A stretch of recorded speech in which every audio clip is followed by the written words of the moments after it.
All right. Good morning, everyone. Welcome. I am inviting you to take your seats, and I'm going to go ahead and get started.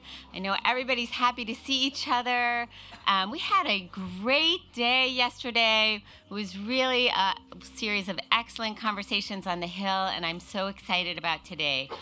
So for anybody who doesn't know me, I'm Maureen Conway.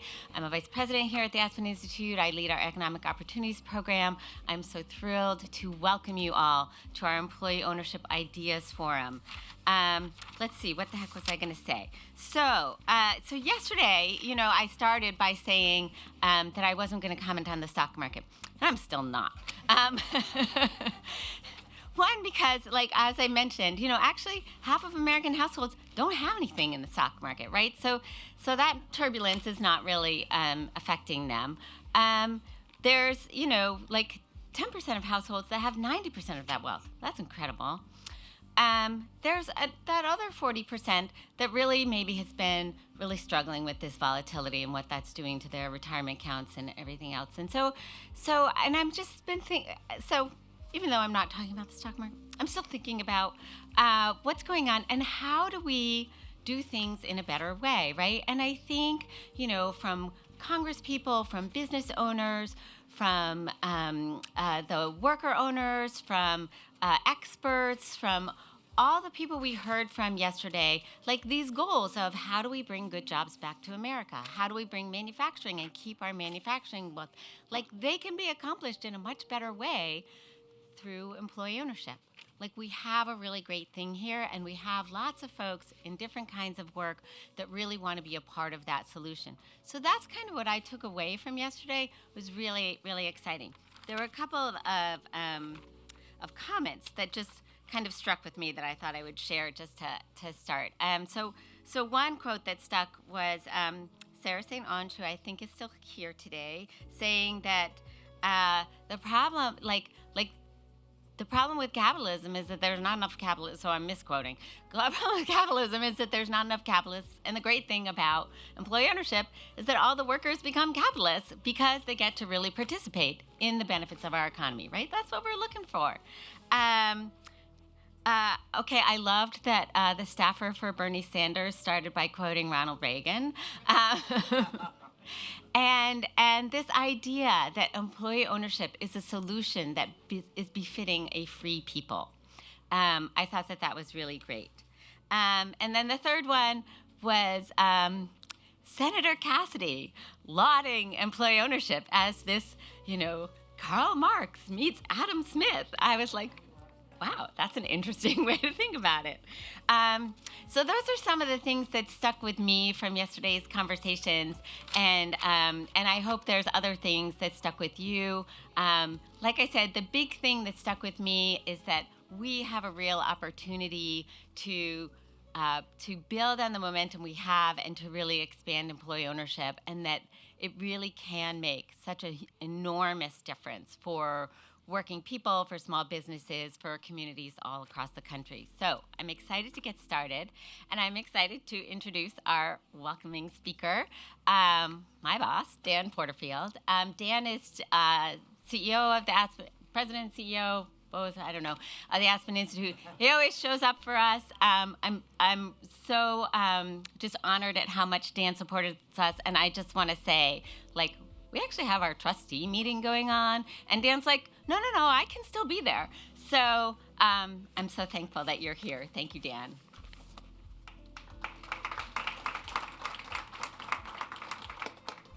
Thank you to Maureen and Joe, the entire Rutgers team, for your partnership. A big thank you to our supporters with the Ford Foundation, JPMorgan Chase and Company, and Prudential. And of course, thank you to all of you for being here for these 2 days of brainstorming and planning and pulling people together for a really big idea. And it is true, as Maureen said, our trustee meeting is going on. So I can only go stay for a minute, because if I stay out of that room too long, they might vote me out of a job. The Aspen Institute has been around for 75 years, and we're celebrating our 75th anniversary this year. And we came together in 1949 in a time of enormous global unrest. It was in the aftermath of World War II and an ongoing global reconstruction of the economy. Yes, thank you. And we were seeing the beginning of nuclear proliferation. The Soviet Union was expanding. In China, the Communist Party had just taken hold. In the United States, civil rights was moving to the front burner from a back burner. There's so much transition and turmoil in the world when a group of academics from the University of Chicago and a group of business leaders came together in this sleepy silver town called Aspen, almost emptied of people, and met for 2 weeks on nothing less than the future of humanity. They came together to talk about what ideals and ideas associated with the notion of humanism would be a bulwark for a country and a set of allies that were going to have to contend with rapidly escalating change in the global arena and also in the technologies of war and also of work. And one of the things that the founders of the Aspen Institute knew deep down, really believed, was that the war effort, which stopped Nazi Germany, was won by the Allies in part because the West had the ability to kind of adhere and say we're going to stand for something, and in part because the economy of America, especially, was able to support the mobilization of people, the development of the weaponry needed, the transport systems needed for America to actually contribute to defending freedom. They just believed deep down that economic strength and democracy could and should be and would have to be two sides of one coin, that the business community would be central to the American future. Now, over time, they came to see it as central to the global future. But when we first came together in 1949, we were asking ourselves, how do we build a society that is inclusive and rights-based and responsive to this idea called human dignity, which had just been affirmed the year before the Universal Declaration of Human Rights ratification. And as a part of that, build a strong economy so that people could have that feeling of economic opportunity and security and ownership that would be a real binding agent for a society that only works if people sacrifice for one another. And why would we sacrifice for one another if we didn't feel we had a stake in that society and economy providing opportunity for us and for our children and community members in the future? That was basically the Aspen idea. Now, they added to it one other thing, which you also embody, which was that in order to ignite human potential, what was needed was to provide a framework where people could gather together around table after table after table from all perspectives, from all sectors, from all walks of life, and through that dialogue that would be open, inclusive, obviously respectful, creative, build understanding, and then having built understanding, create new possibilities for a better world. And that part around building understanding often is something that we almost move past too quickly sometimes. We say, okay, we know the right solution, let's get everybody mobilized behind the solution, and maybe not even fully understanding how that solution fits with other solutions or whether that solution is perfectly designed.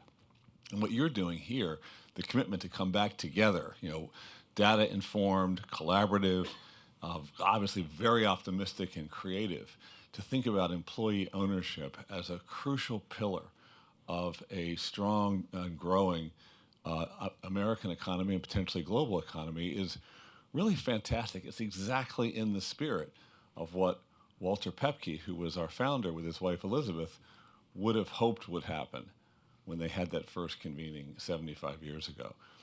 They never could have known that we'd be meeting in Washington, D.C. They never could have known that Aspen, Colorado would transform from a sleepy silver town into a place you can watch on shows like The Lives of the Rich and Famous. We're still the Aspen Institute. We're unfortunately not the nonprofit of the rich and famous. We're just a normal nonprofit, but a growing one that's trying to build the bridges and the dialogues that then produce the ideas, as Joe knows and Maureen knows, that then can activate collective work for our collective good. So in that spirit, I'd like to thank you for being steadfast and keeping at it and coming together now, annually in order to really work through what this concept could mean for everyday people, for communities, for the business sector, and even more broadly and grandly perhaps, for the sense of American cohesion. So thank you both, and I hope you have a great second day of this conference. Thank you.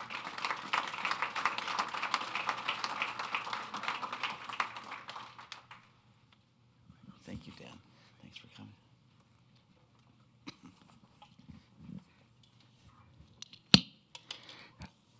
Many of us are captivated by unexpressed voices and undiscovered ideas in our lives.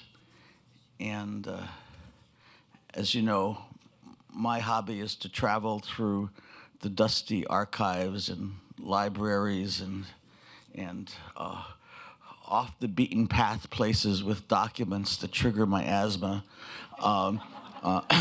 to find some of those undiscovered voices.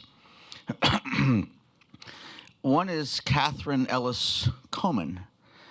She was the only woman who was founder of the American Economic Association. She was not yet 28. She was part of a group who believed that what was in the economy, what is in the economy, is not a measure of what should be. The first two issues of the Journal of the new American Economic Association focused on employee ownership and profit sharing, dividing the United States up into different geographical sectors and having someone focus on each.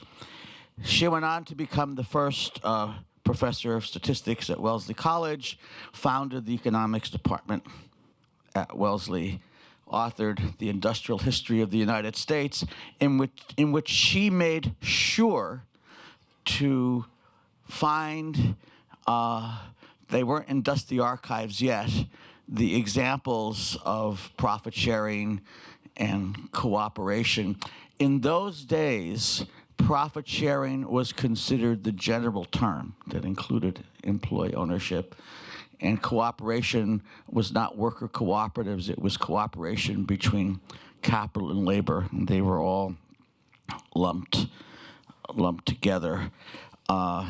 She was a big proponent of profit sharing. She was born in 1857 and passed away in 1915. She was a big proponent of these ideas when they were not cool.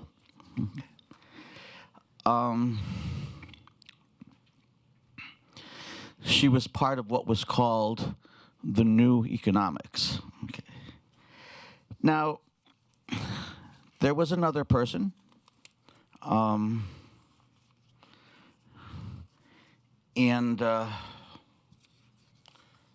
her name was Mary Whitten Calkins.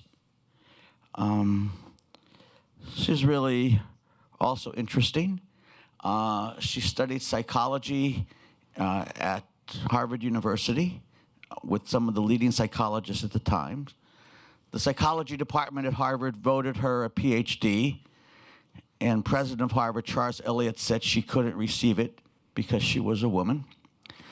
And she went on to become president of the American Psychological Association and the American Philosophy Association, the only person to be president of both. She was author in 1888. She was born in 1863, of the book Sharing the Profits, that looked at the entire history of profit sharing and related employee ownership ideas, starting in Europe and in the United States.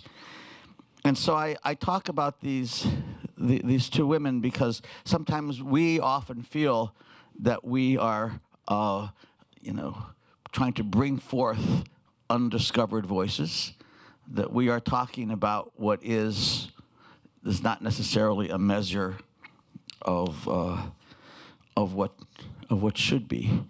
And I'll leave you with one statistic that always grabbed me. According to the General Social Survey, about 20% of adult workers in the U.S. have some equity share in the company where they work.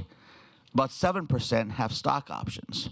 There's only about 6,000 stock market companies with 30,000 top executives, so a lot more people have stock options than the big guys. And about a third of adult workers have profit sharing, and about a fifth have gain sharing. More than 51% of all adult workers have some form of share. And yet, if you go to the top 5 business schools case study programs in the United States, only 1% of business school case studies deal with the issue of shares for employees. And so we're still channeling that unorthodox new economics that Catherine Ellis Coleman and Mary Whitten Calkins channeled. I will be continuing my search in the dusty archives in order to bring the role of women scholars and women voices into the new revision of the Citizen Share that I'm working on over the next year. Thank you very much, and thank you to Aspen for this wonderful partnership.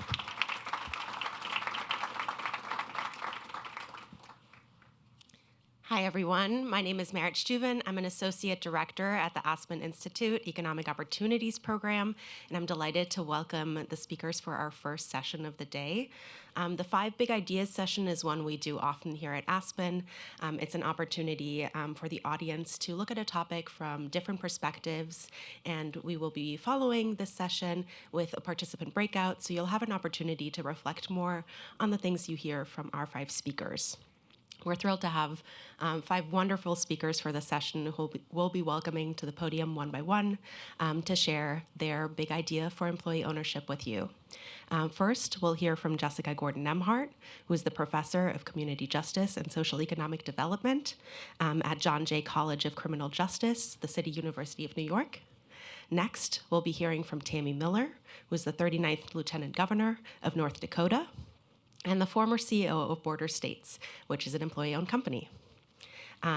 Following Tammy, we'll be hearing from Philip Reeves, who is the founding partner at Apis and Heritage. We want to shout out that Apis and Heritage just won a 2025 Skoll Award for Social Innovation. Congratulations to them. Next, we'll hear from Jesse Walker. Jesse is the books editor at Reason Magazine. And last but not least, we will be hearing from Leslie Wilson, who is Dean of the David W. Wilson College of Business at the University of Northern Iowa. And we're so excited for them to speak to you, but then also for you to reflect on their ideas in the breakout conversation afterwards. Thank you. I'll hand it off to Jessica.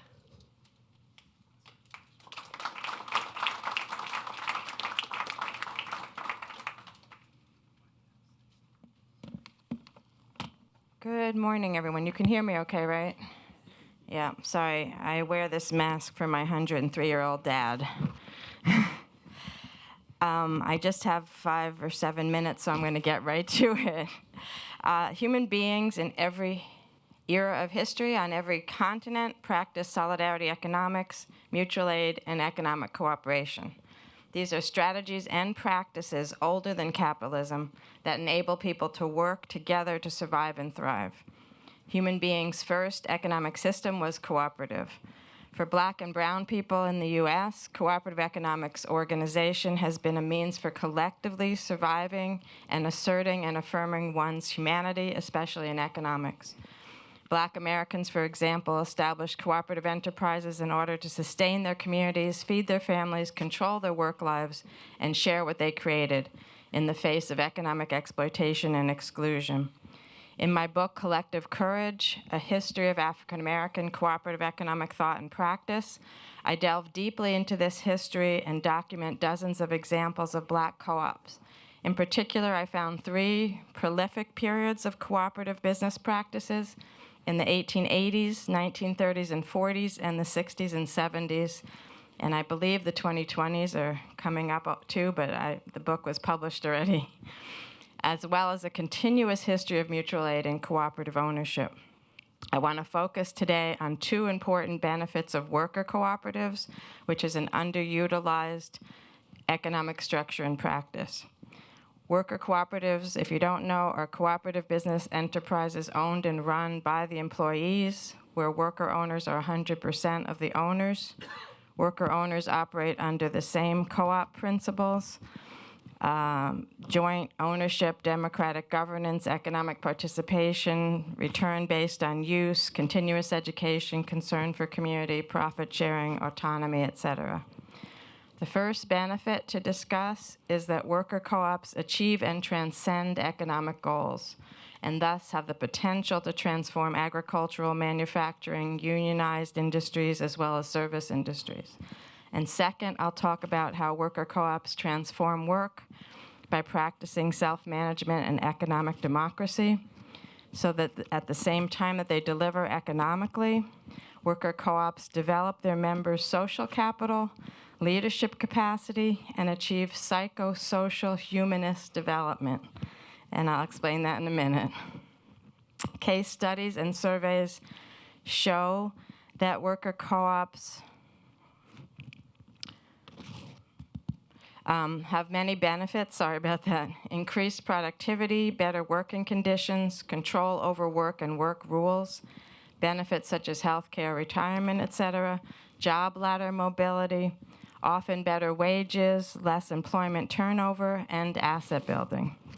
Worker co-ops increase social capital and civic engagement, develop multiple types of leadership, stabilize communities, and recirculate resources multiple times in the same local community.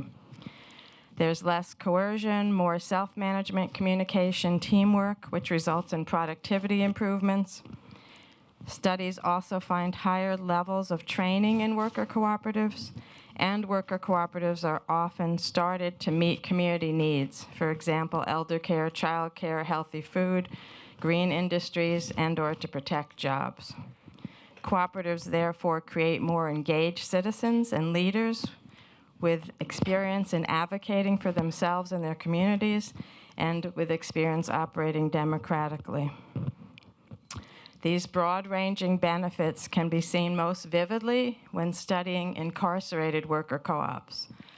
I first truly understood solidarity economies and cooperative economics as a humanist economics project when interviewing formerly incarcerated men about their experiences as co-op owners while in prison, operating incarcerated worker co-ops in Puerto Rico. Incarcerated worker co-ops are businesses owned solely by incarcerated people who are both members and board members and who self-manage the co-op. Mekelle Prison in northern Ethiopia and several prisons in Puerto Rico provide the best examples. In Mekelle, the inmates are allowed to organize licensed producer cooperatives, to access outside markets, and to borrow working capital. Incarcerated people established at least 31 cooperatives with over 900 incarcerated member owners, running successful co-op businesses in dairy, vegetable farming, cobblestone cutting and paving, metalworks, carpentry, plumbing, electric work, bakery, weaving, and sewing. All co-op members receive vocational training, financial education, and access to microloans and micro-insurance. Some receive advanced training. Members save about a third of their co-op income. They provide remittances to their family and spend the rest on necessities.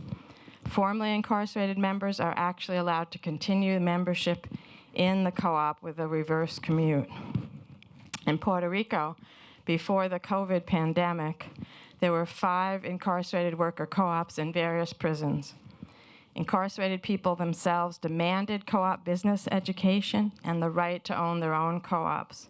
They petitioned for a change in the law so they could do that, and then founded the first incarcerated worker co-op, Cooperativa de Servicio Argos, which is an artist worker co-op started in 2003 in Guayama Penitentiary. Soon followed a solar panel co-op, a technology co-op, a cafe co-op right outside the doors of the prison, and a sewing co-op in the women's prison, with hundreds of worker owners combined. From researching incarcerated worker co-ops in other countries and interviewing the former members in Puerto Rico, I learned that engaging in co-op business ownership and production is personally and socially transformative for incarcerated people. They gain skills, earn real money that they share with their families and use to pay debts. They grow in innumerable ways that enable them to reduce their sentences and return to society. Many of the members I interviewed had 99-plus sentences, and after joining the co-op were out within 10 years. When interviewed, formerly incarcerated co-op members mostly commented on how transformative the experience was psychologically, socially, and spiritually. Because they worked cooperatively as members of a collective, they took responsibility for their actions, their businesses were accountable, they participated democratically, they made decisions with other members. They repeatedly remarked to me that when they were a member of the co-op, they felt like a human being and became what the co-op law said they were: co-op members, co-owners, decision makers, and leaders, not thieves or degenerates. So it really changed their lives. Owning and working their own co-ops is a humanizing experience that rewards their economic agency and gives them dignity and self-respect, counteracting the dehumanizing, disrespectful treatment they receive in prison. Given the various benefits and impacts, one can see why one study in Italy found that the cities with the most worker co-ops had the highest measures of economic well-being, health, general satisfaction, and political efficacy. Thank you.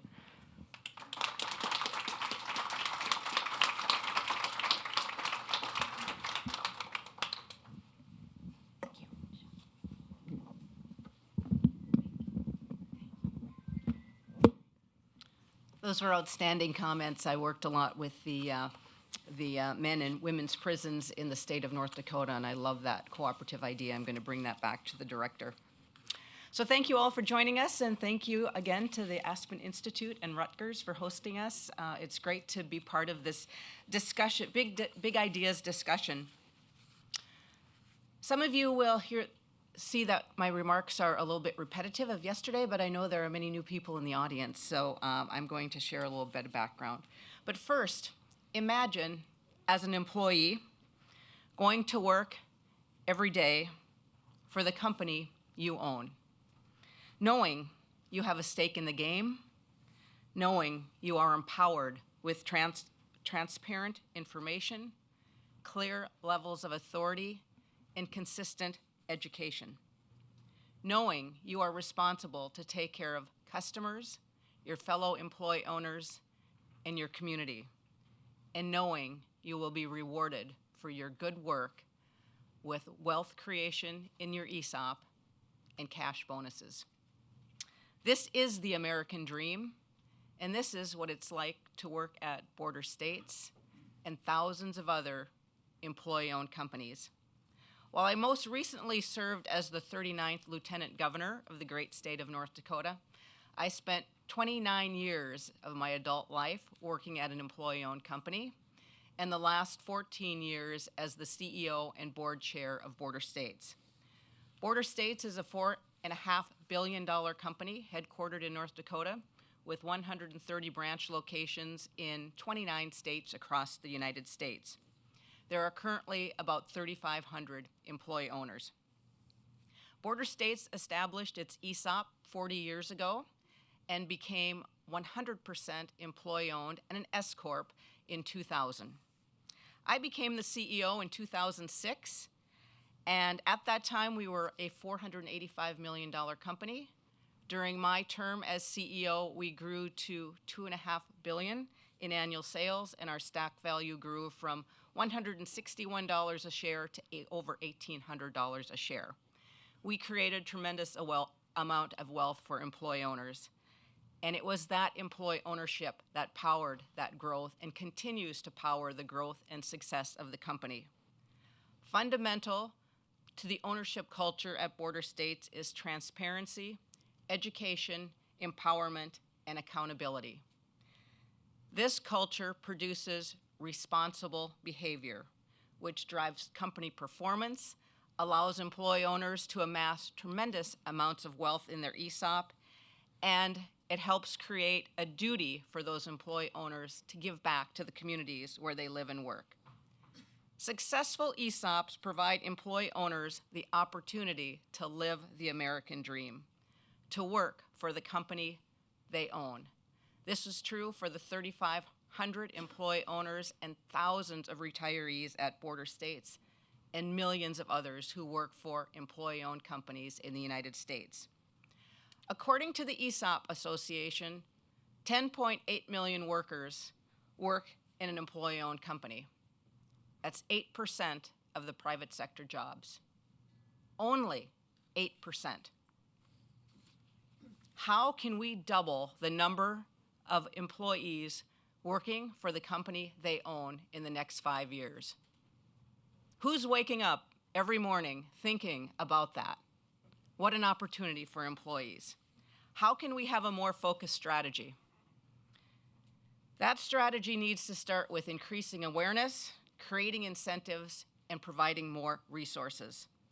Where is the go-to place, the one-stop shop for ESOPs? It would be great if we could develop robust Office of Employee Ownerships in every single state and at the federal level. I know there are a few states who are doing this and doing it pretty well, but just not even a handful. And the Employee Ownership Initiative, it was established in 2023 at the federal level. It's a new program of the U.S. Department of Labor. I had the opportunity of meeting Hillary yesterday and look forward to her work. But I don't know if you've looked at their site. The resources are still very limited, with a few federal and state resources and university resources listed. There is so much more that we can do. A great start, but more that we can do. I have done a number of ESOP transactions, several, and I know that each one is very unique, very complicated, and very expensive. How can we make this process easier, simplified, less expensive? How can we create a turnkey solution, a one-stop shop for ESOPs? You're probably thinking that's a little bit crazy because they are so unique, but I don't think it is.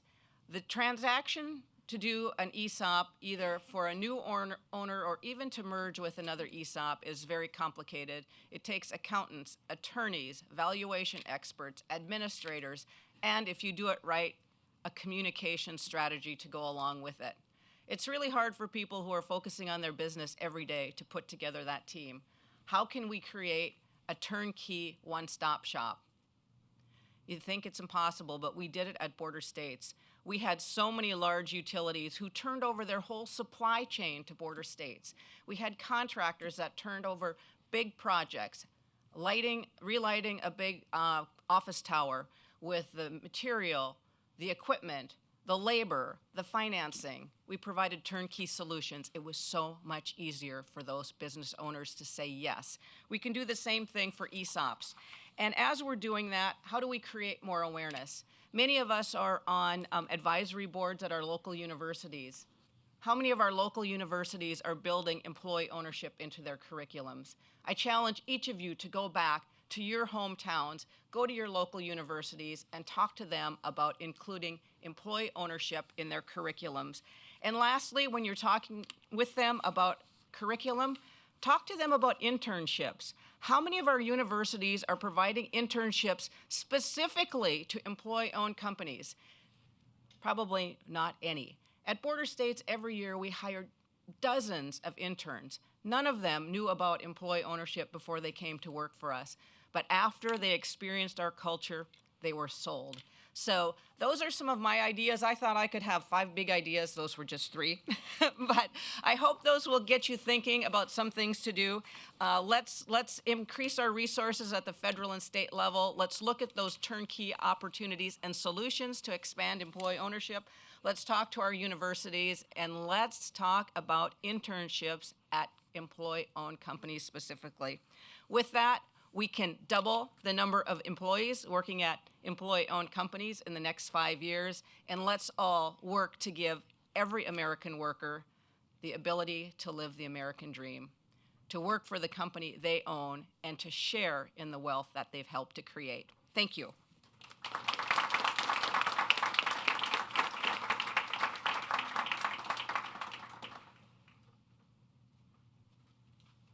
I thought that was phenomenal. Too tall. Too tall. So I don't have sort of one big idea. I have one big framework. What has struck me in the last few months is that I don't think we're in the 51st year of the last 50 years. I think we're in the first year of the next 50 years. Geopolitics, populism, inequality, this is probably one of the most transformative times in history. Artificial intelligence. I think this is one of the most dynamic points in the modern era. And what strikes me about it is how employee ownership can play such a major role and be such a solution in that set. It was mentioned the Skoll Award. So we were in Oxford last week at a global conference, and the idea of employee ownership resonated in a way that we did not appreciate. I mean, Asia, Africa, the entire global South was bought into the idea of employee ownership. And then while we're on the topic, while A&H obviously was the recipient, that award is for the entire field. I mean, we're standing on work that research done by other folks, transactions done by other folks. And so by all means, congratulations to our team, but a huge congratulations for the entire field in elevating and giving more visibility to employee ownership. And so all that to say is, I think the time for employee ownership is now. We have a movement, we have a moment, and we need to capitalize on it. And so my big idea is, I think it's a great aim to try and double the number of employee owners. I would push even further. I think we need to 10x the number of employee-owned businesses in America. And so I think if you're working in this field, if you're in this room, I would challenge you to query, how do I 10x what we're doing? Because again, there's so much disruption, there's so much blue ocean, that those ideas are possible. And so I don't have all of the answers for how you do that. But again, our work, for folks that don't know, we go into the market and we find companies that have never heard of ESOPs, and we help them convert to being 100% ESOP owned with a focus on low and moderate income Americans, directly trying to give working people a chance to own their businesses. But in doing that, it highlights the challenges of what it's going to take to 10x employee ownership, because we see it firsthand every single day. And challenge one is that awareness gap. Period. Owners do not understand what employee ownership is. And I hope this is not controversial. I think a lot of effort in the past has been, the storytelling has been around the worker. And I think we need to move some of that storytelling to the owner. Because we can talk till we're blue in the face about how great it is to be an employee at an employee-owned business. But if we can't get business owners to want to do this transaction, it's all for naught. And so I think the expanding ESOPs effort that's bringing owner stories to light is huge. I think EOX, where I'm fortunate enough to be on the board, that's taking the message straight to owners, is huge. We need to push outside of the field to go to those owners, look at new media, look at podcasts, find the campaign that will work. We need to get owners to buy into this. And I think we also need to get owners to buy into this, not because it's the right thing to do, but because it is the smart thing to do for their business. Full stop, period. It is a better run business. The data shows that. All the CEOs here know that. That's the story we need to get out there. 2, it was just said, these transactions are super complex, like super complex. When we're dealing with the owner, they think they're signing up for an M&A transaction, and then we bring in this entire whole thing for employee ownership. Again, I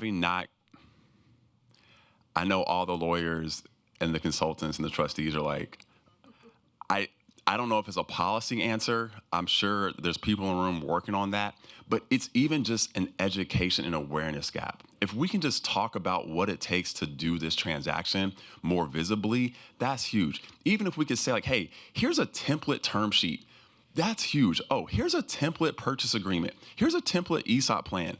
Again, I know that they're all customized, they're all unique, but 50, 60, 70%'s gotta be within a range that we can try and standardize. And that would significantly open up the aperture for more ESOPs. 3rd, capital. And this is where we spend all of our time.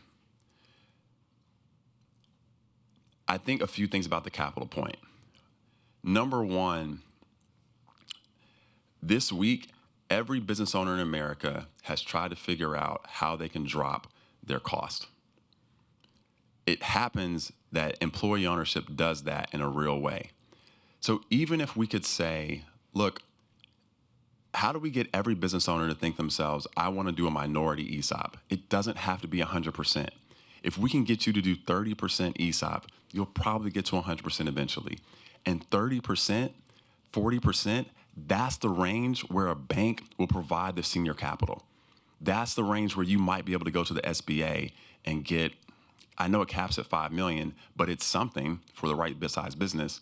So I think bringing the minority ESOP component into the conversation is a huge way to get more people just engaged. But again, it has to be simplified and it has to have the ROI for the business owner.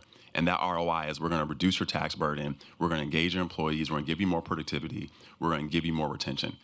It's clear, like that is what we pitch. And then on the capital side, what is fascinating about our work is that we've taken employee ownership to the capital markets.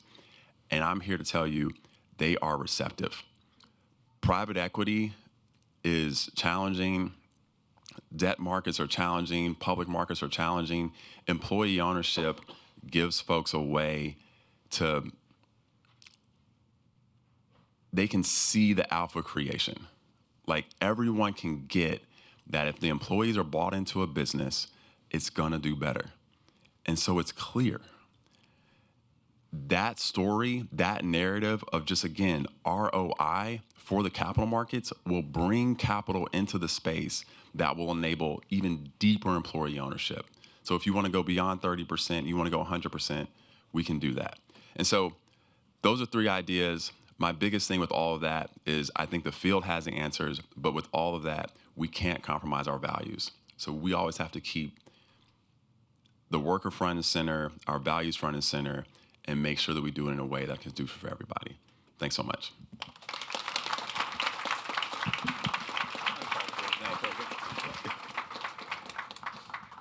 Hello. So the idea I'm going to talk about is transpartisanship. And in particular, it was suggested to me that I might talk a bit about the nature and history of conservative support for employee ownership, since that's something I've been doing some reporting on recently. Maybe my remarks, I was not at the sessions yesterday, so, and if there was a Sanders staffer quoting Reagan, maybe my remarks here are superfluous and redundant, but nonetheless, I did bring along, this is not the actual letter, a letter that Louis Kelso, who was the person who originally designed the concept of the employee stock ownership plan, wrote to Ronald Reagan in December of 1980, shortly after Reagan was elected, shortly before Reagan took office. He says, "Your election as President of the United States is the only event in the grim national and international economic scene which promises a glimmer of hope." Now, I know what you might be thinking. Maybe he says that to all the incoming presidents. It's a great way to butter people up. I use it all the time. But it's, in fact, he went on to make a specifically conservative case for employee ownership and said, "A conservative society is one in which the entire population makes an effort to perpetuate itself and its institutions. There has never been such a thing. Only societies with minorities who are conservative because only they have income-producing wealth to conserve, and who are therefore pitted against a majority who do not." The object of his plans, he said, was to spread more capital ownership to that majority, and therefore speedily create a conservative society. Now, why did Kelso think that Reagan might be receptive to this? Well, for one thing, he had met with Reagan before when Reagan was governor of California, because Reagan had an aide, Peter Hannaford, who was a big employee ownership advocate. And in fact, Reagan had given a speech in 1974, which I'm pretty sure Hannaford wrote, in which, at Bohemian Grove of all places, where he called for what he called an Industrial Homestead Act, which would expand capital ownership more broadly, and he particularly looked at employee ownership as a way to do that.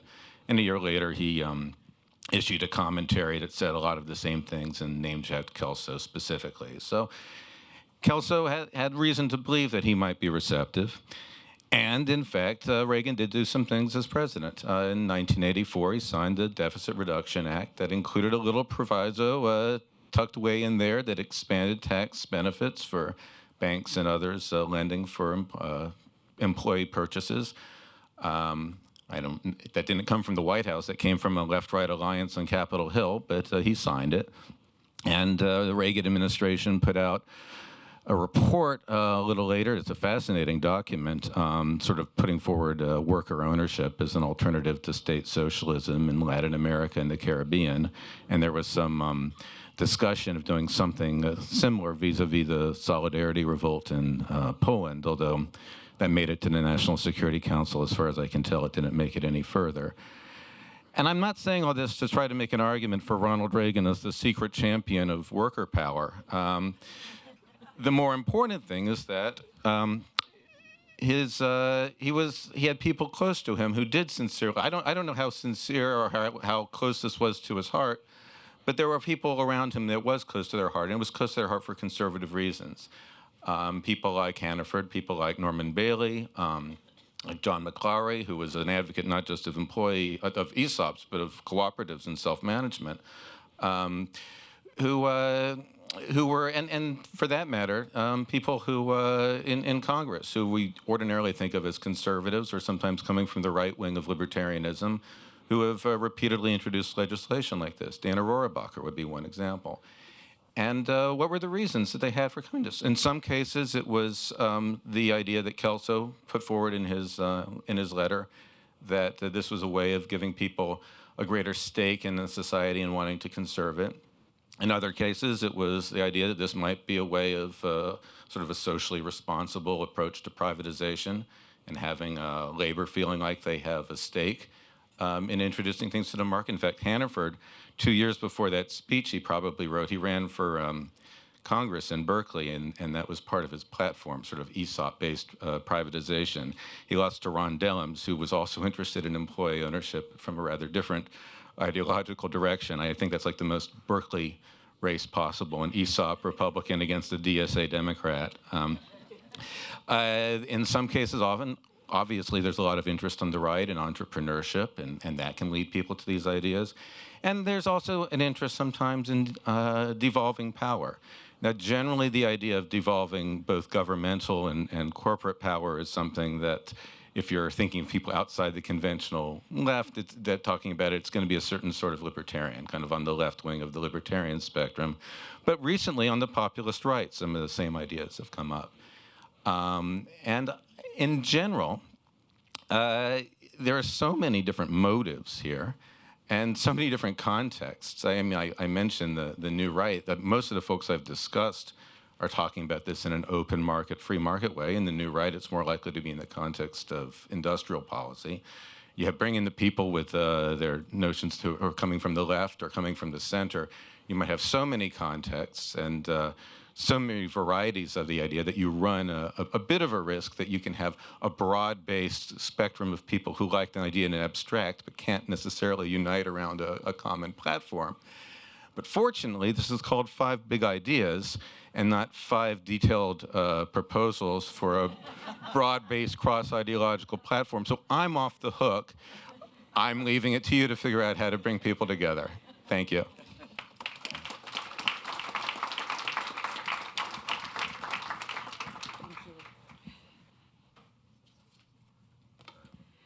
I don't know who made the decision to have me go last. Now, why isn't that going in there the way it's supposed to? Because I can tell you that I would rather not. I use my hands crazy, so we don't need that. Okay, push it down, thank you. I'm going last, and I'm listening to a lot of great ideas that are here today. So we have a lot to think about. I know I certainly have a lot to think about. And some of what's been brought up, I too will bring up these ideas. So I'm Leslie Wilson. I'm Dean of the David W. Wilson College of Business at the University of Northern Iowa. UNI is proudly the alma mater of one of our longest serving senators, and that's Senator Charles Grassley. And I will say my husband and his coffee club have coffee at a particular location every morning, and oftentimes he is right there with them in the same room, not at the same table, but having coffee at that location. What I like even better is the fact that his wife is a graduate of the business college with a degree in accounting, which accounting today recognizes UNI as having the highest CPA pass rate in the nation. So very proud of the work that we're doing. Thank you to the Aspen Institute. Thank you to Rutgers for inviting me to speak today, share my perspectives on the role of higher education, and especially regional public universities like UNI in the advancement of employee ownership as a business model. Regional public universities, which you may or may not know, are really economic engines for the regions in which they reside. 70% of all undergraduates go to regional public institutions. Okay? We have a huge impact on our regions, on our states. Now in Iowa, small to medium-sized businesses generate almost 46% of Iowa employment. And in rural counties, that is closer to 55%. Nationally, as you guys probably know, 75% of business owners want to retire in the next 10 years, and Iowa's silver tsunami makes that percentage even higher. However, as you also know, for those businesses that want to sell, only about 20 to 30% of those businesses will actually find a buyer. More often, it's going to be closing the door. Those sold often move assets to different communities. They become absorbed, and they're gone out of the community. We lose employees engaged in the community, supporting our schools, providing leadership, spending locally. They're gone. The impact on rural communities is a downward economic spiral. Many of you are from Midwestern states where you're seeing this going on. And for Iowa, most of Iowa is rural. Even our urban areas aren't urban like you guys from New York think about, okay? We're much smaller.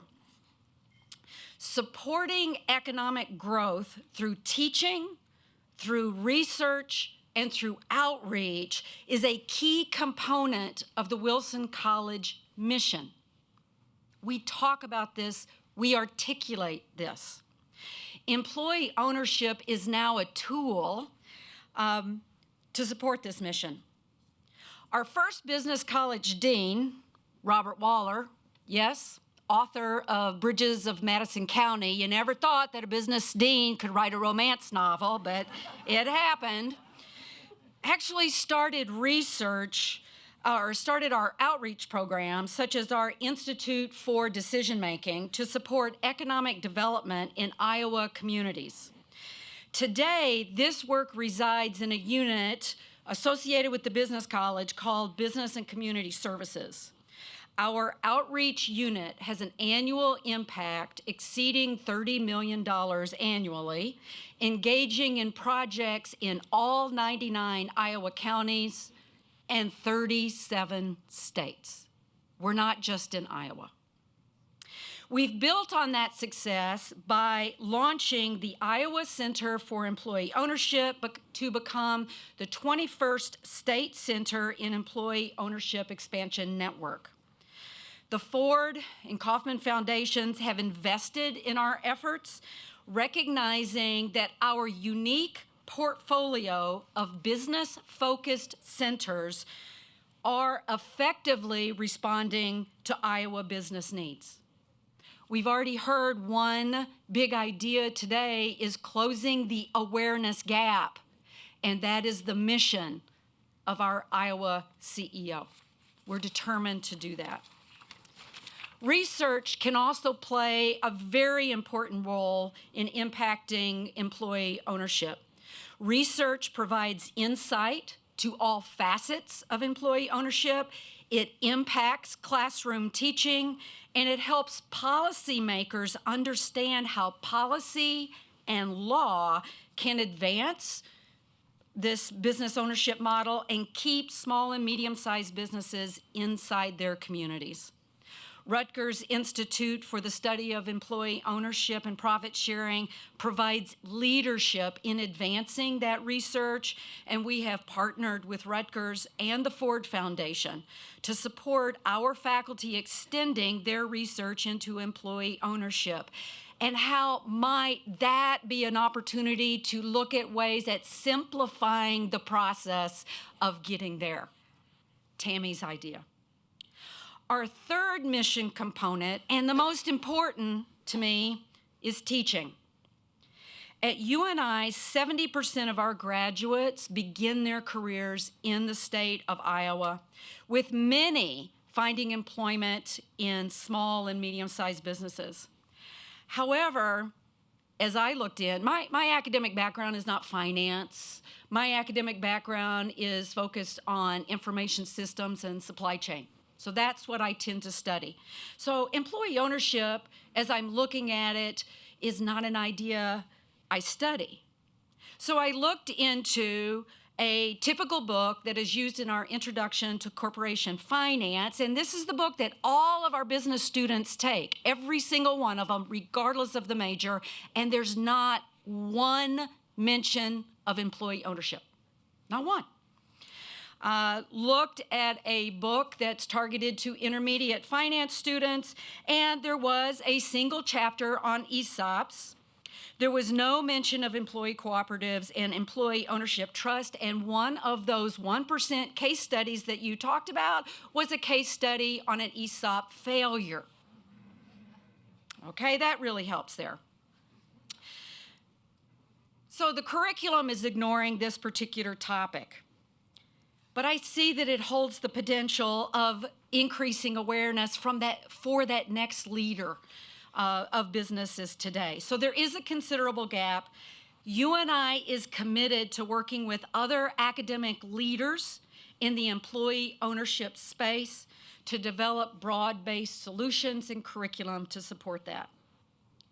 In our discussions concerning a student entrepreneur who designed her business to work and engage and equip young women for their futures, a Deloitte partner on my advisory board shared his belief that there is nothing more philanthropic than providing a person a job.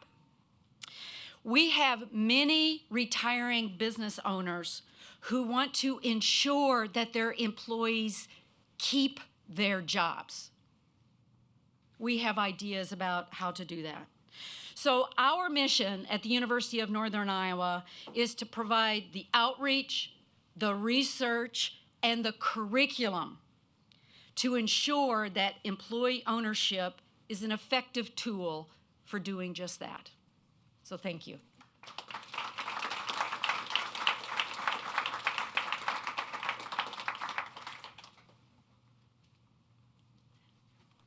Thank you all. Please join me in thanking our speakers once again for those ideas.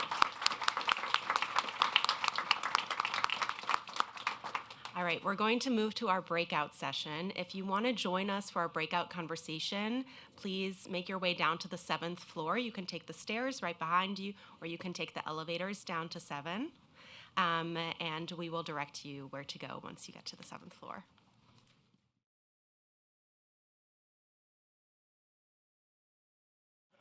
Welcome back, everybody. It seems like there were some good conversations going on the 7th floor. Sorry to pull you away from them. Still some of those going on right now. But welcome back. We're going to get started with this next panel, which it's my pleasure to introduce. This is about the future of the American worker.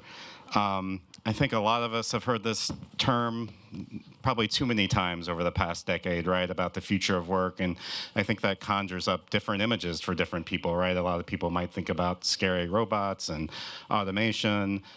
Some people think about care work, and I think that's rightfully so as well, because from my perspective, a lot of the future of work is care work.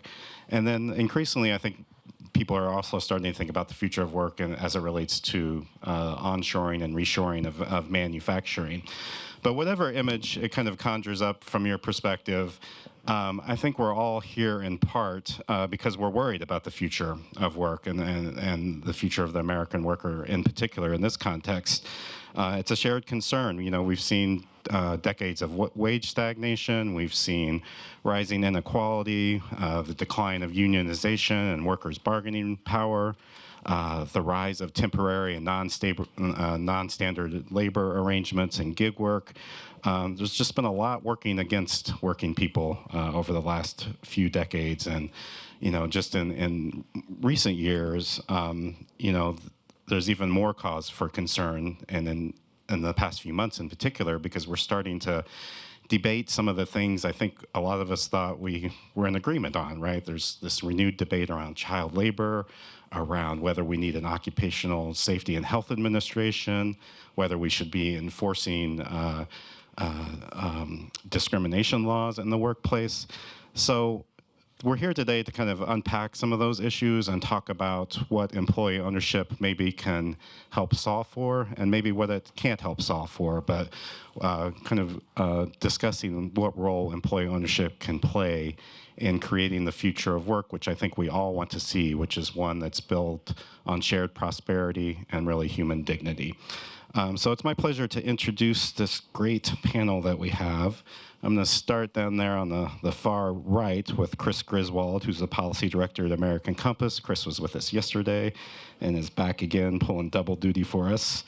Next to Chris, we have Audrey Powell, who's president and CEO of Cooperative Home Care Associates.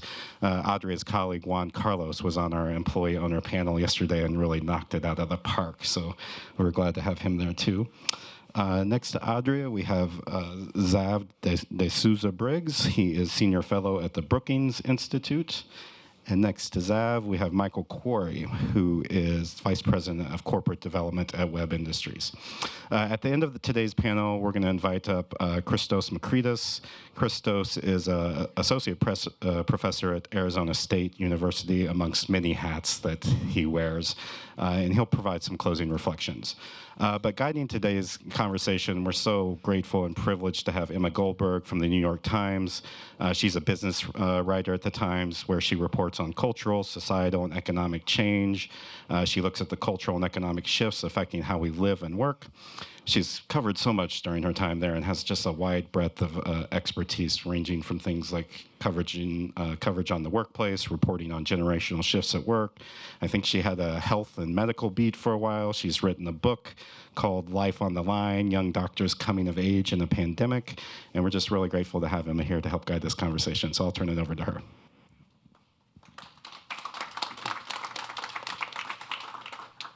Can you guys hear me? Yes. Okay. Well, this is an amazing group of panelists, so I'm extremely excited to be here for this conversation.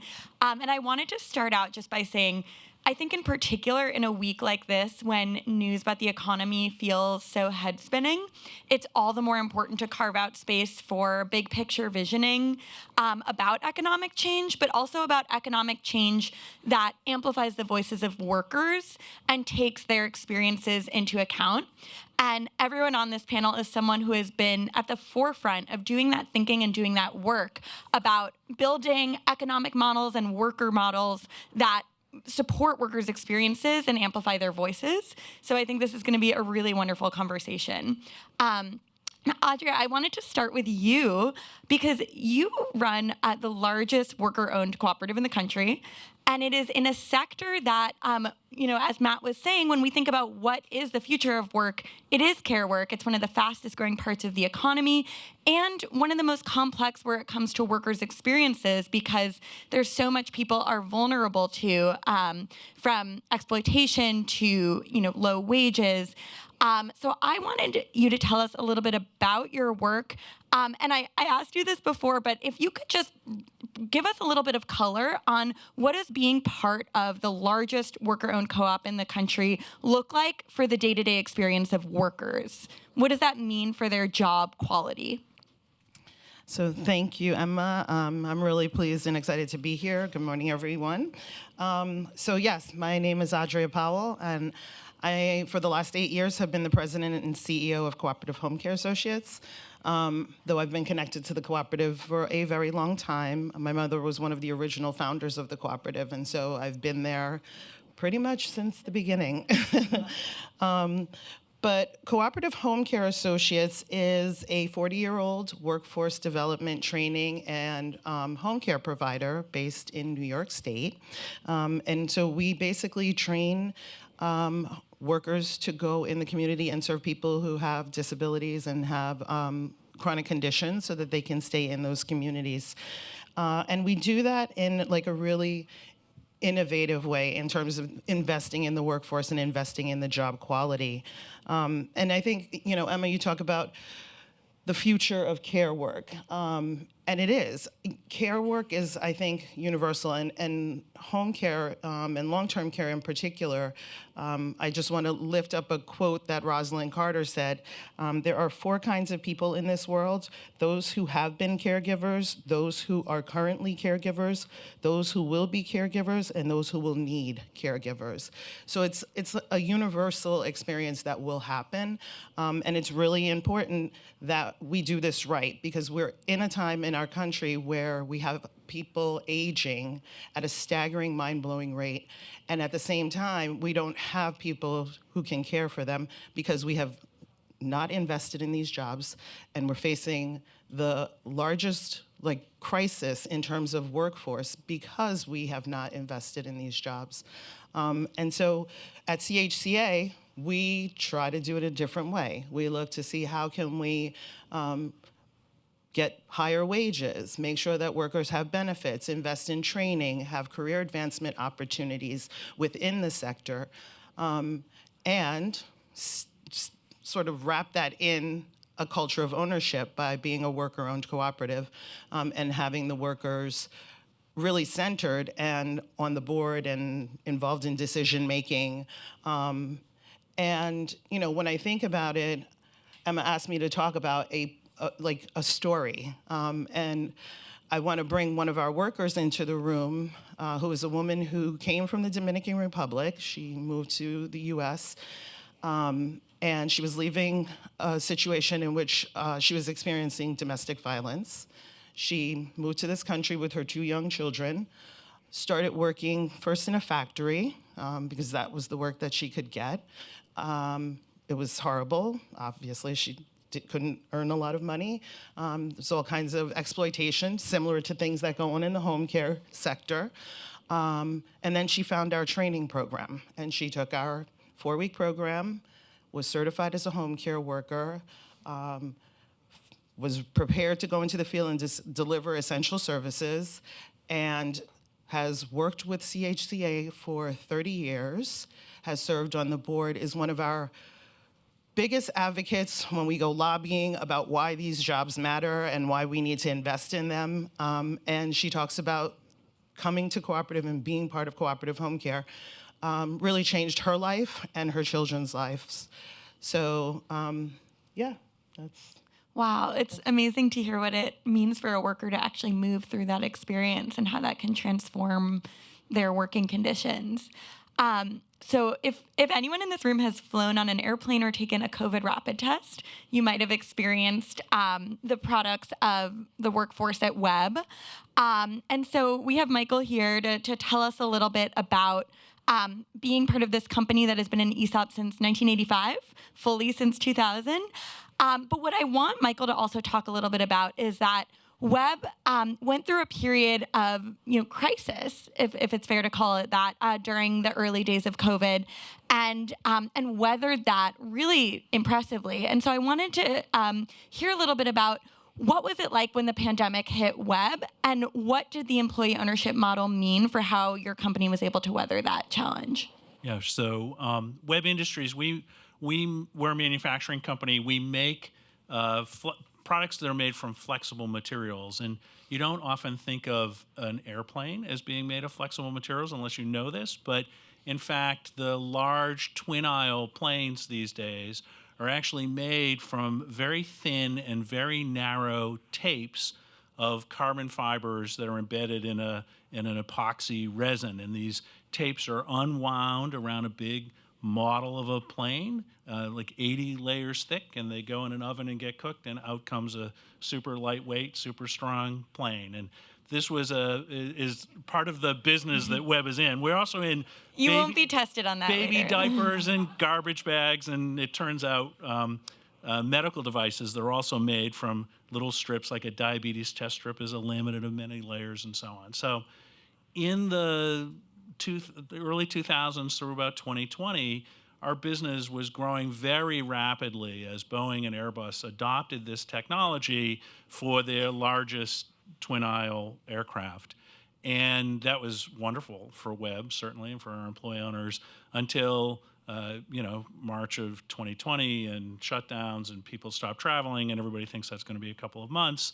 And then as that lingers, all of a sudden, not only are the airlines in crisis, but they're not buying airplanes. And our business dropped in that largest part of our company by about 90%. And that's obviously something that's any company would find challenging. We were really lucky that our medical device business we were the only contract manufacturing company in the United States making what we used to call lateral flow immunoassays, but we now all know of as like a rapid test, right? And Becton Dickinson came to us and said, would you make all our COVID tests for North America? And we were really excited about that, and we had to pivot. We're in 8 locations around the world, and this was a operation that we had in Massachusetts that had 50 employees. And from the time we got that inquiry in April to getting qualified by the FDA in June, starting production in July, we began pivoting and ramping our medical device business as we were ramping down our aerospace business, our global aerospace business. That plant went from 50 to 650 people over the course of 6 months. We started shipping in July. We were shipping 1 million tests a week in November and 2 million tests a week in February. So it was this extraordinary transformation. Our German employees, so our international employees can't be in the ESOP, but we create plans that mirror the ESOP that include our international employees. And our German employee owners, during COVID, pre-vaccine, got on airplanes, moved to hotels in Massachusetts, away from their families during this crazy medical global crisis and ran our third shift making tests. Our corporate office employees would work in Marlboro, right down the street from this plant, during the day and do their accounting and finance and legal work and whatever, and then would come and work at night and pack COVID tests. Family members of our employees would show up and pack, like, you know, I know I'm an expert, and I was Station 5 in the kitting line. And in Station 5, my job was to take a bunch of swabs and put them in the kit, right? Like just over and over and over again all night long. I was very good. That was the only station that I was allowed to do. But you know, put me on another station. It wasn't a good outcome. But this is what, like, when it's your business, when your company is at stake, when your company won't be there if you don't do this, this is what happens, right? So our business was saved in this crisis by the fact that we had a great employee ownership culture. Right. It's a lot easier to ask someone to fly across the world and pivot what they're doing when they're an employee owner, it sounds like. Yeah, it wasn't just to make, Mr. Webb. There was no Mr. Webb, but it wasn't just to make Mr. Webb. We're all Mr. Webb. We're all Mr. Webb, exactly, right? It was for everyone's benefit. That's really interesting. Thank you. Zav, you have written about a really incredible range of aspects of how the economy is transforming, including generative AI and the 30% or so of jobs that it could transform, gig work, the minimum wage, so many different economic topics. Can you tell us a little bit about your recent research and how employee ownership fits into the work you've been doing on job quality? Sure. Emma, thanks for the question, and thanks to Aspen and Rutgers for having me. A couple of things stand out for me, and I'll just weave in a little bit of where the research is pointing, as you said. Number one, the movement for job quality, thank you to my friends at Aspen for being such an important part of that, the good job champions and so on. I'm going to put it this way. The movement to improve the quality of work, not just maximize the number of jobs in our economy, has been quietly winning. And the quietly part has actually been a positive in many ways, because it's not hyper-partisan chum, and may it not become that, please. But as one example of this, the minimum wage movement has been winning, including in the Deep South. Latest election, you may remember Missouri, also up in Alaska, prior election, Florida, by a significantly greater margin than President Trump won in that state. I could give you other examples. That tells us something. A very, very broad base of voters and taxpayers is literally voting for job quality, right, in important ways. At the same time, major labor reform in this country, of the kind advocates have sought for a long time, is not on the horizon for the foreseeable, at least not at the national level. States are a different story, and they have lots of labor muscle and labor power, and lots of power to affect change. The other thing that's going on that we're doing a lot of work on, as we mentioned a few times so far this morning, is industrial strategy, industrial policy. We know that the big drivers are not, sorry for all of us who've been promoting a different kind of paradigm for the economy, they're not sort of, it's time to rewrite the rules because it's just and it's about human dignity. The drivers are national security, number one, and national competitiveness, number two, and in particular the foot race with China.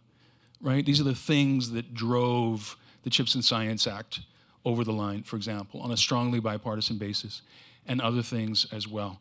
And in that context, what I would highlight is the bets on the future, if you will, are amazing, and they are incredibly important at the regional level, including in regions that need to revitalize. They've been looking for their next economic engine for a long time. Central upstate New York, the Syracuse area, and many others I could name for you, outside Columbus, Cleveland. But this push to promote excellence in industry and quote-unquote own advanced industries and sort of win the future, economic nationalism, if you will, it is putting a bright spotlight on all kinds of unfinished business. I mean, our workforce development system is not what it should be. We should not be in the 21st century using phrases like train and pray. That's gone from being a joke to being a national disgrace.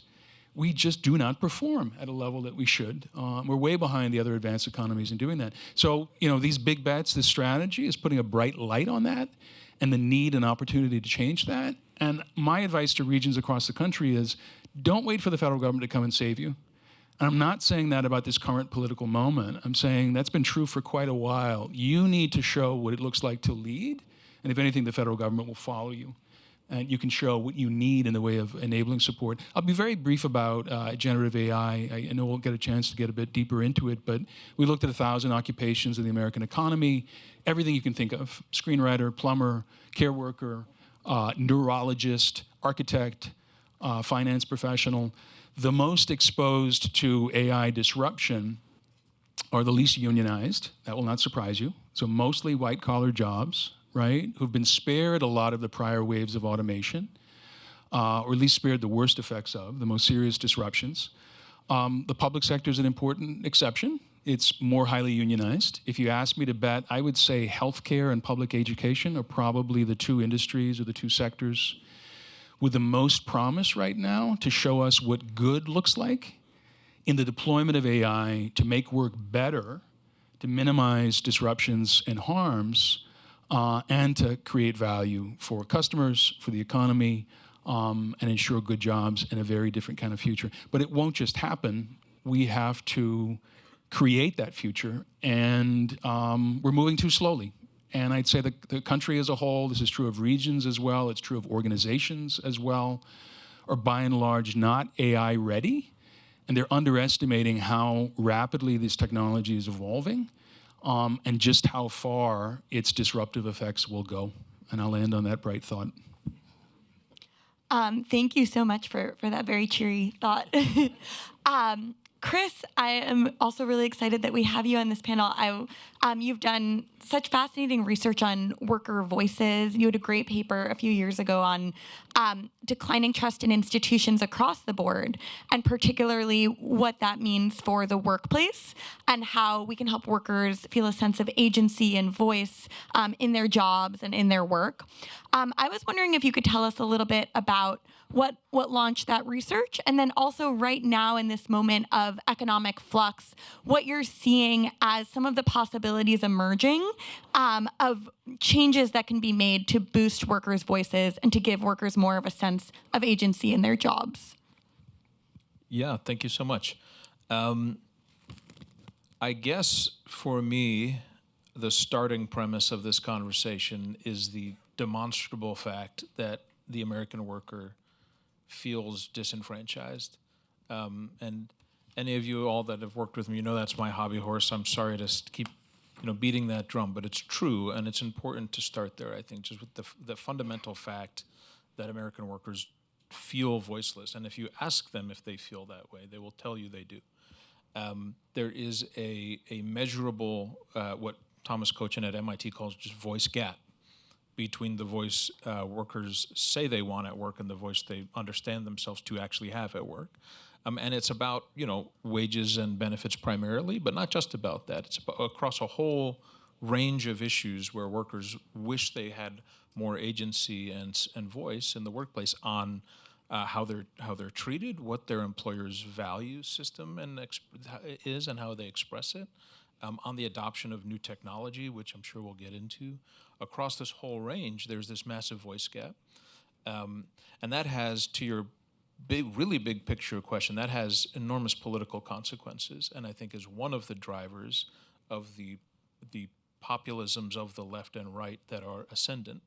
And honestly, ascendant for good reason, because people are desperate to find a new avenue into enfranchisement.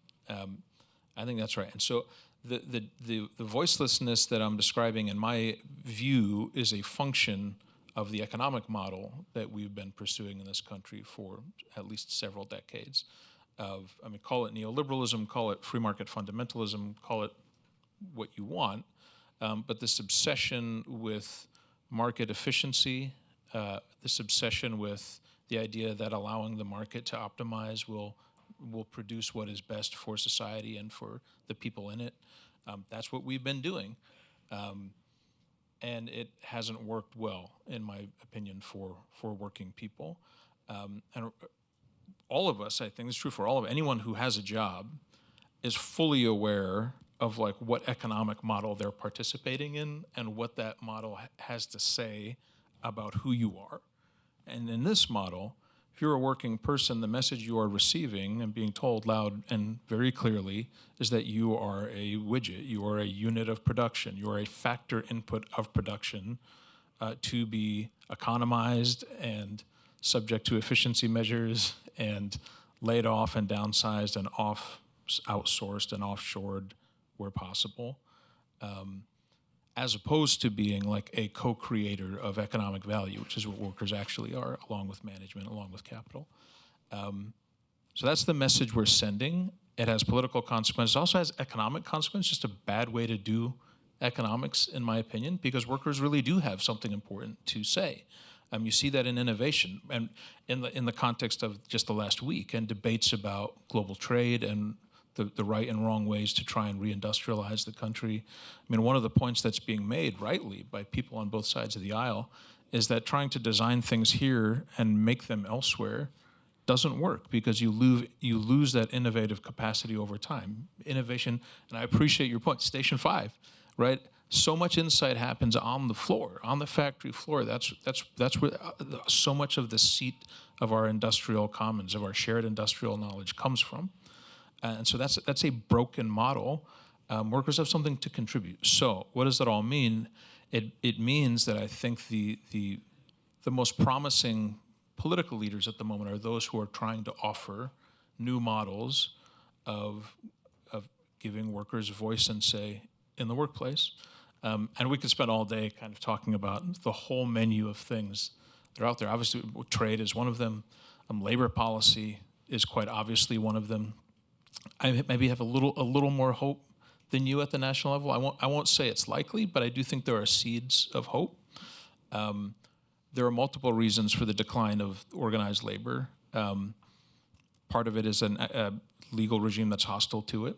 You see Senator Josh Hawley and the Teamsters Union working now on a labor framework to punish employers who abuse our current labor system. Never have seen that kind of alliance from a leading Republican and a leading labor union in decades. I think it's very heartening. And he's bringing some fellow Republicans along with him.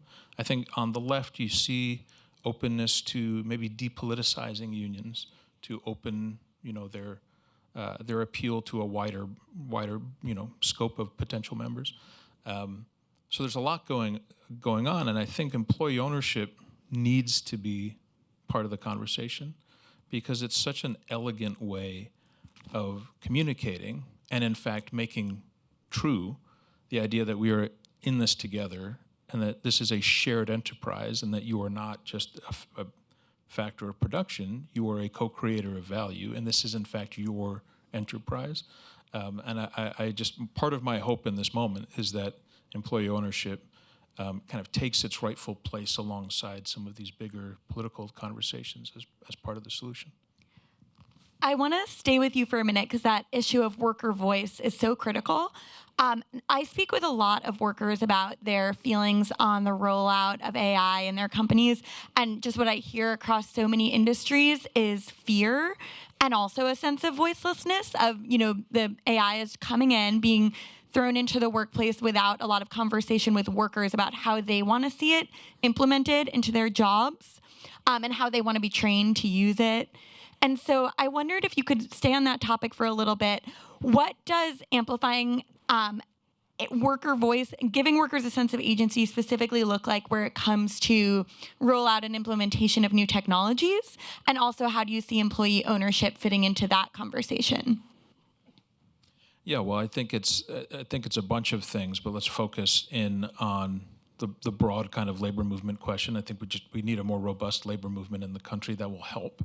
But I think, and the longshoreman dispute is a really interesting case study on this, where the longshoremen had enough power to potentially disrupt our import system to try and protect their jobs and resist the potential automation of those jobs. That is good for those workers. I'm glad they won. but it is also indicative of the problem that emerges when workers and technology are perceived to be in conflict with each other. Because the other side of that story is that we really do need to embrace advanced manufacturing. When you're talking about reindustrialization, we're not talking about the jobs of times gone by. We're talking about leading industrial, processes. That's what we should be doing. And one of the consequences of automating and embracing productivity-enhancing technology is that you might need fewer people in that given factory, and that's not a bad thing. On the national economic scale, that's what we should be doing. So you have this tension, and we talked a little bit about this yesterday, so I apologize for repeating the point, but you have this tension between workers who rightly want to resist being replaced and an economic imperative that we embrace the best manufacturing processes we can. And one of the ways we might be able to square the circle on that is just not to accept that dichotomy of workers as an input factor in competition with other input factors. Chris, could I just jump in Please, and say, yes. I know employee owners, I could name employee owners who love robots because robots will work all night and they don't take any profit sharing. Yes. No, and honestly, I defer to you and your expertise on this, but the research that I've seen suggests exactly that if employees have a stake, and if employees relate to the enterprise in a different way, they're not only okay, but enthusiastic about some of this technology. And it doesn't have to lead to layoffs. It can lead to just enjoying the fruits of more productivity. We can do more stuff now, or maybe we get to slightly reduce the workload and spend time with families in a way that increases employee satisfaction and makes them more loyal to the business. I mean, there's the set of assumptions that we bring into how this has to work. I don't think it's not the only option set available, and so I really appreciate the point. I see you nodding, Michael. Is there anything you can share from your firsthand experience of seeing how employee ownership affects the rollout and implementation of new technologies, and particularly worker voice in that process? Yeah, so there are a whole bunch of connections here, of course, right? So I love this. We've had a lot of conversation over the last 2 days. And Chris, you're making me think about the danger of everything being financialized, right? That and even enthusiastic supporters of employee ownership, I want to get up and talk about how many millionaires we've created, or how much more our ESOP accounts are than the average 401k, and they're great numbers. Related to that, in your question, we spend a lot of time at Web structuring employee voice, right? So the way to get the competitive advantage, to maximize the competitive advantage that employee ownership can give you, is to create systems and structures for a high engagement culture. That's been our mantra at Web for decades. So we have all of these very formal programs where everyone, for example, is involved in an ideas team every week. And we count not the financial benefit of the ideas, but how many ideas we implement. And you can implement an idea in your department, and you can spend money without any approval and so on. And we've got 4 or 5 highly structured ways that we create employee voice. And we find then that people are out adopting technology and looking for improvements and driving improvements, but they're not all of these ideas, and I think this gets to your point, they're not always the ones we celebrate and they're exciting. People are finding ways that, and they'll talk about, oh, I see this idea every day that when I come in and I see it, I know it saved $25,000 a year, and I feel really proud about that. But not all the ideas are financial. They may be safety. They may be just about the quality of work, right? We are more than financial creatures. And one of the wonderful things about employee ownership is that it creates the opportunity to make our companies more whole, more human. So anyway, that's that's my thought about that. So we embrace technology and we're more human, right, in the process. Interesting. Zav, could you talk a little bit about what lessons can be learned from the rise of the gig economy in thinking about worker experiences and worker voices in periods of economic transformation? Sure. I mean, there's a lot to learn from efforts by the Workers Lab, by other organizations to engage with gig workers across a tremendous spectrum, to understand their lives, their work, their ideas for making work better. I'm just echoing everyone here on the panel when I underscore that. I have to add, though, I also see it from the perspective of job quality as something of a failure example so far.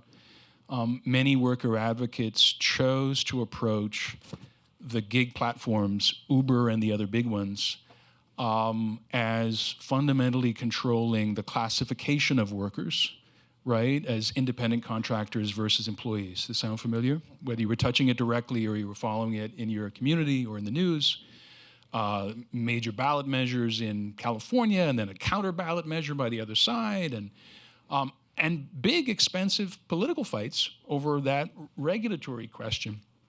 It's an important question, but to some extent, the genie was already out of the bottle. I mean, consumers and small businesses and others really value gig work of many kinds, and we don't have something like a gig workers' Bill of Rights, a meaningful one, in America.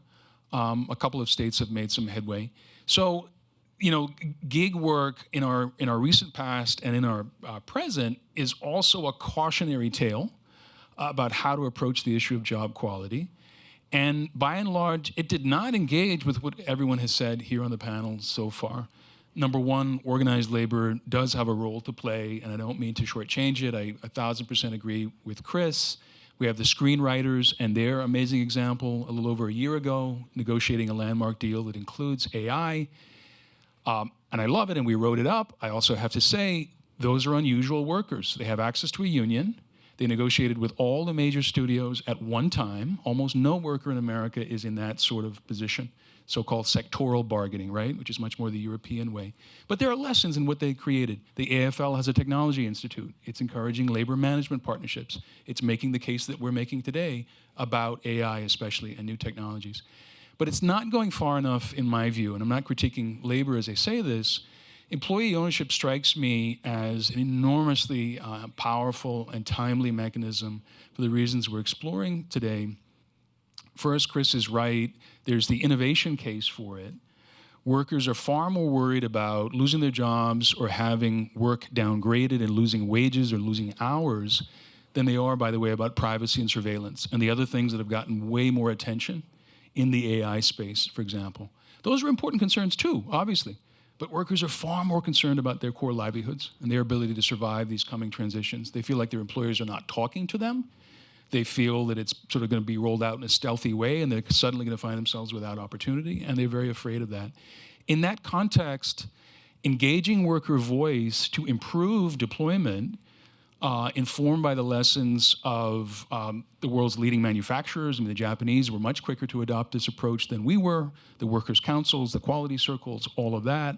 There's also the local economic development opportunity in this. I'm thrilled that we have a panel this afternoon on small business. That's where a lot of the conversation also lives when you go regional with this. And finally, the investment opportunity. I spent a number of years doing impact investing, both in my days in government and what I call the prehistory of impact investing, so government as a de-risker, government credit programs of many kinds, and when I served at the Ford Foundation. And, you know, as you look across asset classes with different sort of levels of risk and return and whatnot, it's not as though you have that many that can absorb a lot of capital that have a crystal clear, easy to explain, unequivocal social return, namely the impact on workers' lives and the quality of work, along with a financial return, right? So that positions this, I would say, given the scale it already has and the quality of the evidence that's getting better and better with all the research we hear about, positions it in a way that's really attractive from an investment point of view. And I'm glad that we're going to have a conversation this afternoon to sort of look at the frontier of that and where that can go. Thank you so much for that. Audrey, I think people are sometimes surprised by just how exposed home care, healthcare, and all care work is to technology as well, and how much those jobs are already being transformed, including by AI and generative AI. And you are daily and weekly in conversation with workers. Can you tell us a little bit about what it looks like when workers' voices are part of decision-making processes around technology in your sector? Sure. I'll start with the fact that technology and AI really should be about supporting workers and the care that they're delivering to the clients. You're not going to replace home care workers with robots in the home. It's not going to happen. But what should happen is ways in which it can help facilitate the home care worker delivering the care that the client needs in their home. And I think for us in our organization, it's really everything centers around the fact that we need to recruit and retain home care workers for this job. And the way to do that is through job quality. So the investments that we make really are around getting the workforce to be involved in the decision-making in the cooperative.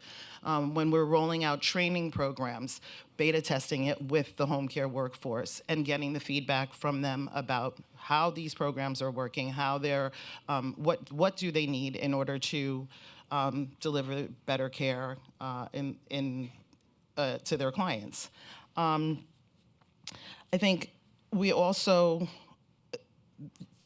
are reliant on the home care workers and the board members to promote CHCA and to be involved. We do a lot of initiatives around worker appreciation. We do things that help them feel connected to the organization and to the work that they're doing and feel valued and respected. Thank you so much for that. I know we are running out the clock a little bit, but you all have so many interesting insights to share. I wanted to go to you, Michael, to hear a little bit about, there's a chapter 2 to the story you started out this panel with about how employee ownership has played a role in the crises that Webb has weathered. I know it's meant facing some challenges, and I was wondering if you could tell us about how Webb has faced recent turbulence in its manufacturing. Yeah, life isn't as simple as we'd like it to be with just a happy ending, right? So this pivot in the organization, saving the business by making COVID tests, obviously that was a roller coaster in and of itself. It did let us bridge the gap from like making no airplanes to the beginning of an aerospace recovery. But that recovery isn't full yet. We're only at about half the rate of production in commercial aviation that we were in 2020, even though the demand is there. And we had built this wonderful business with a lot of promise.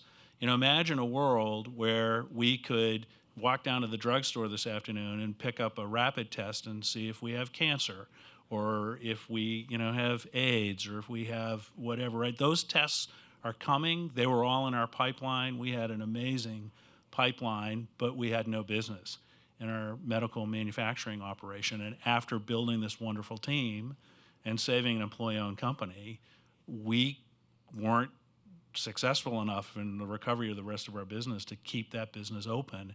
And in 2023, we closed the business. We offered jobs to anyone who would move. We moved part of the business to another nearby plant, but ultimately there were layoffs in that business. And I think if I just try to tie together some of what we've been talking about, right, the way that played out in an organization where we had a real, genuine, amazing culture of employee ownership, where people worked so closely together in high-performance teams, had pulled off such a tremendous, amazing result. When they all knew what was happening, they all had helped build this pipeline, they could see that it was too far away to come to reality. And the day that I stood up in a room like this and said that we were going to close the business, what I asked is, over the next few months as we wind it down, and then you have your severance. Can we still love each other, right? Like, it wasn't just about the money. And that's what we did, right? And I think that's what life is too, right? It isn't always a field of dreams.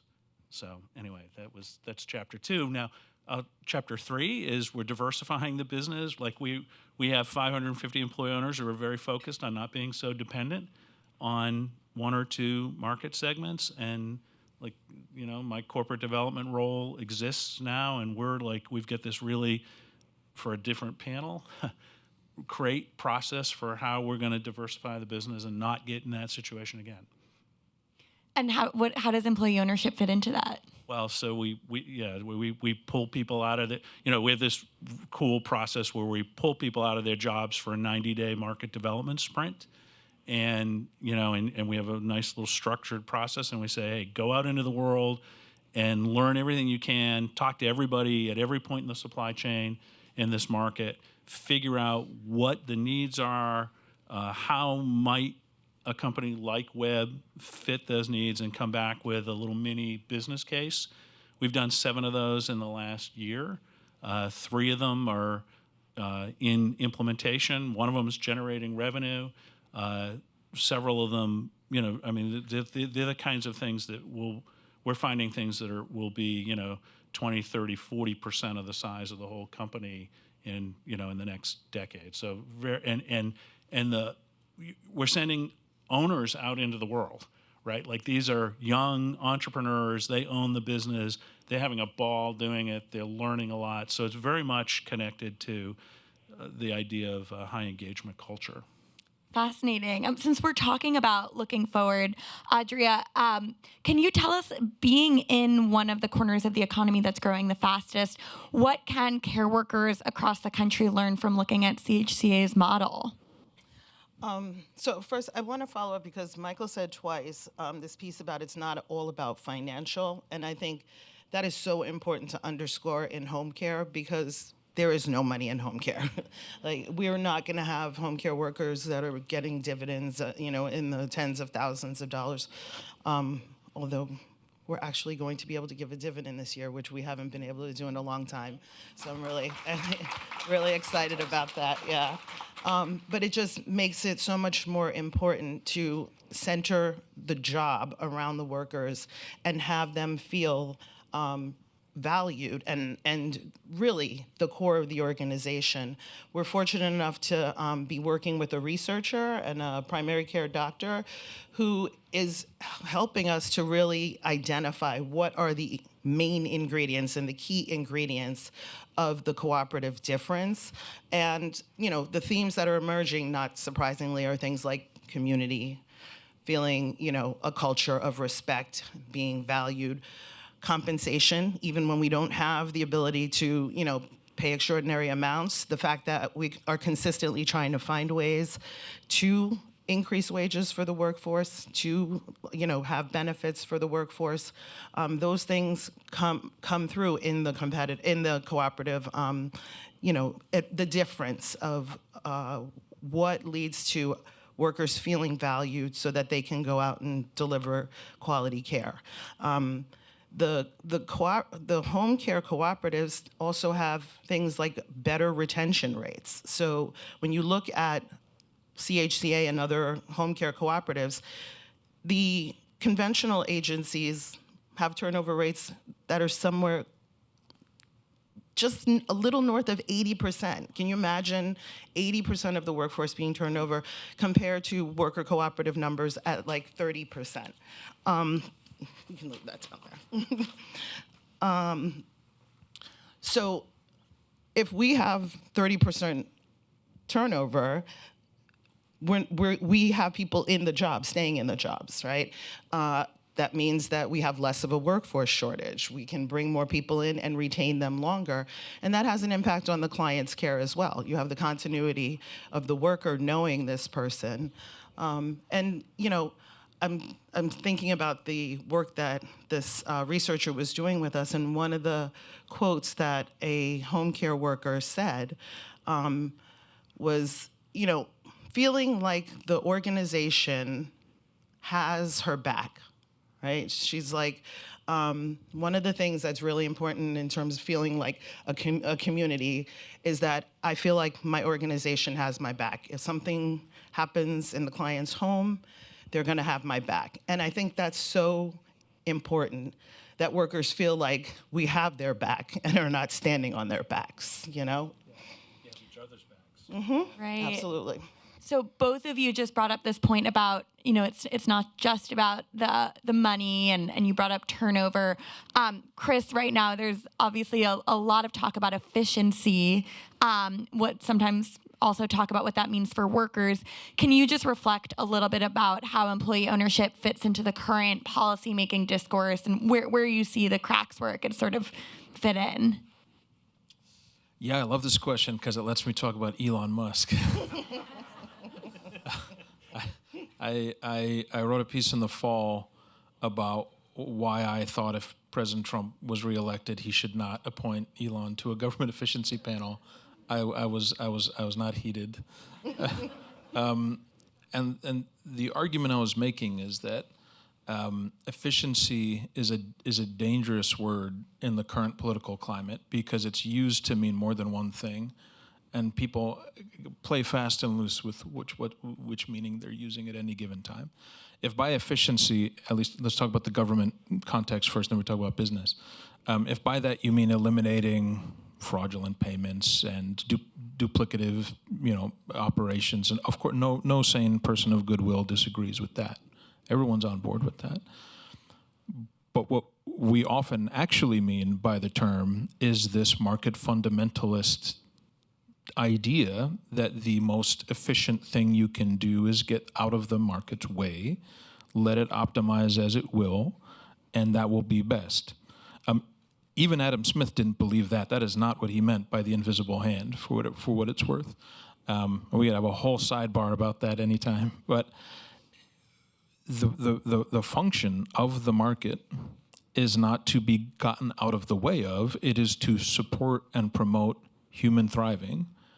And that is a fundamental, just a tremendously important shift from, again, this economic model and the philosophy undergirding that model that we've been pursuing for the last several decades.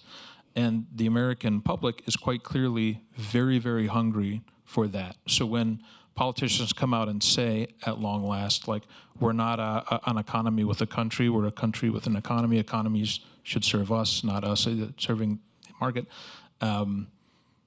That is really important. And efficiency, I think it gets deployed because everyone agrees with the common sense meaning of that word. I think it gets deployed in this other way very effectively. And you see the destruction that Elon has wreaked on our state capacity, for example, as a result of a misuse of the idea of, in my opinion, of the idea of efficiency.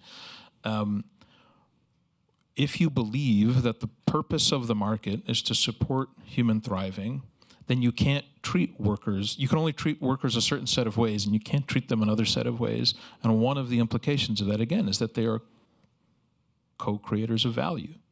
And so if the question is like, what policy frameworks can support economic models that affirm that, well, employee ownership is quite clearly one of them. And is, again, I think, a special one because of the efficiency with which it communicates the point that we are all in this together, that this is a shared endeavor, and that you matter beyond just the, again, like the kind of financialized, unitized, view of traditional economics. Thank you so much for that. Do we have time for an audience question? This was such a rich conversation. Does anyone in the audience have questions? Yes.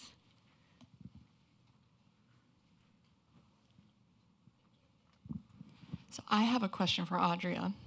You had mentioned that as an employee-owned cooperative, you have much lower rates of turnover within your company, which then results in better care for your customers. Can you also comment on whether or not that has improved your succession planning and the growth of the company in the future, maybe creating a stronger base for the future?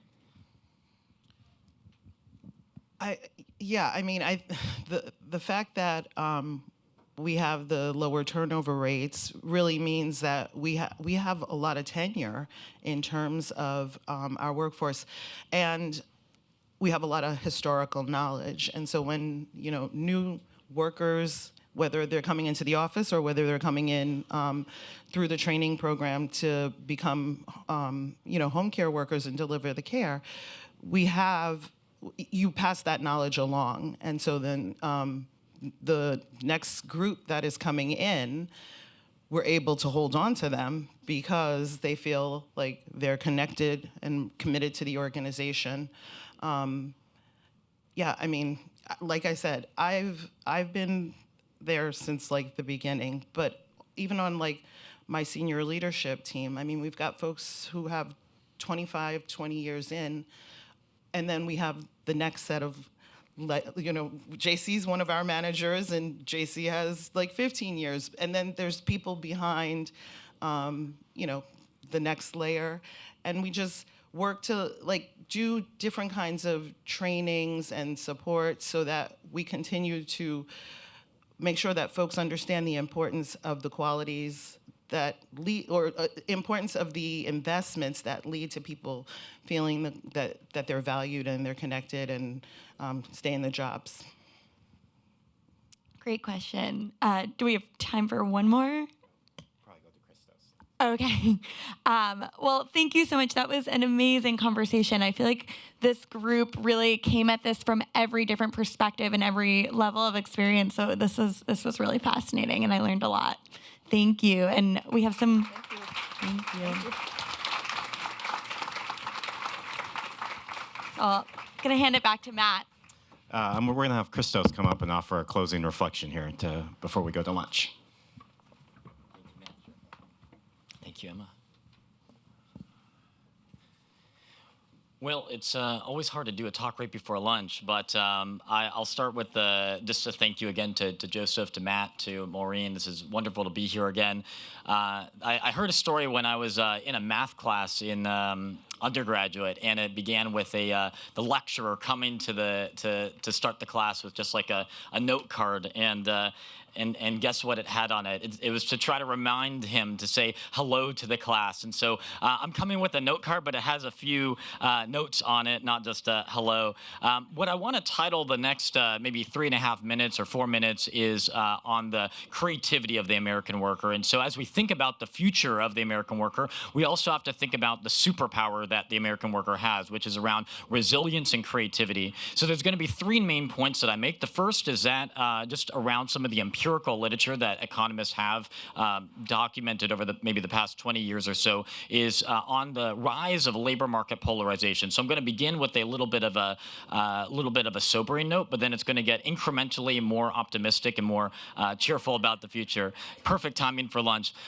So you might already know some of the papers that David Otter, David Dorn, Gordon Hansen have written about labor market polarization, which refers to the kind of thinning out of the middle class and the rise on the tails. So a higher share of the population that's low wage and a higher share that's high wage. And so I think that there's general agreement that we need to find ways to reinvigorate the middle class. And then the question is, well, how do we do that? How do workers come together? How do firms partner with workers, and so on? A recent paper that I just released with two colleagues, Travis Cyranek at the Bureau of Labor Statistics and Adam Bloomfield at the FDIC, we used new data from the National Compensation Survey, which, and the reason why I mention this is because a key point that came up in this panel is that we don't want to just focus on wage and salary. If all we do is just look at just annual salary, you miss all the other non-wage benefits, non-wage amenities that a worker is getting. And so what we really care about is total compensation. And that ranges from things like the culture, it ranges health benefits, it ranges from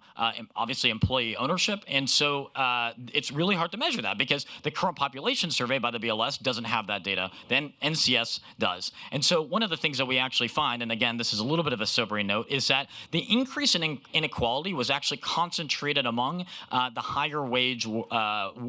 So let me put it differently. The increase in benefits was concentrated among higher wage workers. So if you're getting paid more in wage and salary, you're also getting higher benefits. And so that kind of exacerbates the rise of inequality. And so part of this discussion, I think, today is around the emphasis that non-wage amenities really matter, and we have to think about how to raise them.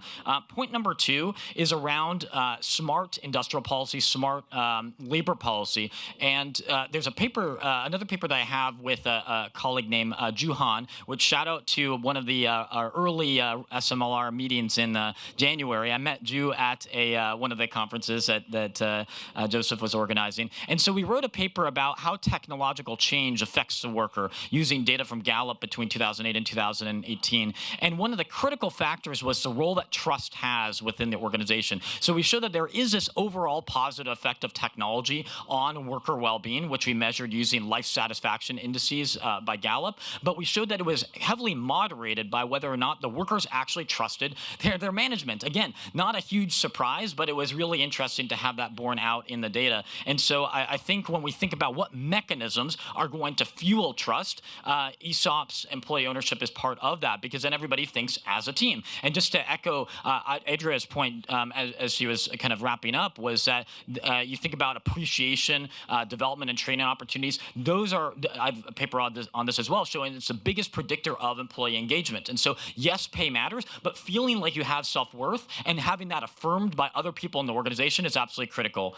Last point to make in the maybe one and then 1.5 minutes that I have is on the people that are on the sidelines. So there's a nice paper. I think there's like 6 or 7 co-authors on this paper, and I feel like maybe one of them is from Aspen.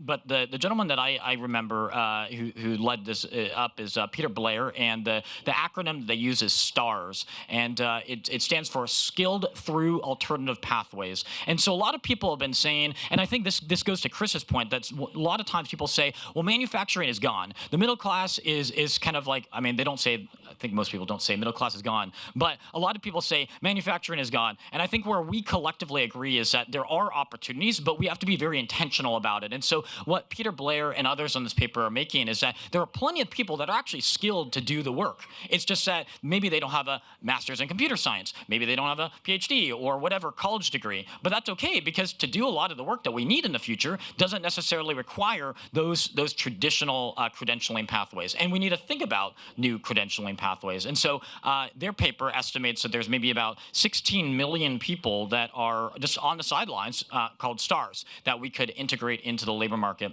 And so just kind of landing the plane on as we see the rise of generative AI and AI solutions out there, just really want to double click on the point that it can be a complement, and it has to be part of the design that organizations embed.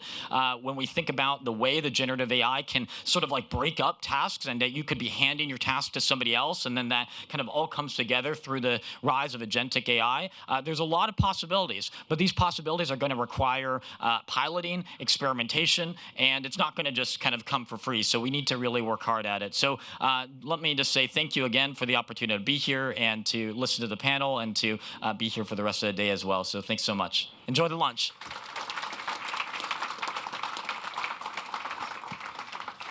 Thanks, Christos, and thanks to that wonderful panel again. So much to chew on there and to digest.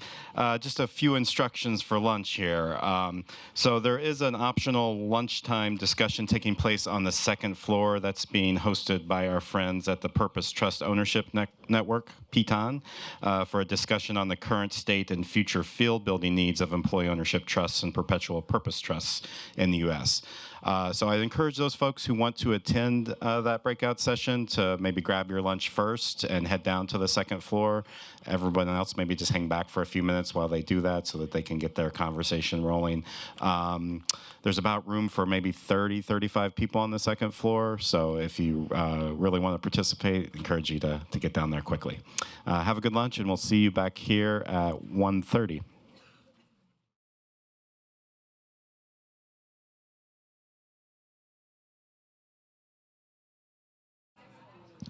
Can I have your attention, please? We're ready to get started. So I'm very honored to be waiting for you to be quiet? Thank you. I'm very honored to introduce Margot Brandenburg from the Ford Foundation. Margot serves as a senior program officer in mission investments with a particular focus on strengthening the infrastructure for impact investments and shaping broader capital markets. She's the co-author of The Power of Impact Investing. But we all know that Margot invests a lot of her time in understanding the ecology of the emerging employee ownership world. And this being a world that spends so much of their time looking at themselves in the mirror, God knows we need someone who's trying hard to be objective and to appreciate broadly from the outside what is going on, what could go on, where this could be. We need someone who has a investment perspective. So let's just join me in expressing our appreciation for all of Margot's silent and untold efforts to keep us on the right track. Thank you, Margot. Joseph with the zingers. I love it. Thank you so much. Hi, everybody. I am so happy to be here. So sorry to be part of the reason that you were all kind of dragged out of your lunch conversations. But want to start by just expressing deep appreciation, Maureen, to you, Joseph, to Jack, to the incredible teams at Aspen and Rutgers. This has really been phenomenal, and I feel really lucky to be here. And I have been chopping it up for the past few days, so I also jotted down my notes. Just to sort of pick up on something Joseph mentioned, my team at the Ford Foundation, we're based in New York City, called Mission Investments, and we manage 2 pools of investment capital and a grant portfolio.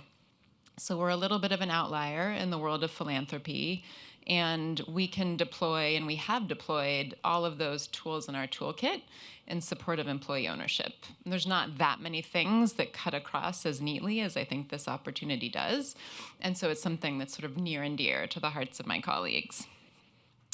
And I am honored that this is my 3rd forum, and each one has been powerful. But I've observed a few similarities and differences, and I thought I could segue into the next panel by kind of flagging some of what I see as the through lines and some of what feels different. So the first similarity, which has been commented on, is just this tremendous bipartisan appeal. And I know that that's been commented on in the past, but Maureen, as you said earlier, to hear a Republican senator from Louisiana invoke Karl Marx and a staffer for Bernie Sanders quoting Ronald Reagan, and both of those like affirmingly, not with any snark or not with any like disparagement. I mean, I can't imagine that there are more than one type of conversation where that would happen. And in this moment in time, I just think that superpower continues and grows stronger and is just worth continuing to celebrate. The second is the diversity of the stakeholders in the room, right? We have academics and think tanks, policymakers, practitioners, workers, investors, funders. Like, I know from having been fortunate enough to be part of the early days of impact investing that we need a whole ecosystem. We need that big tent, and I see it more and more in each of these fora. Is that the plural of forum? And it's really exciting, and I think it bodes well. And the third is just we've had and continue to have both great data and great stories, and I think we're getting even better at telling the stories. So yesterday we heard some emerging research. It sounds like painstakingly collected with the Census Department, documenting the positive relationship between ESOPs and labor productivity.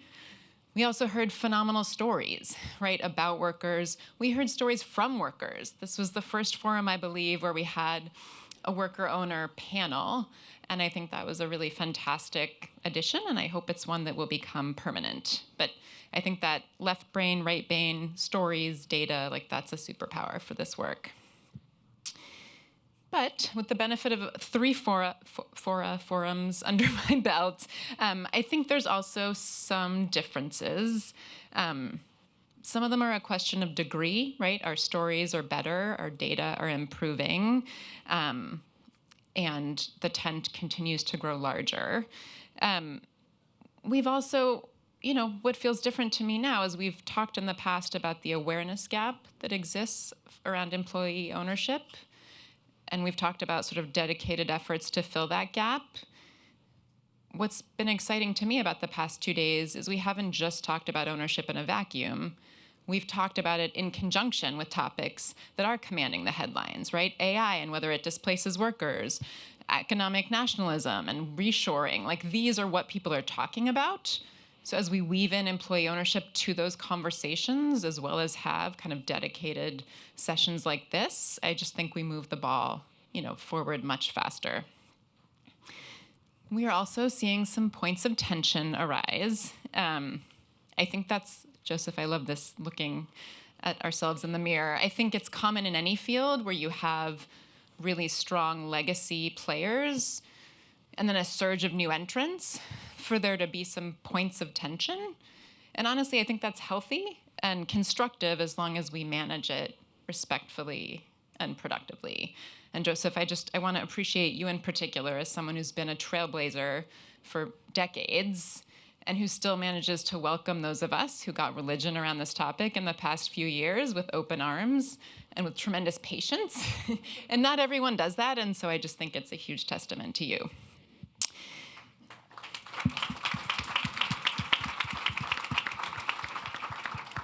And then last point, to state the obvious, the context in which we're having this conversation is pretty dramatically different from what it was just last year.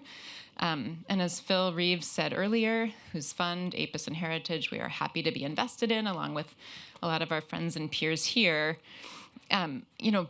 we are not in the last year of the last arc of 50 years. We are almost certainly in the first year of the next 50-year arc. I went to public policy grad school. We talk about the Overton window, which is the universe of what's possible. And regardless of our particular sentiments about what's in the news cycle, that window has just expanded dramatically. And so I think this conversation, against this backdrop of realignment and expanded possibilities, is just really great timing. And I appreciated everyone's exhortation this morning to get much further, much faster, and to bring that urgency to the opportunity that we have now. So with that, gratitude again, and I segue to my esteemed colleagues. Thank you.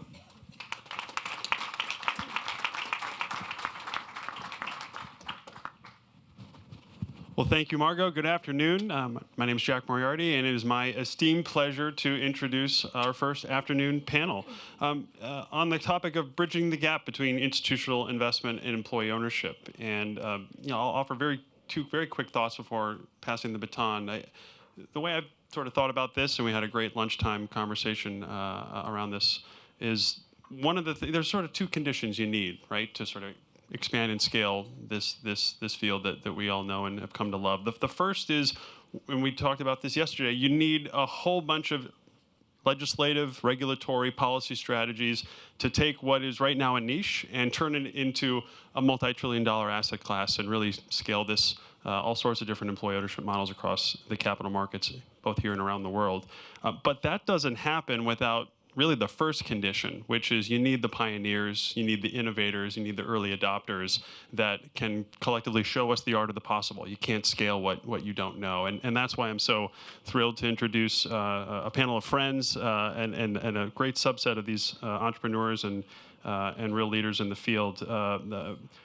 First, Ted Marguerite, Managing Partner at Paraline, Catherine Toner, the Managing Director of Impact Investing at Gary Community Ventures, Lindsay Zizumbo, Executive Director of the Sorensen Impact Foundation, and Allison Lingane, the Founder and CEO of Ownership Capital Lab. I'll let Allison take it away. Thank you, Jack, and thank you so much to everyone for being here, and again to Maureen and Joseph and everyone involved in bringing these last 2 days together. It's been a really powerful set of conversations, and I think we're going to have another powerful conversation here today. So capital is such an important lever of growth for employee ownership. And if you look back, we certainly wouldn't be where we are today if it hadn't been for all the ESOP lenders who have really helped with the growth of the ESOP space. If it hadn't been for the CDFIs who've really leaned into the co-op lending and the new EOT lending, right? We really depend upon capital in many ways to have gotten where we are today. And there's this new set of employee ownership funds that are looking to work with capital in different ways, and those funds need to be capitalized in a much greater way. And I truly believe that is a huge lever of growth for us as a space if we can capitalize. This earlier today we heard someone say we need to be thinking about 10xing. I believe we need to be thinking about 10xing and then 10xing again, right? And then from there. So. And we can do that with capital, and we're going to talk a bit about that today. So my name's Allison Lingay, and I'm the founder of Ownership Capital Lab. You may or may not know me previously from my role as co-founder of Project Equity, but really what we do at Ownership Capital Lab is we work on that lever of capital for growing the number of new employee owners that we believe is possible in the United States. So what we want to do now is just ask each of our panelists to introduce themselves. And I'm going to ask, as you do your introductions, if you can also, have some brief commentary on, if you do look back 5 or 10 years, how the employee ownership space is different, so that we can be thinking about the next chapter moving forward. And then also, the framing of this is institutional capital. So unpack that from your perspective just briefly so that folks in the room who may not be familiar with that lingo can get a sense. So starting with you, Lindsay. Thank you, Allison. Catherine and I figured out how to turn on our remotes, so I feel like we're already successful today. I'm Lindsay with the Sorensen Impact Foundation, and it's great to be with you all today. I can't look back 5 years because I've only been here for about a year, so thank you for Joseph and Jack and other folks in this room who have really helped us come up the curve really quickly in employee ownership. Our foundation is really dedicated to moving more capital into the impact investing space. I know that feels like a broad mandate, but impact investing is still in and of itself a nascent space. And so we've spent most of our time with that broad mandate. But every once in a while, a theme comes across that really checks across many verticals all the impact boxes for folks. And as Margot said, across different programs and streams of capital. And for us at the foundation, that is the ownership economy, and specifically within that, home, community, employee, helping Americans own where they live, where they work, and a stake in the capital markets is incredibly important. And last year we put out a request for proposals for funding for both philanthropic dollars and also catalytic dollars, and it was the first time those two teams had ever worked together. A success in and of itself. For those of you who work in the foundation world know how hard that is. Margot's laughing. She appreciates my pain. And I know Catherine does as well. So as I think about the context of where you were 5 years ago, I don't know, but I do know you're having your moment, and there's a lot of new capital at the table. And there's a lot of capital still sitting on the sidelines. We've got to get off the sidelines. Our subtext at the foundation is pioneering the gap, or helping folks through the valley of death. That is the role of foundations and family offices and high net worth individuals that care about impact and that care about impact allocation and where their dollars are going today. And if you ask me, there's not a better place for those dollars to be going today if you care about decreasing the wealth gap. So I'm excited to talk about those things and how we can sort of bridge that gap to institutional capital and what scale looks like for folks, because we're excited to see all the employee ownership funds and products that are out there get to scale. I'm next. The microphone's working. We did a really good job. Yeah. Catherine Toner, I'm with Garrett Community Ventures. We're a hybrid family office private foundation based in Denver, Colorado. We very much have a place-based mandate in Colorado for our philanthropic work, but have a national portfolio and are uniquely 100%, not necessarily uniquely, but we are both 100% impact invested as an endowment, and we are also a sunset organization. So I will be out of a job in 10 years. I always make this joke on panels, but I'm serious. I will be in the job market. But no, it's a very cool structure, one that I moved to Denver, sight unseen, to support, because it really changes the way that we're able to take risk and think about risk. And I love the term be that kind of bridge in the valley of death to real market rate and scalable solutions. Employee ownership, which is kind of emblematic of, for us as well, kind of that structure that is both producing market rate returns and implicitly creating impact for the folks that help drive that value in a company itself. I get to uniquely do a lot on the investment side. Two of our investees are here, Tirana Group Central Owners Fund, as well as Apis and Heritage in Fund 1 and Fund 2. And so really learning through our portfolio what structures work, how to actually implement on the ground from the people doing the work, and how structurally that kind of translates into value and wealth for the employees. And that fits in our broader strategy of I oversee our family economic mobility investment portfolio. And we view essentially the P&L of the family and the balance sheet of the family as the things that we want to affect. So increasing income, decreasing expenses, and increasing assets. And employee ownership is very much in that asset bucket, and thinking about ways that can be generated through housing value, through home ownership, individual assets, and now employee ownership and other structures in real estate. So excited to talk to you all today. Great. Thank you, Catherine. My mic's working as well, so we're off to a good start. You got it. Well, good afternoon. First, it's been such an honor to participate in this important conversation. It's been so inspiring today and yesterday to hear all the great ideas, the excitement, not just in my space, the ESOP world, but across employee ownership, things I wasn't even aware of. It's just so powerful. So I'm Ted Marguerite. I'm the managing partner of Paroline Capital Partners. We're a bit of a unique animal. I've been in the ESOP space for coming up on 20 years. Throughout that period, my role has been advising business owners as they've evaluated ownership transition, ESOP primarily, but not exclusively. Our role at Paroline, where I founded Paroline 2 years ago, was to expand the awareness of employee ownership. And that takes two forms, and we have two parts of our business. On one hand, where we spend, frankly, most of our time is advising. And that's going to find business owners, whatever they want to do, whether it's sell to private equity, do an ESOP, but we want to put that ESOP option on the table for them and make sure it's considered. Educate them on it. It might not be the right solution. It's not the right solution for everyone, but we want to make sure that they're making an informed decision. So that's the first part of that. The other part of how we want to bring those market-based solutions is by connecting capital.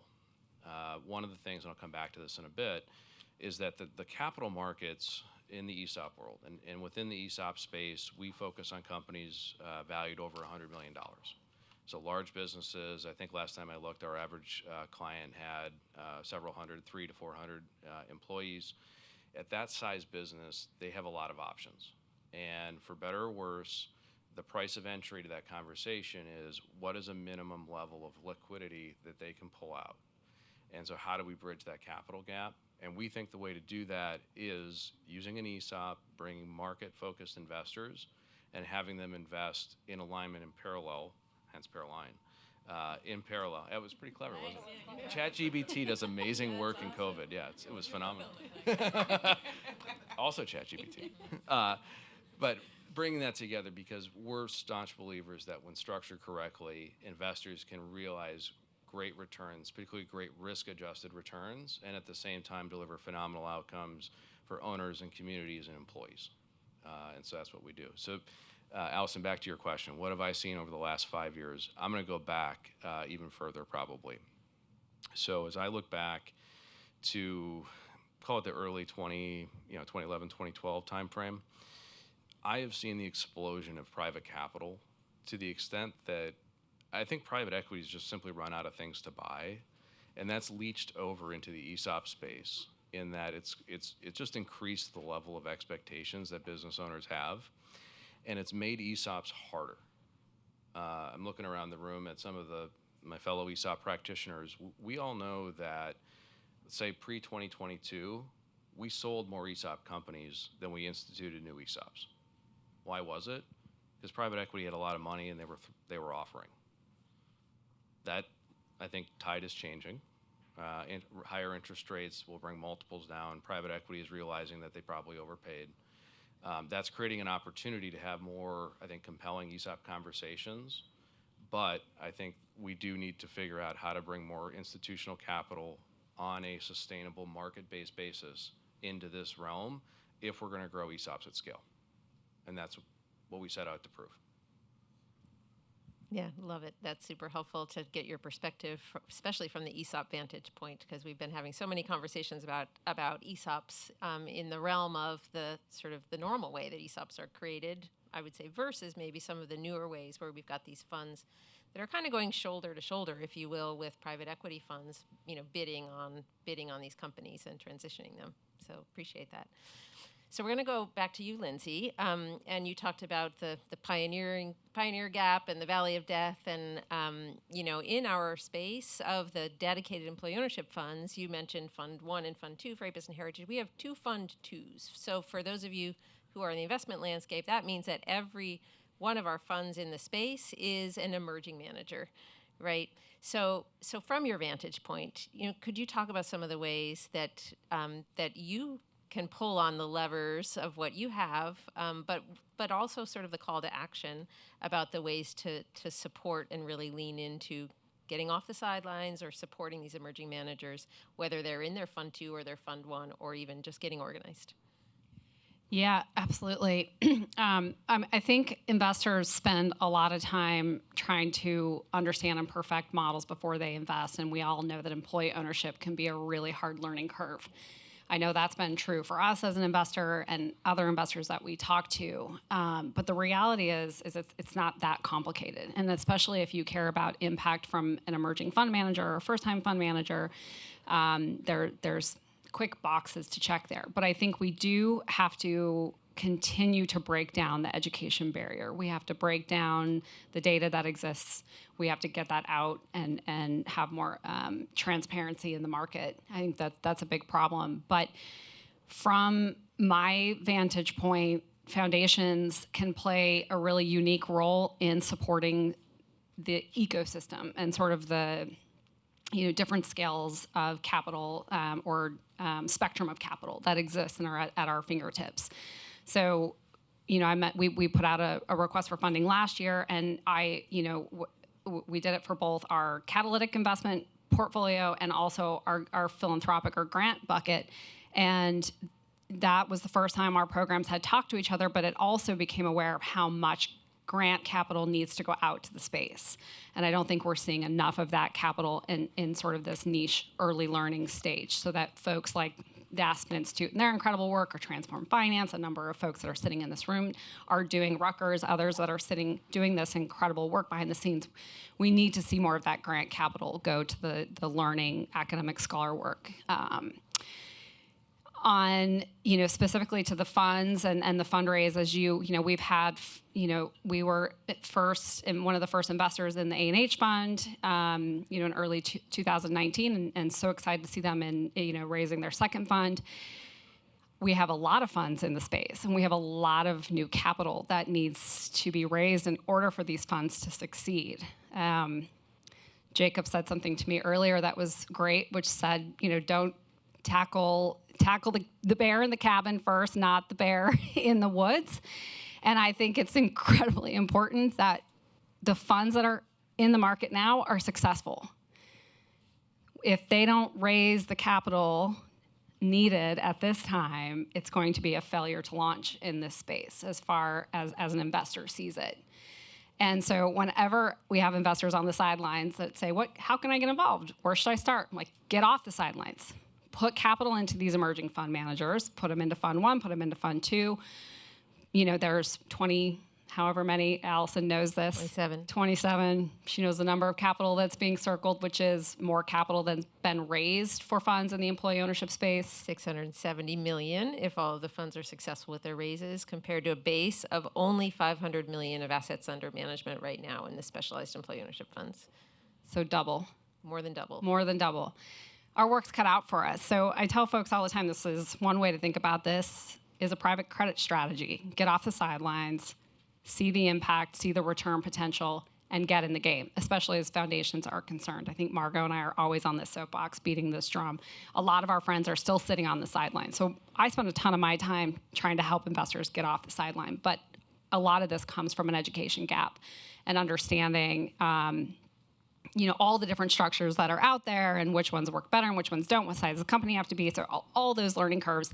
And then I think from an investor standpoint, there's some innovation that can happen. I think there's an entry point that could be made easier so that there is capital ready at the employee conversion place. So whether that's a fund-to-fund model, so people can start to dip their toes in investors. I think there are different ways that we can play, but I will say no matter which place your capital is coming from, there's a lot of capital needed on the philanthropic side, on the catalytic side, and as we move these funds up to the market rate side, we've just got to get off the sidelines. Love that. Get off the sidelines. You're already off it. So tell me what's next. I hate sidelines. You were not a bench warmer, were you? Yeah, so tell us, Catherine. I was JV lacrosse, but, we can talk about that later. It's a lot of emotional trauma. So tell us what you're doing, not being on the sidelines. Talk to us about some of your investments and what you're learning and seeing about the gaps and the needs and, how at sort of the field level, what the needs are in order to unlock more capital flowing. Yeah, I think I agree with Lindsay on the grant side in understanding the learning, and Joseph has been working for decades, and Jack on the actual data behind the performance and efficiency of the underlying portfolio companies under employee ownership models, and that is a commercial rationale we need the data basis for to get institutional capital at scale into these investments and in asset classes across employee ownership investments. And I think that's a big thing for us too, is just the framing of this as institutional, like to attract institutional capital is not I'm investing in employee ownership or this is my impact strategy. It's like, no, it is a private credit strategy that fits into our endowment portfolio strategy and asset allocation, that the underlying investment and value creation is employee ownership itself. And I think that framing is really powerful for our investment committee and for also getting folks off the sideline and getting the traditional CIO endowment folks at foundations to think about this as more traditional asset allocation and not a niche, fluffy impact strategy, because it's not. It's a large driver of value in the workers that are creating that value day to day. I think grant capital is also incredibly helpful at the firm building level. But Lindsay and I were talking about this earlier. The danger of too much grant capital is creating that label of impact only or impact first. And there's certainly an area and an opportunity and a need for that type of capital and the catalytic capital to bridge that valley of death. But institutional capital long-term in employee ownership strategies requires a very market-oriented approach. And so we're supportive of that and supportive of funds that are both experimenting like essential owners in different structures that are not necessarily full ESOP conversions, as well as full ESOPs structurally, but the underlying credit or capital being provided into those investments and conversions are traditional asset classes. Yeah, fantastic. I love what you said about we need to show up with the investors in the way that they are used to being pitched, and instead of saying I'm an employee ownership fund, say I'm a private credit fund. Oh, and the value creation happens through the employee ownership. I mean, it's the same thing that the funds are experiencing in the space of being able to go to a business owner and say, instead of, oh, business owner, you should fall in love with employee ownership. No, go to the business owner and say, oh, business owner, we have capital, we want to acquire your company. Oh, and P.S., employee ownership is the added value that you get by going with us instead of by going with the other firm. And is the captive buyer at the end of the day. Like, once the ESOP is set up, and I'll use A&H as a example. I don't. He's not even here for this panel. We keep Damn it. using his name. Damn it. Rude, Phil and Todd. But a unitranche strategy is you're essentially approaching the seller who has run the company and put their blood, sweat, and tears into it and providing a mezz debt and a unitranche senior debt opportunity to achieve the end goal. For an EOT, for equity comp, for any broad-based structure, it is a dividend recap. Like, speaking in the real terms of traditional finance to communicate what this actually is, I think bridges that gap and goes a long way to make this a normal, niche investment strategy. Yeah, and what that takes is the marrying of folks who have backgrounds in investing and can speak that language with folks who have backgrounds in employee ownership, right? The two have to come together. So over to you, in your experience, especially on the sell-side advising on the ESOP front, tell us more about what you're seeing and what you touched on this in your opening remarks, but what you see as some of the paths to more institutional capital. Happy to. So I think the biggest challenge we have in the ESOP world today in terms of institutional capital is twofold. As we speak to investors currently that are invested with us or people who are evaluating the structure for the first time, structurally, they love the idea of ESOP, but that's like third or fourth on the list. Number one is, how do you generate returns? Why is this differentiated from what I'm doing today elsewhere? Okay, check that box. But where they struggle as they understand the structure is duration.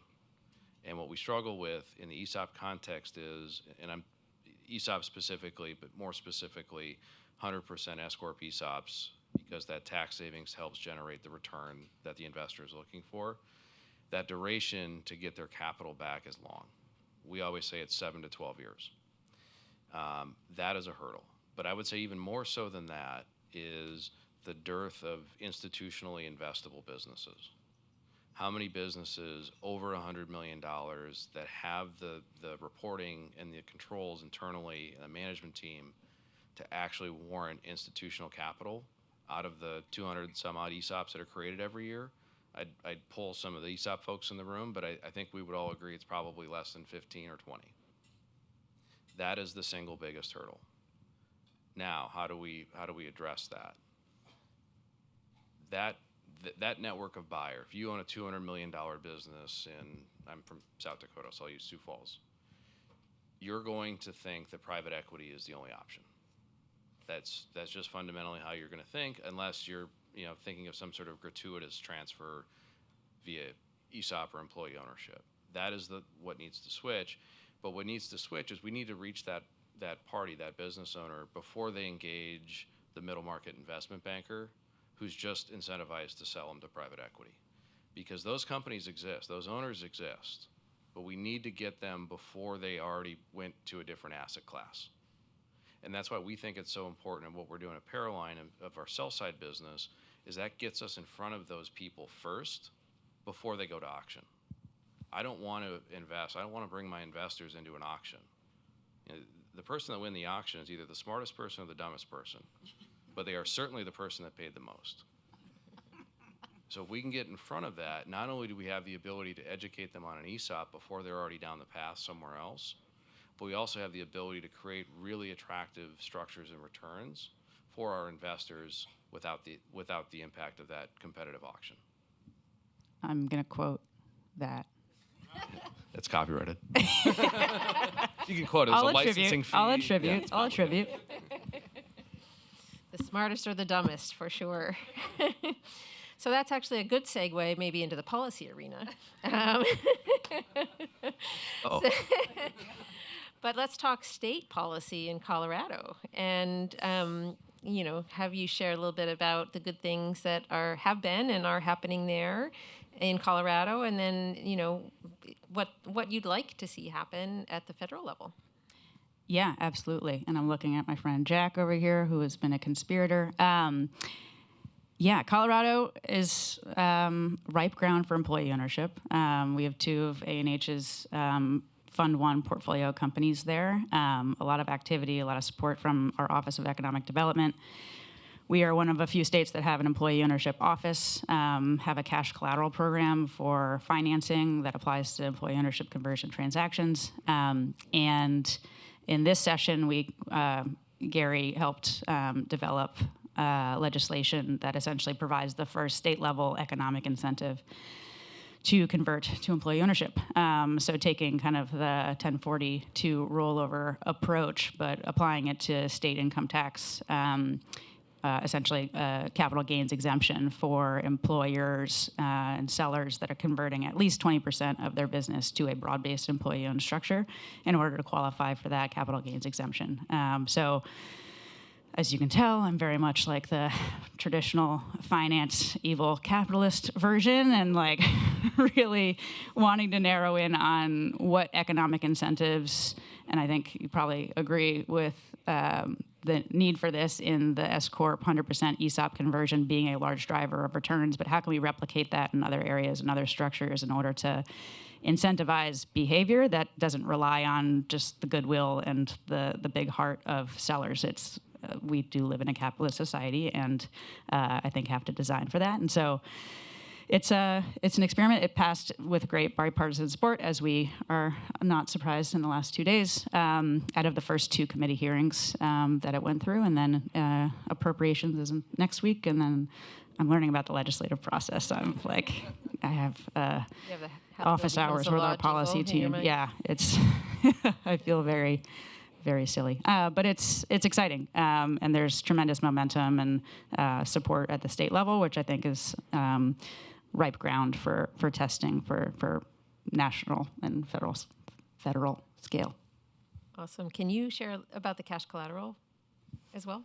Yeah, the Office of Economic Development and International Trade, OEDIT, in Colorado, is administering a cash collateral program as it's designed, or as it implies, that it was originally designed for small business lending at the state level, but explicitly has been expanded to use in employee ownership conversion financing. So essentially providing additional collateral and reducing the need for personal guarantees from sellers in order to attain the financing for broad-based employee ownership conversion. So kind of as the call to action institutionally as catalytic capital, I think more ways not only to support the mezz funds and the folks actually doing and leading the conversions, but thinking about ways that you can use your balance sheet and more traditional philanthropic and impact investing structures to support the senior lending piece to de-risk, quote unquote, because it's like a very attractive cash flowing assets that we're talking about, but perceived risk to bridge to that institutional CRA oriented senior financing world. So cool. So yeah, so the cash collateral is basically you go to a bank to get a loan for your ESOP or other employee ownership transaction, and there's not enough collateral based upon what the bank requires to say yes to that loan. So the state is stepping in to fill that gap in order to get the bank to say yes. Well, they would say yes at a very high interest rate, and so it's a lot of the pricing control to eliminate that perceived risk as it's represented in the rate of return that you'd have to pay. Yeah, love it. That's great. So comments on policy. What are your thoughts? Do you have anything you want to share? Well, we share a border. I'm in Utah and she's in Colorado, and I just have to say we have a lot of work to do. We're nowhere near that in Utah, and I would suspect in other states as well. So I think the state lever is a really good one, interesting one to pull. We've been pulling it on home ownership, which has been much more successful for us. So hoping we're just starting to educate legislators on that front. And on the federal side, Jack's getting lots. I'm going to give him a mic. Is there an extra chair? We're going to pull him up. We have worked with Jack for years at Lafayette Square Institute, and he's doing incredible work on the Employee Ownership Investment Act. I got it a little wrong, but it's getting renamed anyways, I think. So, and that's a great program that will, once passed, move a lot of capital into the space. I continue to think from this side of the house, we've got to pull all the levers, policy included. And so the more grant capital or whatever capital is that you have that we can support in that area, the better, and that there's an education gap there as well. Yeah, I think that's probably all I have. Jack, what did I miss? Any policy asks that you would have from the seat that you sit in? You know, my biggest concern is I don't want to lose what we have. Mhm. I'm a big believer in we have the tools. We need to use the tools better. And we need to demonstrate better outcomes for investors. Because I know one thing, if they're earning attractive returns, we will get a flood of capital. And, you know, if I look out 20 years, my goal is I want to make ESOPs the same, you know, it's from a market acceptance perspective as private equity LBOs. There's no reason they shouldn't be. But we got to have real returns. We got to have good outcomes. And if we can do that, I think the capital's going to be there and the demand will fix itself. Love it. All right, so we're going to go to Q&A, but before we do that, are there any just sort of quick thoughts you guys want to share with the group here before we move to Q&A? Catherine, to you. Anti-sideline, I think, is just the use my bear in the cabin analogy. Yeah. From Jake in the back. Bear and the smartest or dumbest person. Yeah. I'd really just want that to be the takeaway.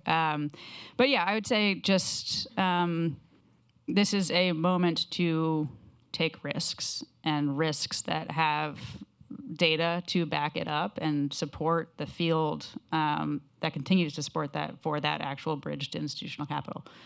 We need to get to a place where every pension fund sees the inherent risk of the underlying companies and support and safety net of those companies or lack thereof as a existential risk that they can mitigate through their portfolios and their investments and put a high volume of capital into these strategies that are sustainable and produce market rate returns. And that's kind of it. Like the impact piece is wonderful and important, but to get to that institutional scale, it requires a real market-based and market-oriented messaging and approach.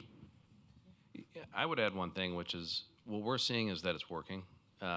So our investors are single-family offices, couldn't spell ESOP before they heard of us and met us. I love that because these are real investors that are investing for returns. And when we bring them opportunities, they've been very excited. And actually now what they're doing is they're saying, hey, we want to invest more money in Nebraska, a live example. And so we turned around and said, okay, let's go find companies in Nebraska that are family owned, that fit the profile of what this investor is looking for. And let's go ask that owner. Hey, I'm sure you get private equity offers all the time. We're not that. We're going to talk to you about an ESOP, but we're also going to talk to you with the perspective of having a checkbook. And those conversations have been really productive. And so turning that around and saying, instead of us, invest in us, we'll go find some generic opportunity, but we're actually going to our LP saying, what do you want to invest in? Let us proactively go pursue that.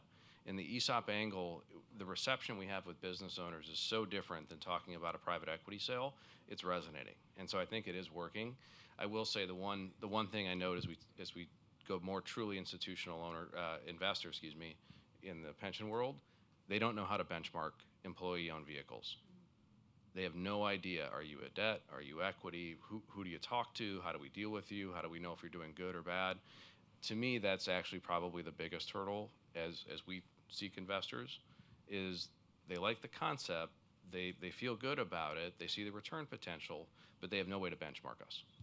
Completely agree, and I think that goes back to the messaging point of it's not an employee ownership strategy. This is a private credit strategy. This is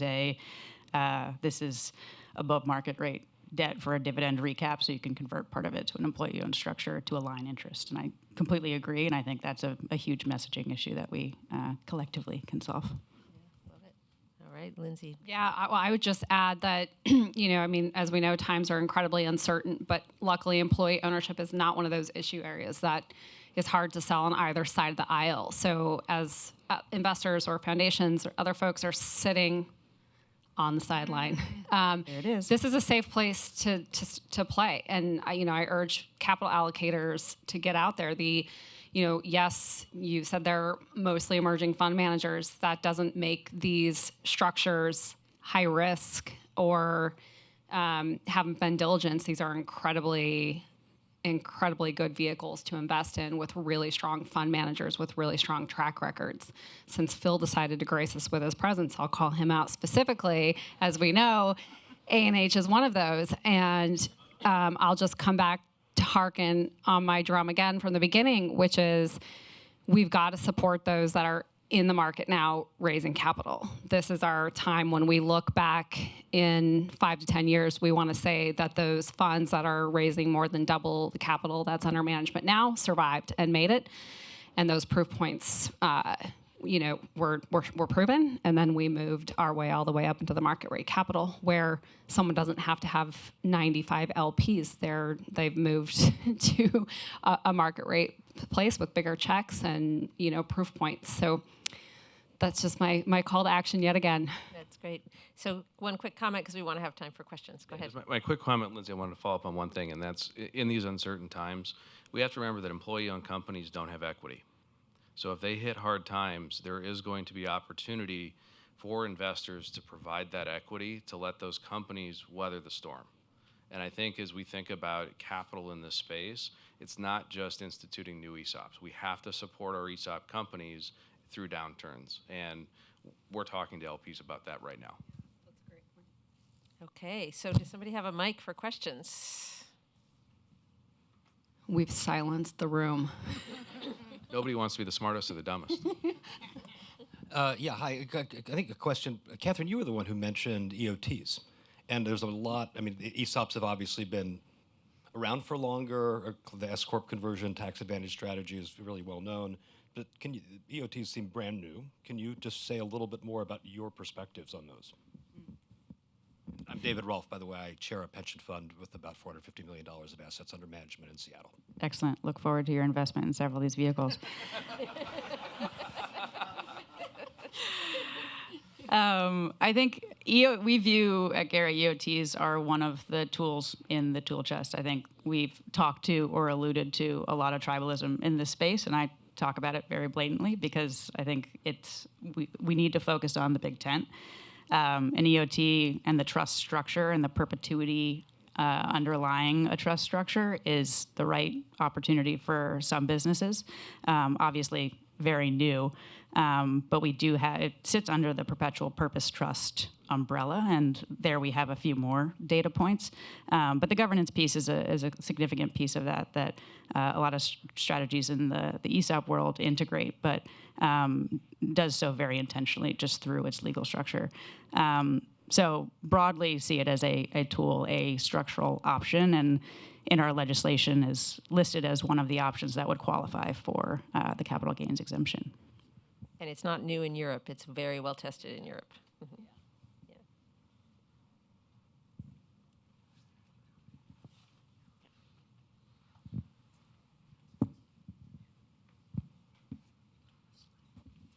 Ted, you kind of answered my question, but I'll answer it anyway. Maybe others have comments. But we've heard over the last couple of days that awareness, lack of capital, and policy, those seem to resonate all the time.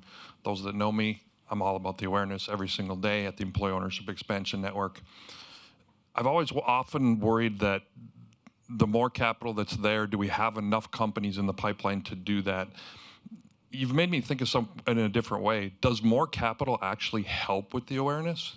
And the reason I say that is you're going to business owners and bringing it to them. I guess a comment there. Do you think more capital improves the awareness? Yeah, I think at the end of the day, business owners, they want to do the right thing by their team. But that's second to, I want to make sure I get a fair deal.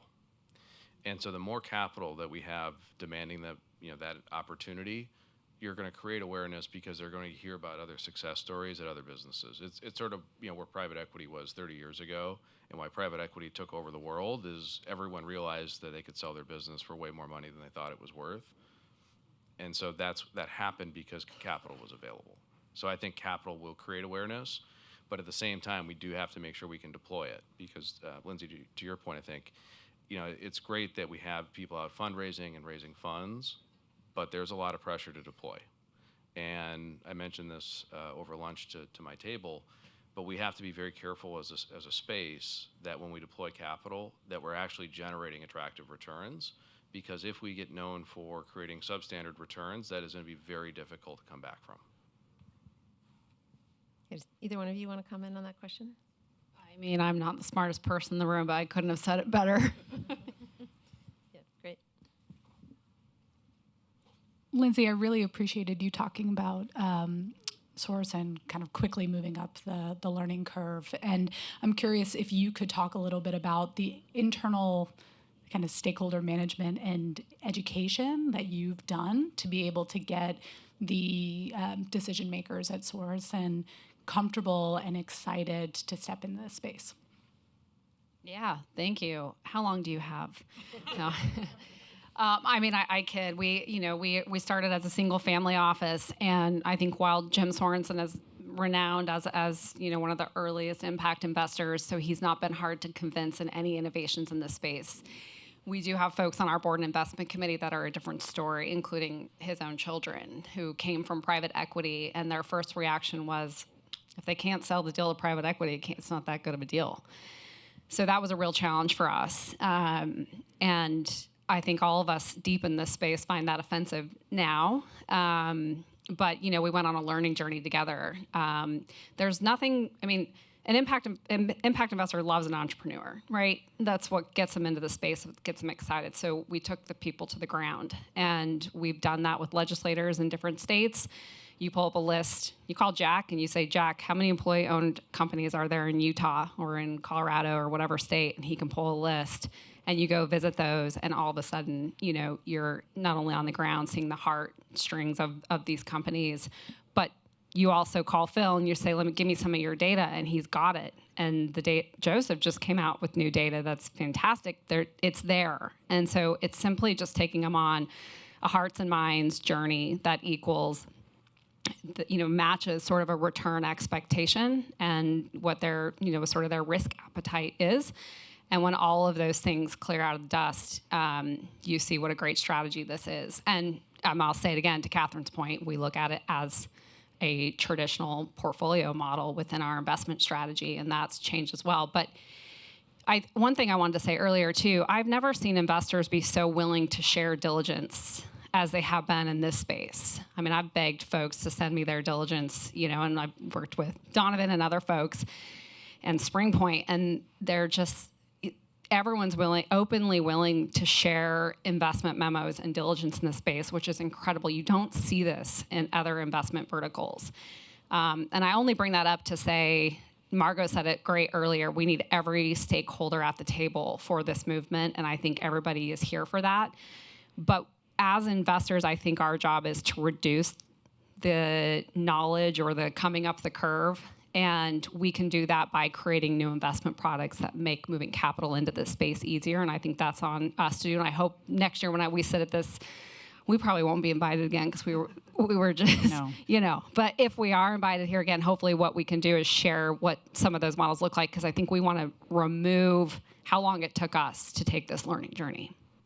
That's great. And so I'm going to close us out now just to follow up on that and say, one of the things that we do at Ownership Capital Lab is I see it as table stakes in our space to do the sense-making work of what is the employee ownership investing marketplace. What are those opportunities, creating spaces where investors can come together and share due diligence with each other, educate each other.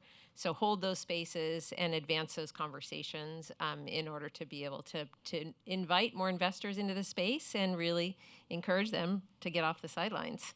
So one of the things I do want to say just before we wrap is that at Ownership Capital Lab, we are launching an initiative over the course of 2025 to develop a roadmap for employee ownership capital in the space. And you may have seen sitting on some of the tables, we've got some postcards with a little QR code that I would encourage everyone to take our survey.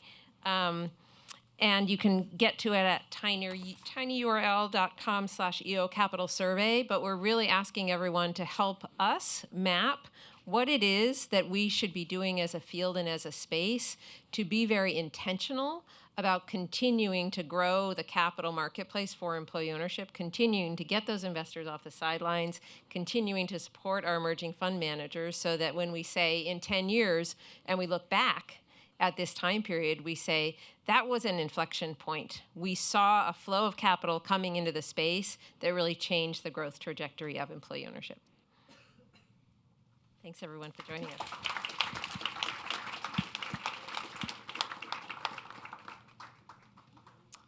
We're going to take a quick 15-minute break, emphasizing quick, and be back at 2:45 to start moving our way towards the end of the day.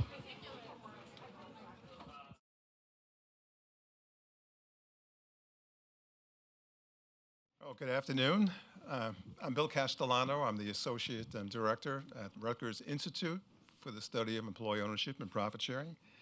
So I'm very happy to be introducing this next session, Strengthening Small Businesses Through Employee Ownership. This is a topic that we've been spending a lot of time researching at Rutgers. Actually, we just published a report that identified approximately 140,000 firms could be candidates for an ESOP. They're hiring 33 million employees.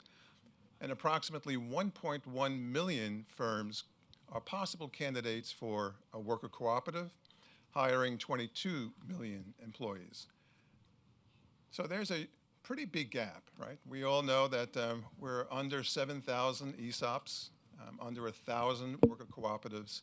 So there's a tremendous opportunity. And then, of course, we're familiar with the silver tsunami and the need to make some quick decisions. Certainly, I think building awareness is a very important next step, providing financial assistance. But I've been researching this for quite some time, and I think one of the greatest opportunities is to help prepare these businesses to continue to grow, to be eligible for an effective buyout. So what does that mean? I think it means providing assistance that many more sophisticated firms have available, assistance in developing a succession management program. How do you identify and develop that next leadership team? Designing and implementing effective financial, operational, HR, governance management type programs. These are the things that I think could help many of these businesses get to the point where an effective buyout strategy could be implemented. And we've been partnering, luckily, with here in New Jersey, with the New Jersey Economic Development Authority, trying to address all of those issues. The governor's office has provided financial support for us to continue building awareness.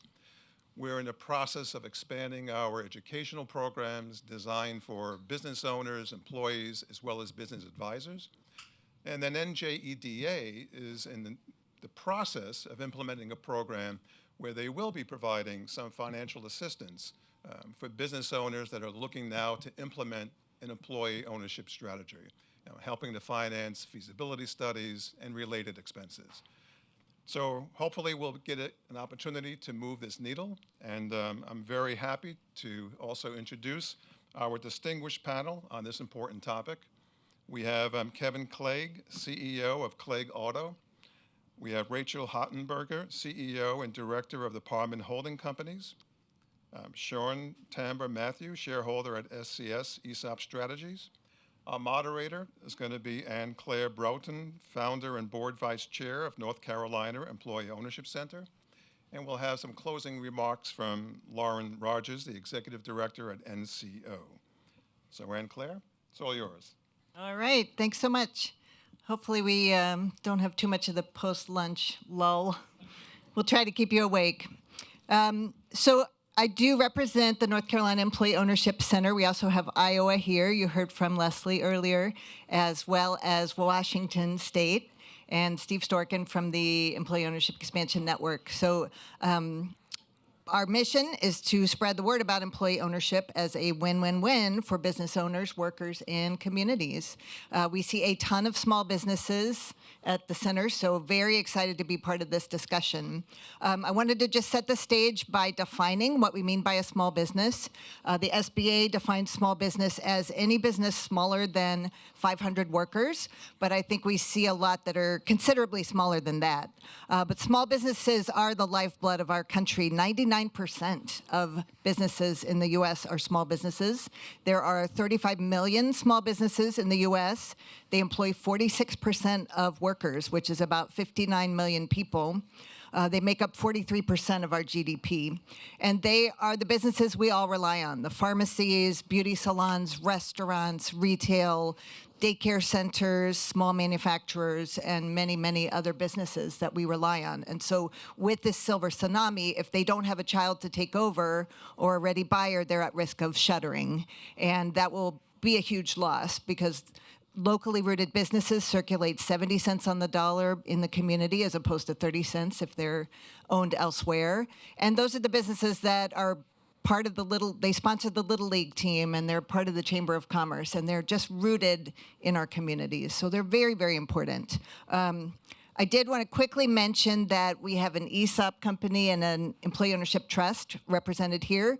The other form of employee ownership that we heard quite a bit from Dr. Jessica Gordon-Nembhard this morning is the worker cooperative. And those are also super important, and they can be very large, like Adria was talking about cooperative home care associates with 2,000 employees, but we also have very small ones. So we've done several conversions to worker co-ops, and those are on the increase. We've done businesses as small as 5 employees. So those very small businesses are also represented here. So with that, let's turn it over to you, Rachel. Can you tell us about your business and how you got to this point? Sure. I'm Rachel Hockenberger with Parman Holdings out of Nashville, Tennessee. Our company has been around for 90 years. We've been employee-owned for 10 years. How we ended up in ESOP is we had 2 owners who were pretty much absent on the day-to-day, and they were aging out. They had children in the business. However, those children were smart enough to know better and stayed out of it. So they needed to do something with their business, and they did look at all avenues, private equity, selling to other private owners, and they kept coming back to the fact that the employees were the ones who had made the business as successful as it was, and they took a haircut on selling the business to the employees 10 years ago, and that's how we became an ESOP today. So our business is our heritage business distribute petroleum products, about 50 million gallons a year. We do about 300 million in revenue. We diversified 6 years ago out of necessity into construction and agricultural equipment. Then it was like blood in the water. So we kept, going after small diversifications to strengthen our portfolio of companies. And did you say how many employees you have? We have 200 employee owners. Fabulous. And Kevin, how about you? So my journey started, I guess, with starting up an auto repair shop with my brother in between undergrad and grad school. And when I went to grad school, I studied organizational behavior, org design, and went off into the big corporate world and spent time with Honeywell, Jacuzzi, Pulte Homes, USAA, some big companies, learned a whole lot of good stuff. My brother said, will you come back and join me now that you've learned how businesses really operate? And I'm like, I don't know that I'm bringing a whole lot back from there that we want to use, but there is some. If I do come back and join you, you have to promise that we sell to employees. And he's like, what do you mean? I'm like, I don't know, other than I've watched way too many transactions take place, and it seems like the forgotten people are our customers and employees, and it just doesn't seem right. So if we agree to build this thing up and grow it, then we'll sell to employees. And then in the COVID year, for some reason, something clicked that said, what if employee ownership was an operating model and not an exit strategy? Like, what if we just started to operate inside of this? Because right now we're already doing great things for employees. We have some form of profit sharing, but as soon as it transitions to employee owned, then we're engaging everybody in a different way. We're engaging everyone in not just sharing of profits, but in sharing of leadership responsibilities, and the things that could happen and could change from doing that could be significant. And he said, okay, let's do it. I crazily told our employees, almost immediately thereafter, we're gonna switch to employee owned, and they're like, cool, what does that mean? I'm like, I don't know, but we'll figure it out. So I told them it'd probably take a quarter, 90 days or so, and they're like, okay, whatever. And then I studied ESOP because it's the only thing I knew of employee owned, and decided there were some things that just inherently weren't going to work for us to go that route. And a lot of our things that were talked about today, the complexity, the cost, the prevention of acquisition. There's some things that just didn't seem like they would fit for us. And so we did research for a couple of years and used local university students to look at different forms of ownership and what those look like. And we looked at co-ops and then learned about EOTs. And unfortunately, there was almost nobody in the U.S. Well, we couldn't find anybody in the U.S. that had EOT research. And so we went to and got information from the UK and other places in Europe and put in place a perpetual purpose trust. And so it took us about 2 years to kind of research, figure it out, and then put one in place. And then we went live almost 3 years ago in a employee ownership trust. Did you say how many employees? 60 employees, and general automotive and repair, 3 of those stores, and then 1 store that's a body shop. Fantastic. All right, Shantamba, tell us about SES ESOP strategies and your work with small business. Great. So my name is Sean Matthew. I am an attorney, and I work on a team of 9 attorneys and 7 investment bankers that help structure ESOP transactions across the country. Our firm has always had a mission-oriented approach to this work, and that our motto is sort of we're going to create and maintain successful and sustainable business transitions to employee ownership, and it runs through how we advise our clients. It runs through how we expend our time, sort of helping to build the ecosystem, whether it's working with folks like Steve Storkin at the Employee Ownership Exchange Network, and my colleague Jim Steicher being one of the founding board members there. It's our work with Rutgers, and which we'll touch on a little bit later today.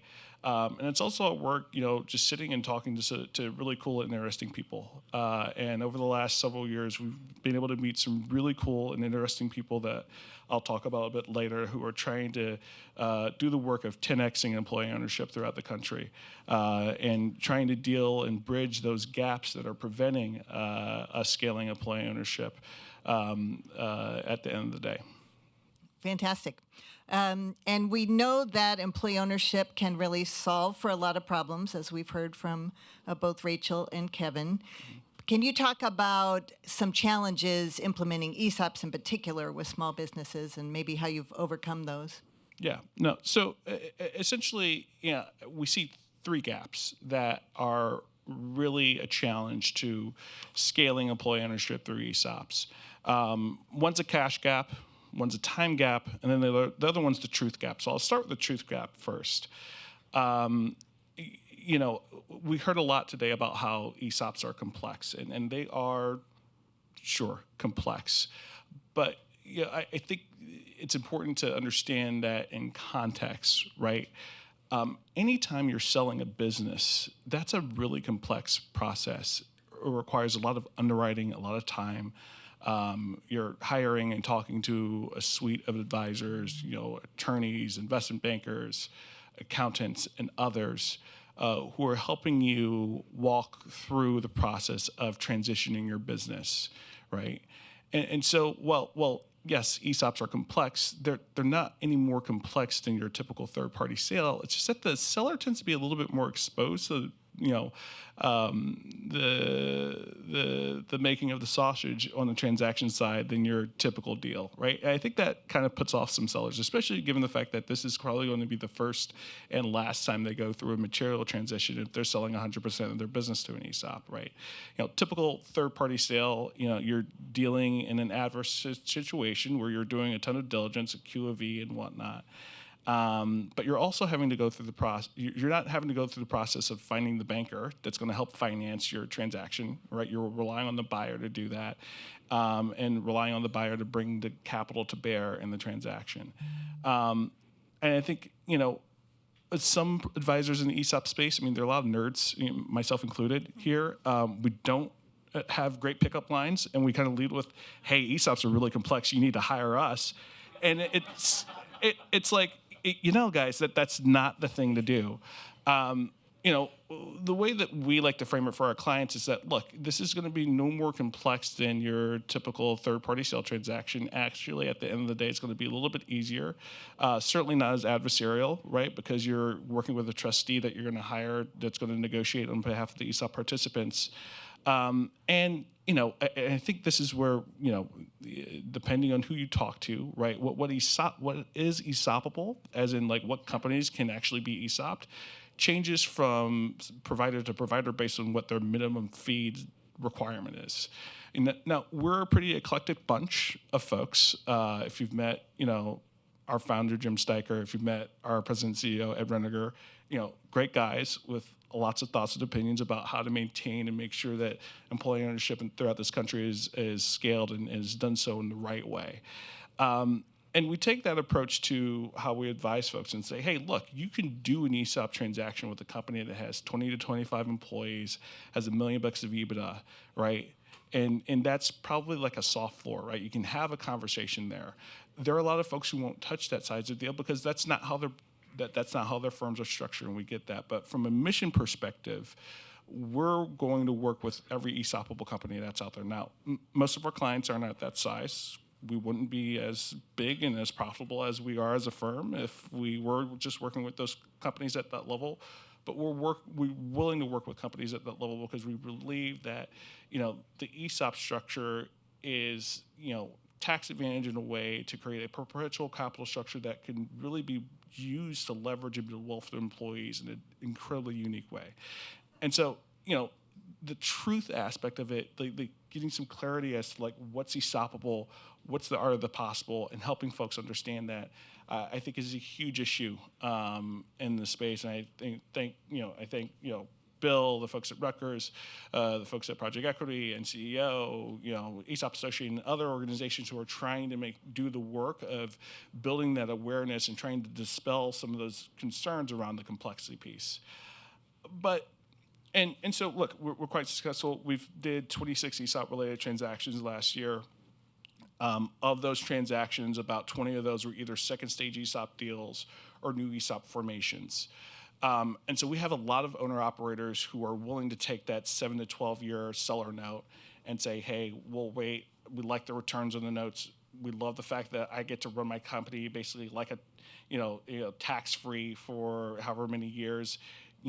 I get paid off, and I get to keep the business in my community. I get to keep the culture that's helped the business be successful.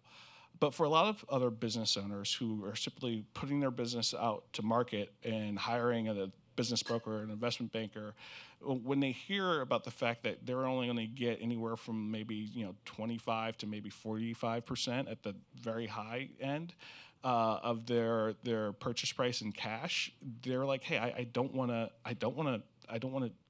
wait around 7, 12 years to get fully paid for the company that I'm selling. And then the other piece of that is I don't have 7, 12 years. I want to retire. I've got my management succession in place. Like, I don't want to stick around that long in order to fully see my exit. And so what we've been fortunate to be able to work with in our team is a few very innovative clients who have said, hey, let's try to bridge that cash gap. Let's try to bridge that time gap, right? And so we mentioned, Apinson Heritage Capital Partners, Todd and Phil, we talked to them starting like 5 years ago when they were coming up with this super interesting novel concept of their private credit fund.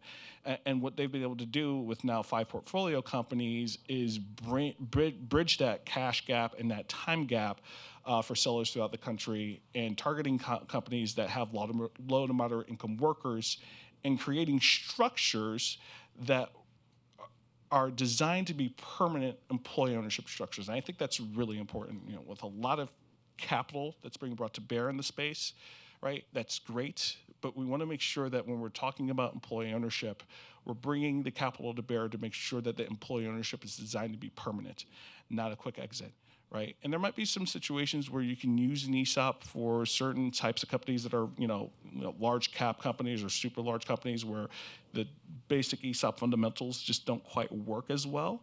But for your lower middle market or middle market companies, if you're raising capital, you should do it in a way that ensures permanent employee ownership, right? And so, being able to work with them, but, they are, inspiring others to raise funds and whatnot.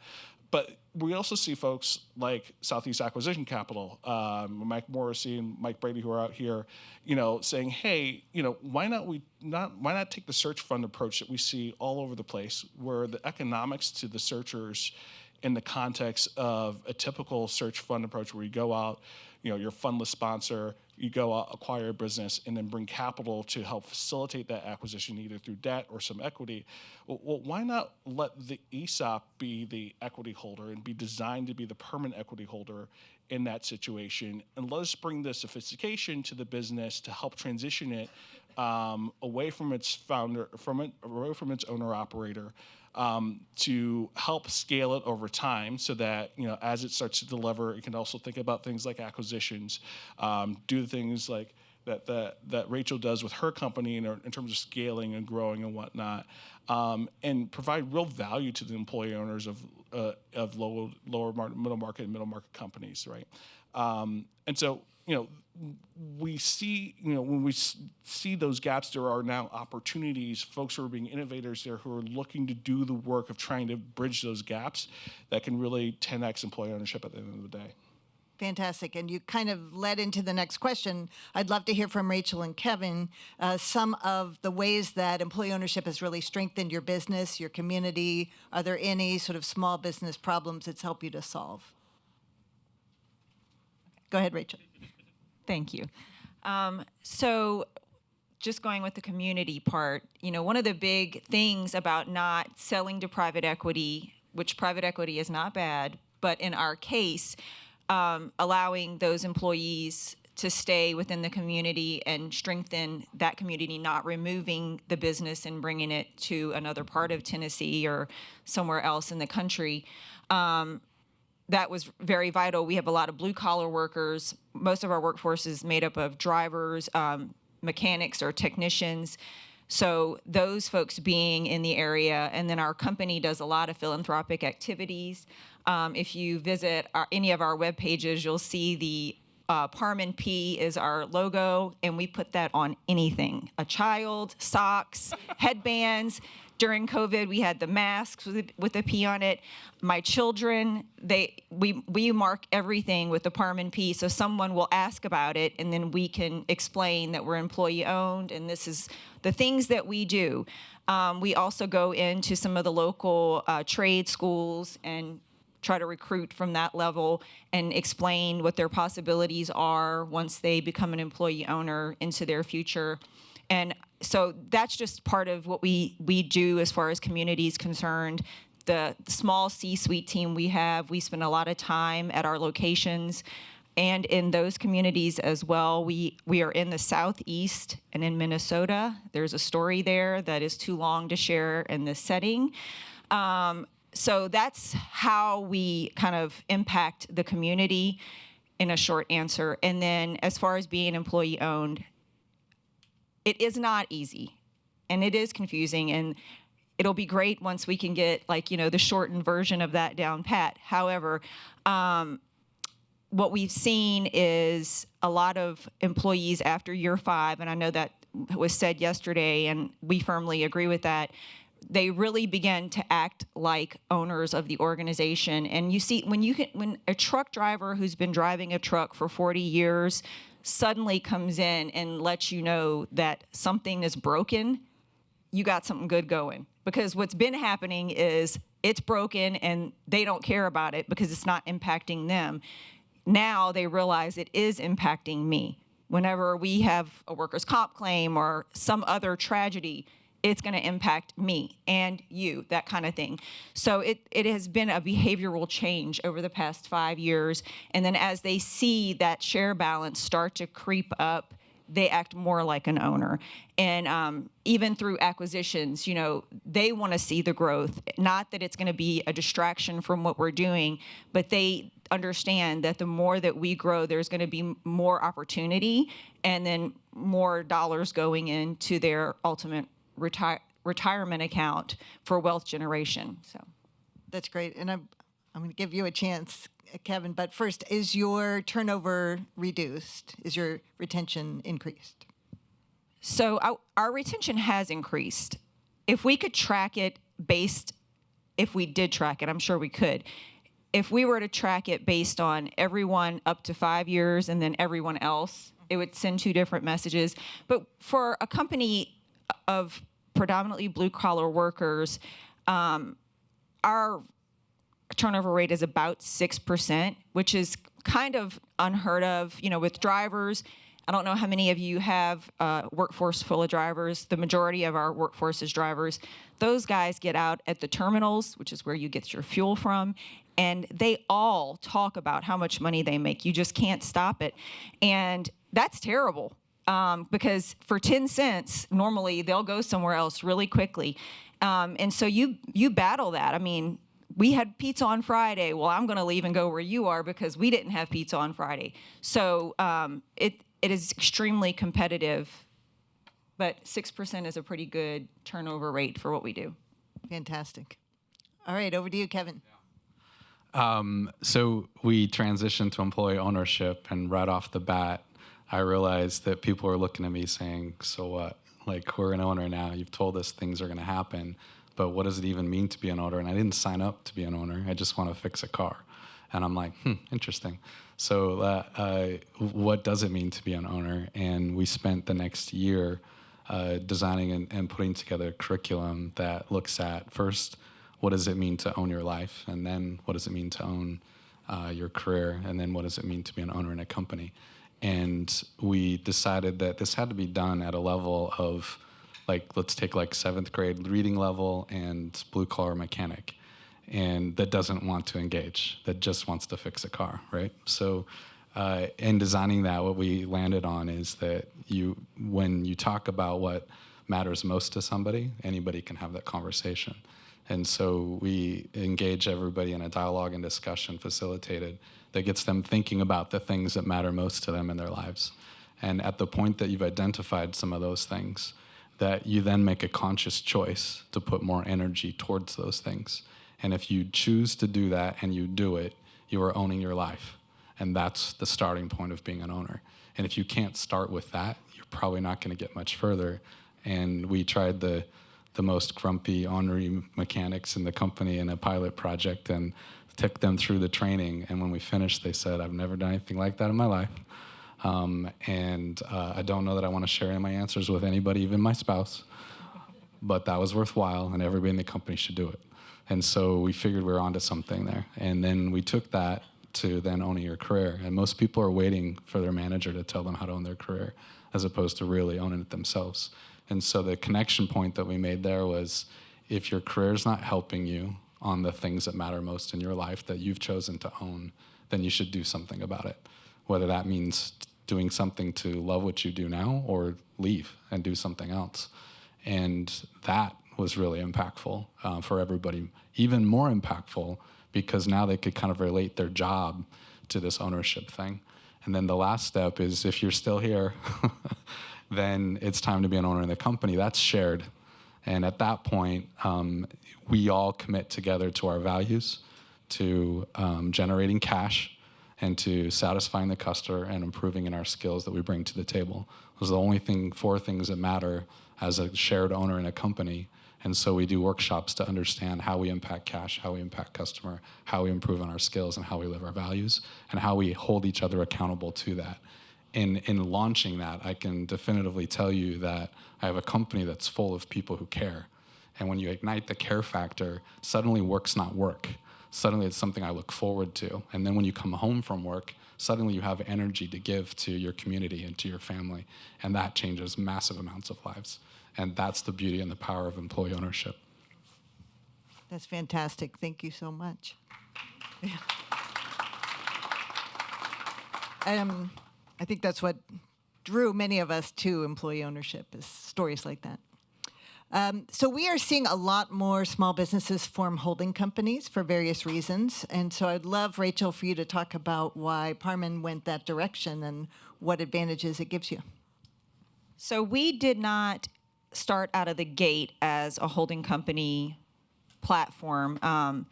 And like I said, we distribute petroleum products, which is fossil fuels, and it's expensive to purchase that and get it distributed and get the cash back from those customers.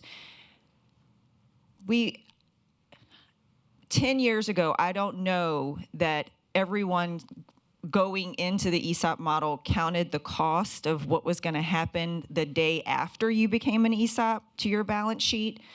But we found out the day after we became an ESOP what was going to happen when we suddenly had a bunch of negative equity. And the suppliers' credit analysts also found out, and they let us know all about it, that we were in trouble because we had negative equity, and although they had been supplying the company for 60 years, what have you, that they were not doing it anymore. And so that was a big situation that we had to deal with, and for a couple of years, we tried to educate and pivot. And I mean, you know, credit analysts, they're doing their thing. They're filling in the blanks, and you don't fit in the circle anymore. And we had to figure out a way around it. And through the process of, you know, if we do this and we move this here, and that's kind of how the idea came up. So our holding company was formed. We moved the ESOP to the holding company level. And so that was about year 3 or 4, which kind of changed the flavor because it took a lot of the burden off of our day-to-day conversations with fuel suppliers.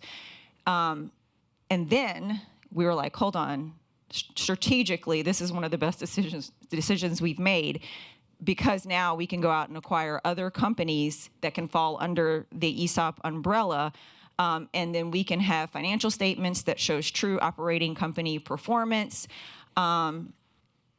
It happened because out of necessity, and it was a great thing for us as the days went on. So, and you mentioned it helped you diversify. And, yeah. So after that, so we had done a couple acquisitions in that first 5 years.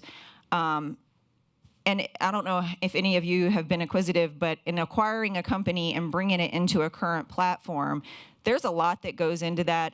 It's almost a disruption to business. It's a big disruption to business. And so that six years ago, our 4th year in, we decided to diversify, and we found this construction agricultural equipment business that was for sale. We didn't know anything about it. We didn't know the market.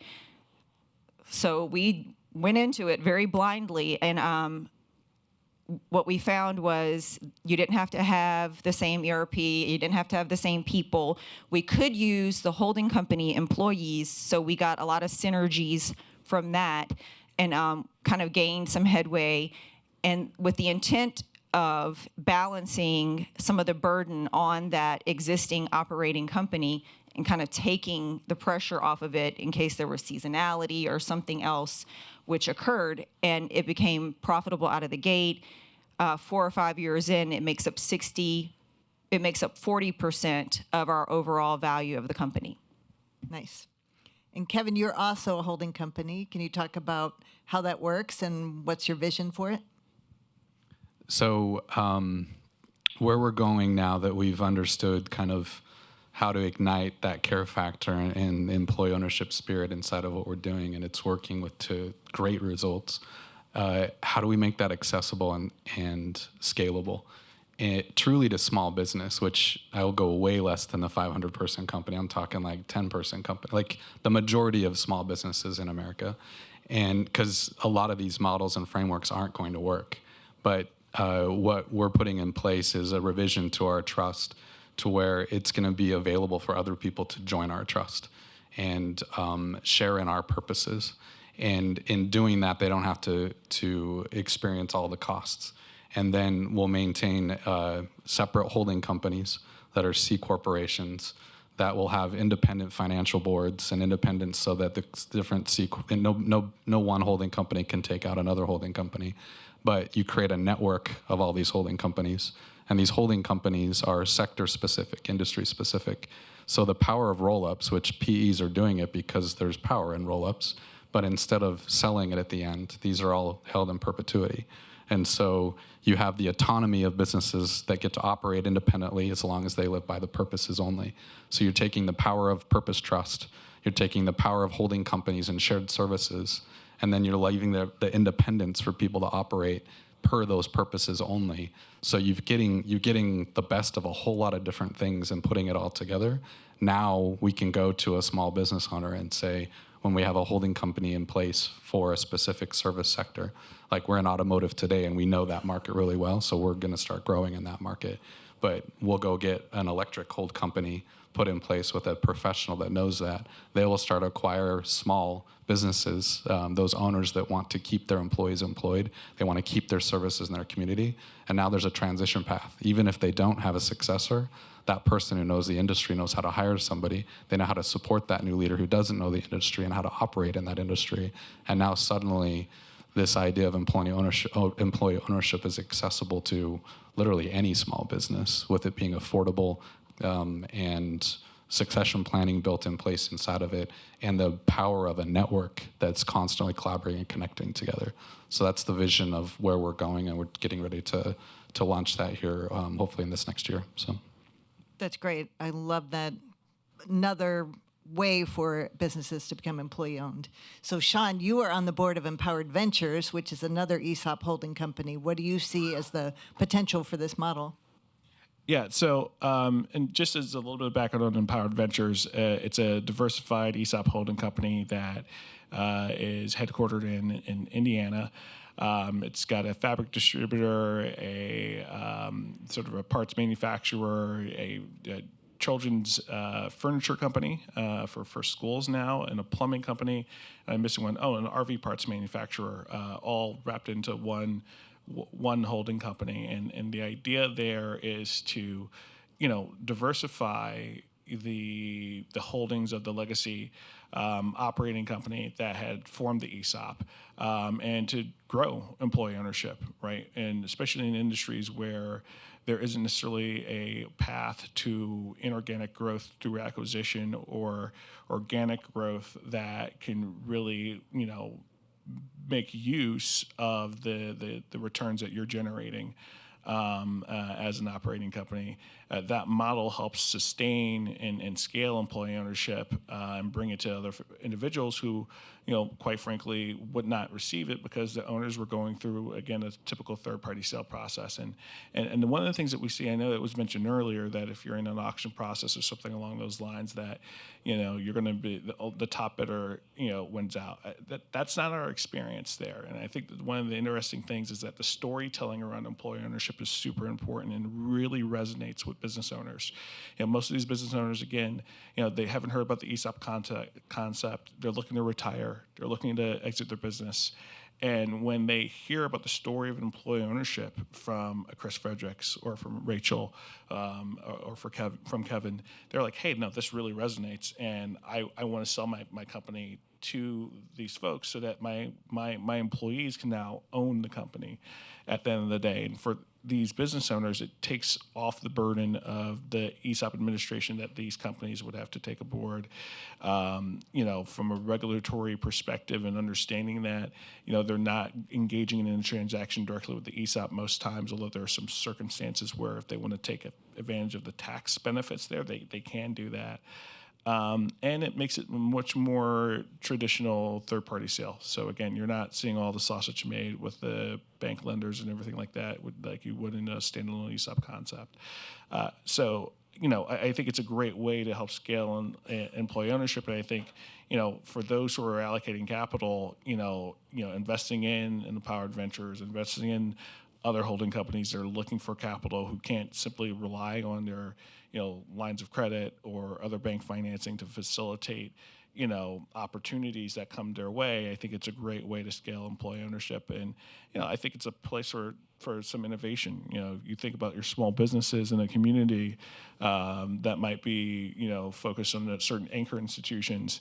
Having a place-based ESOP holding company model might be a great initiative for a community foundation or someone else to sort of take aboard and establish to help facilitate employee ownership transitions, where you have a large enough sort of platform company that could take aboard the ESOP structure in a more traditional sense, but adding on smaller businesses that might not quite be ESOPable or might be ESOPable, but there's not the appetite there from the seller to really take aboard the administration aspects of it or the time gap issues that they might face at the end of the day.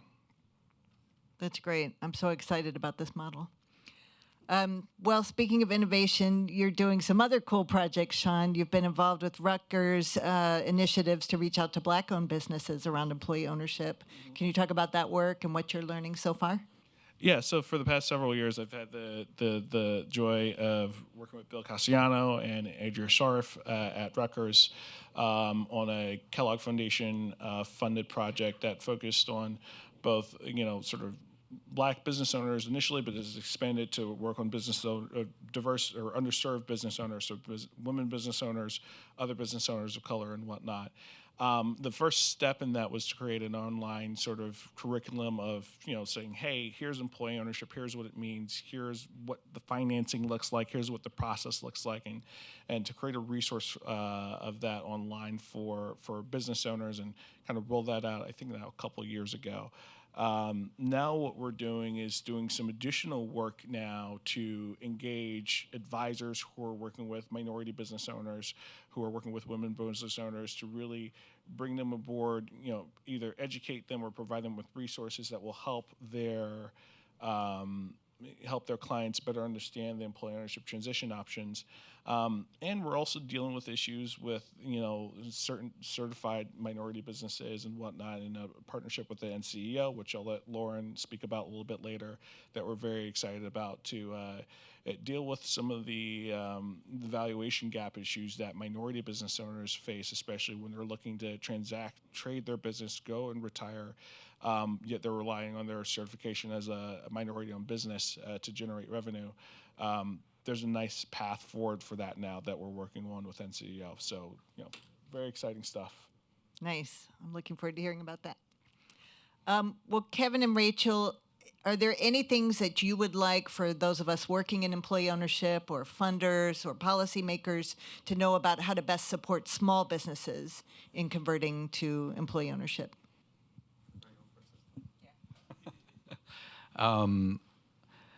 I guess recognize, like when I look at small business again, I'm not looking at the 500 or 100. It's that 5 to 10 person, and most of the solutions aren't going to fit at that size. And so, if we really want to make meaningful impact, if we really want to see a 10x or a 100x happen, which I think we're primed for that to be the case. There's so many positives. Everybody just nods their head when you talk about all the merits of it. We've got to find solutions that are these types of connecting solutions that take costs way down and make it possible, and for owners to actually see that they don't have to do it themselves.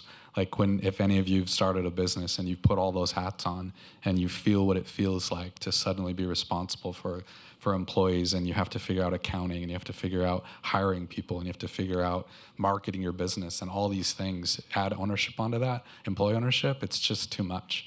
And so simplified, connecting, I can tell you there's lots of employee owners out there that are tired. They're working so hard, and if we give them options of and help them figure out how to unite together and connect together a little bit and share in some sort of an employee ownership platform, they'll bite. And so we got to start thinking about some newer options and not the traditional ones that are on the table. So in 2023, our company won Company of the Year in the Southeast chapter through the ESOP Association. And I am naturally an introvert and was not informed that I was going to have to say anything when we took. I thought it was just like, get the trophy, get back on the airplane, go home. And so, they gave the glass thing, took a picture, and then they're like, now you have to say something. And I was not prepared, so I said, running an ESOP is not for the faint of heart. And that was the end of it. But nobody laughed. And so since then, I have tried to add a little color to that, because running an ESOP is not for the faint of heart. It requires a unique group of people, the C-suite, the management team, the advisors. It really requires people who are kind of selfless to be in that position. And we became an ESOP because the owners needed a succession plan. They did have children in the business. One of the sons still works for the company today, and is thankful that he didn't take the burden, was not enforced to take the burden. And so looking back in time, when we did the transaction, I was the controller, and now in my position, I have the opportunity to talk to companies looking at options for their next steps. And they ask me, like, what would you say? And I always say, do as much homework as you can, and get an advisor, and then listen to what your advisor says, and then look up all the other things that they're not telling you. Go to as many conferences, get well educated on what your options are, and so on. And I think it was said best earlier by Tammy and Phil Reeves. They had all the points right there. It is complex. I think everybody knows it, and I think everybody's looking at how to make it less complex. And then in our position, if you are not capital intensive and you have a lot of cash, good for you. We didn't. So it took a long time for us to kind of overcome that burden. And now growing the company, we're always looking. Somebody asked, like, how do you finance your acquisitions? Do you do this? And I'm like, yes, anything. We look in the couch cushions, take the pennies out of the loafers, everything to finance acquisitions out of necessity. So I think making access to capital easier and cheaper, and a lot of educating those coming into the space so that their setup is right for their employee owners and that they totally buy in and believe it. Because what you don't want is anybody being 2 or 3 years in going like, this was a mistake. So. Well, anything else any of you want to share with the audience before we open it up for questions? Nope. Any questions for the panel?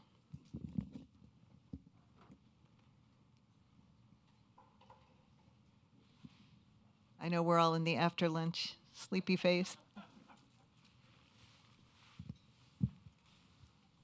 Anybody here work with pretty small businesses? Few people.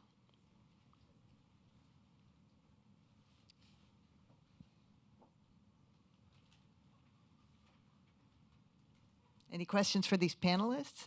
I guess the other thing we could talk about is the employee ownership trust. We had a meeting at lunchtime about, we'll get to your question, one second, about how to streamline the trust experience for business owners and make it, like you guys are saying, simpler and easier and more manageable. So more to come there. Go ahead. That was actually going to be my question. Like, if you can share how the experience was, of setting up the trust. I don't know if you can walk us a little bit about how it happened. And you mentioned you went to get some resources outside of the U.S. But I think hearing about the experience in a little bit of granularity would be great. Yeah. Thank you. So it was actually difficult. Like, we knew we wanted to do a trust, but finding somebody to help us, it didn't seem like there was a lot of options. And as we considered the options initially, the idea of a perpetual purpose trust wasn't on the table, and it seemed just things weren't going as smoothly as we would like to have been going. When we connected in with Common Trust, who had experience in putting in a perpetual trusts, that was like light bulb going on as far as like, oh wow, like this idea that there's purposes that can be preserved, the idea that there's a stewardship committee that's their sole responsibility, the idea that there's a trust enforcer that can protect to ensure that the stewardship committee, if they go sideways, that they can make them toe the line. It really felt like, which is what we wanted in selling, was to really preserve that these are great mechanic shops for these communities and for the people that work here for forever, and we can protect that inside of the trust. So that was super appealing. The process was literally one of going through somewhat of a template and saying, here's some common things, but you need to really think about what are your purposes.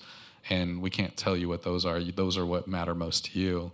And then it was an iterative process of just going back and forth on, well, we think this matters, and then get really challenged on, well, is that going to last 100 years? Are you sure you want to be that specific? Maybe you want to provide some flexibility if things were to change. So it was a back and forth process as we defined our purposes and then put in place the various mechanisms for the Trust Stewardship Committee to operate, successors of it, how you elect a trust enforcer, how change would occur if there's grievances from employees, like just kind of going through those steps and putting it in place. And then the last step was getting the 4 ownership teams, because it was 4 separate businesses with 4 separate ownership groups, to all agree to buy out. So that was way harder than putting the trust in place. So, and then getting that all written up and done.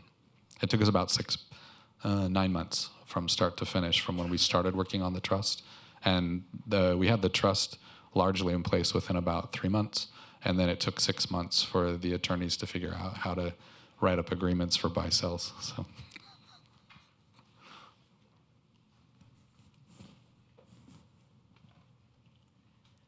Hi, everybody. My name is Hilaria Bell, and I'm working at the U.S. Department of Labor, heading up the Division of Employee Ownership, which for now is just me. But our primary mandate under the Work Act, one is to make grants if we have grant funding, which we don't right now. Congress has to appropriate that. But the other is to create a clearinghouse of resources on employee ownership and employee participation, and it encompasses all forms of employee ownership. And from my experience in the field, I'm of the belief that information itself is essential and can be done better or worse or made more or less accessible or helpful. But of course, there's lots of other things that go into it. So it's not just about the information. But I do have an opportunity for what we'll be launching a clearinghouse at the U.S. Department of Labor with this purpose. So I'm just curious for you all on the panel, and this stands for anyone in the room. The folks at Rutgers and Aspen know how to reach me if you'd like to have a conversation later. What types of resources, what types of information, what questions do you think would be most important to ask on a federal government, DOL-hosted clearinghouse about employee ownership and employee participation to help companies like yours and others helping to move this agenda? Anyone want to tackle that? I mean, I can, a few things. It really felt lonely as we started talking about, well, how do you train people on how to be an owner? And there's nothing there. How do you help teams be self-managed? Because it's not just about dollars. If we just do the dollars, then we're not going to really change lives. So how do you help people adopt and share in decision-making and taking ownership of different aspects of how business works and operates? And how do you operate boards successfully? There's just so many components that you're feeling like you're navigating pretty solo, especially if you want to grow and think about expansion of what you're trying to do. Like even components of just management principles in general and having them accessible to everyday employees to where they can access it affordably. There's lots of management training out there, but it's go to a course for a week and suddenly you're knighted a manager and like you know nothing, right? And you want everybody to learn management and leadership principles. So how do you get curriculum designed and accessible and affordable for every employee to access on an ongoing basis as opposed to going to a one-time class? Those are some of the things that it'd be amazing if there was good network support systems, resources, whether it's from the government or from anywhere, from industry, from shared ownership groups, whatever, any of those would be amazing. Yeah, I think what we've seen is, that there's a real impact to the storytelling of it and helping, business owners connect with other business owners through their stories as to why they transitioned their business. And, for those business owners who have gone through the ESOP process and have delevered and now their companies are 100% ESOP owned and there's no transaction debt, talking about the real impact on the employee owners at the end of the day, I think is very important. And so making sure that those stories are elevated, coupled with, some guidance as to kind of the technical needs, right? I think is really important. Again, leading with the complexity is not the best thing. It's not a great pickup line. Like leading with the actual impact that an ESOP can generate for a business, I think is should be the goal of an initiative like that. And putting that storytelling out there, I think is critical because I think it helps clear the air a little bit at the end of the day. I'll just pile on. I agree. Business owners like to hear from other business owners who took that same path. And so the state employee ownership centers have videos of businesses in our state that you'd be welcome to use. What about you? We'll send you a video.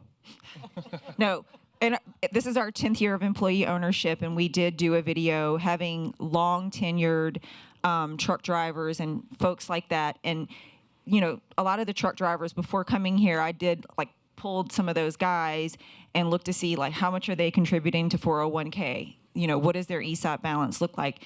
And it's real dollars. You know, we pay a very competitive wage for whatever geographical area those drivers are in. And a lot of them don't contribute anything to their 401k because they're using the dollars that they bring home. So then when you look at that ESOP account and you see, you know, $225,000 after 9 years of vesting, that's real dollars that they'll be able to grow for the next 10 to 12 years before they retire. That will help them to be less reliable on Social Security because we're not real sure. And, you know, potentially that dollar value will grow greatly in those 10 to 12 years. So that's what we're talking about. At the end of the day, we're in it to create that wealth generation tool for those individuals today. And then, you know, hopefully that'll go into, you know, their family's future. Fantastic. Go ahead, Tim. All right, thank you. It's a thorny one, so feel free to cut me off. One theme I've noticed emerging, not just in this panel, but in several of them, has just been that complexity of ESOPs in particular. And we can't talk about that in front of business owners that are considering it, but I think if we don't talk about it here, we're doing ourselves a disservice. So I'm curious, of the three of you, of the four of you actually, and Claire, you as well, tangibly, where are there opportunities to reduce complexity? And I ask this because my worker co-op friends made the point, we used to say when a business is so big, it's a good fit for an ESOP. Biggest employee-owned company in the world is a worker co-op, right? So I think that's kind of what I want to see is also that smaller companies can be ESOPs. That it's not like, oh, you're only a good fit for a worker co-op. If you don't like that, you're not employee-owned. So how can we reduce the complexity such that more of these forms are more apropos based on who wants to do what? You got 60 seconds, go. So I think part of it's just, you know, playing the role of trusted advisor and helping a business owner walk through the path and mapping that out for them. You know, it's something that our team sort of talks about a lot, and we're unique, right? I mean, we have a Stevens & Lee, it's our law firm, you know, 200 plus attorneys. We are working on all aspects of a business's needs. And then we also have an investment bank. And so we're with the client from beginning to end and then after the fact. And I think part of the issue is that, you know, the ESOP is a very unique corporate finance tool. And having an advisor set that appreciates the power of that and what you need to navigate regulatorily to leverage it and then also help your controllers, your CFOs understand how best to manage the administrative burden of that is really important. And so there's probably, you know, more work to be done in the advisor set of really walking, you know, our clients through the life cycle much more than just, you know, having an NCEO or ESOP Association presentation, although those are great. It's really spending the time to map out, like, kind of what does the calendar look like, you know, and being that outside resource. I think also when you have, you know, thinking of some of the innovations in the space, when you think of like the folks at Southeast Acquisition Capital who appreciate that complexity and who are looking to go to market and to make it for the business owners a much more traditional ESOP exit, but staying on and being strategic advisors to those companies post-closing as it relates to the ESOP issues, as it relates to the dual mandate that an ESOP-owned company's board of directors has to be sustainable, to pay out repurchase obligation to their employees, but also to grow. Having, you know, the sort of advisor set grow and expand and innovation like that, I think is going to be a really important piece to the puzzle for the long term to scale and really grow employee ownership. I think we're running out of time. So I want to introduce Loren Rodgers, the Executive Director of the National Center for Employee Ownership. He is about to have his largest conference ever next week in Salt Lake City. A lot of us will see each other there. So over to you, Loren. Great. Thank you, Anne Claire.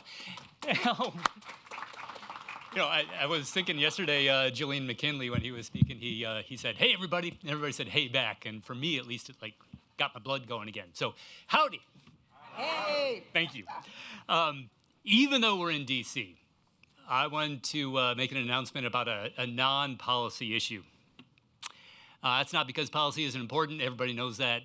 Clearly, it can do a whole lot of good. We're delighted to have Hillary here. That's an example of good policy going on. What Greg at the ESOP Association talked about, and the possibility of getting better regulations for ESOP valuations. That's good policy. But it would be wrong to go through this meeting without acknowledging one of the terrible things that's happened on the policy front, which was the impact of the day one executive order that ended most of U.S. aid. And that directly is either going to destroy or almost destroy 2 members of the Employee Ownership 100. I'm not here to make any policy judgments about things that are outside of employee ownership, whether that was a good idea or a bad one, but the way it was done was unfortunate. So let's talk outside policy. There's a lot of stuff going on in the private sector. And I want to acknowledge just a few of them because it's really exciting right now. One of the really exciting things in having Anne Claire right here and Steve Storkin always wandering around somewhere has been the percent of the population in this country that's covered by a state with a state center for employee ownership has gone from 30% to 77%. Yeah. Another innovation is Kevin right here. Well, all right, can't directly try to personalize the whole EOT movement with you, Kevin. But seeing the growth in employee ownership, trust, and direct employee ownership, this is exciting for our field. That's happening outside the policy realm. It's also been really exciting to see all the publicity that's been generated by all the hard work of expanding ESOPs to try to build a whole lot of press around this. And I'll humbly say that the NCEO, where our mission is to make employee ownership bigger and better, is also contributing to some of that policy solution. And Parman, for example, with the focus on acquisitions, we're delighted to be rolling out an acquisitions toolkit. But none of that is what I wanted to talk to you about. I begged the Aspen Institute and Rutgers to give me 5 minutes to talk about an announcement, and I am delighted to say that after both Leslie Koss and Sean Matthew teased this, that 2 hours ago, we launched a new page on our website, which is to allow certifications of employee-owned companies where a majority of the shares are held by groups of people. For example, Lewis Tree Service is a minority employee-owned business enterprise. They're the first company to receive the certification. And I think what's interesting here is if you think about a lot of companies, they have to decide whether they want to keep a minority certification, a woman-owned certification, or become employee-owned, or at least become majority employee-owned. That's been a big barrier in our industry. It's really unfortunate. It's one of the reasons that a lot of ESOP conferences in particular are really not that diverse at all. So if we want companies where the majority of the shares are held by people who are people of color, held by women, held by a combination, a certification like this is going to help get us there. So I'll give you the website in a minute. I hope you'll take a look at it. There's not a whole lot there, but it is the starting point for releasing this certification. So the difference between this certification and some existing certifications, I think Mike from VLab is still here, nothing like that. A bunch of you know certified EO. This is nothing like that. This is not about saying a company is employee-owned or isn't.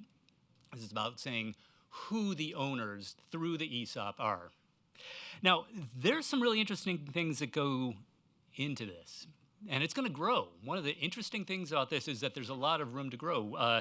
I'm delighted to say, and I don't know if Julian still is here, but a huge shout out to our colleagues at Dowie, because right now the certification, the legal work is only for companies that are 100% owned by an ESOP.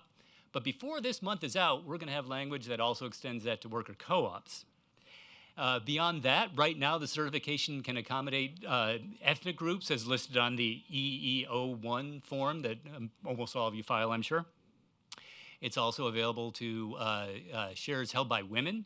But we're hoping to be able to expand that to include other groups like veterans. And the other interesting thing about doing all this is the same process that allows us to do this certification and say that 51% of the shares at least are held by these groups is really easy to expand and add zip codes. So if you think about zip codes, you can do a whole lot with that. We could set up a certified opportunity zone employee-owned business enterprise, a certified rural employee-owned business enterprise. It could be a forgotten city. I don't know if any of you are familiar with that research, but there's some great research on the forgotten cities that have deindustrialized and are decaying in this country. And there's no reason we couldn't start recognizing forgotten city employee-owned business enterprises. I want to give a huge thanks to a whole bunch of people. Sean Matthew is the genius, the extraordinarily hardworking genius behind the concrete legal language in the certification. My colleague Tim over there and I are the co-running this inside the NCEO. I think Leslie Koss is gone, but she and her colleagues at Lewis Tree have been exceptionally dedicated in helping us make this happen. Let's see, Regina is here at JPMorgan. This would not have happened without JPMorgan. And then Tommy is right back there at Kaiser. And I don't know if Laura's still here, but Tommy, oh, hey there. Tommy and Laura have been incredibly helpful in getting this in front of the right organizations and in giving oomph to this whole project. So the next steps. You can go right now to nceo.org/certifications, and you'll find background information there. Mostly, it's an intake form. If you are interested, or if you have clients that are interested, or people that you know who are interested, drop in your information there, and we'll follow up. We are delighted that this has happened. And I want to personally give a shout out to Bill Castellano. We've been collaborating with Rutgers on this, and Bill made it possible to make a lot of this get off the ground. So I just as Sean and Leslie kind of teased this and left it a little bit vague, I'd like to tease that there's one more company you'll hear from before the conference is out that's on this path towards certification. And with that, just thank all of you for helping make employee ownership grow and blossom and thrive. And thanks to everybody who helped make this particular certification happen. All right, thanks to Loren. Thank you to Kevin, Sean, and Rachel.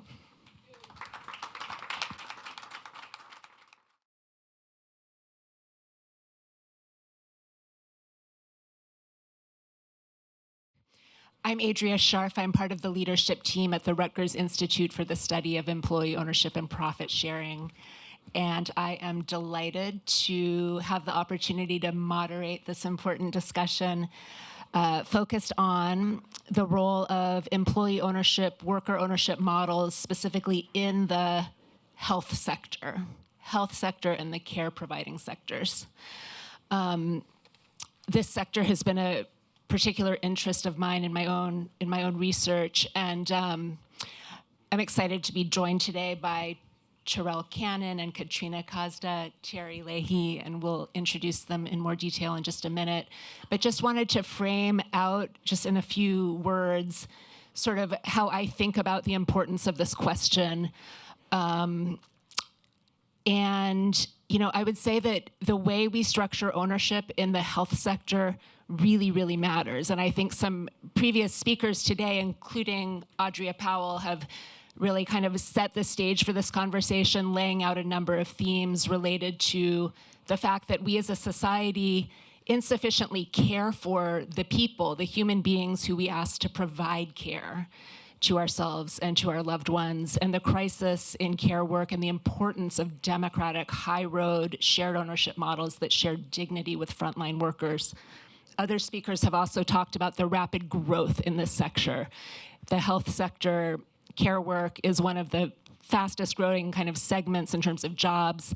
It's also, as Loren just kind of alluded to with Forgotten Cities, you know, as we've seen the decline of the manufacturing sector, in many communities in the Rust Belt, increasingly the health systems, the health providers are the economic driver of the community and central to just establishing the economic foundation for entire localities.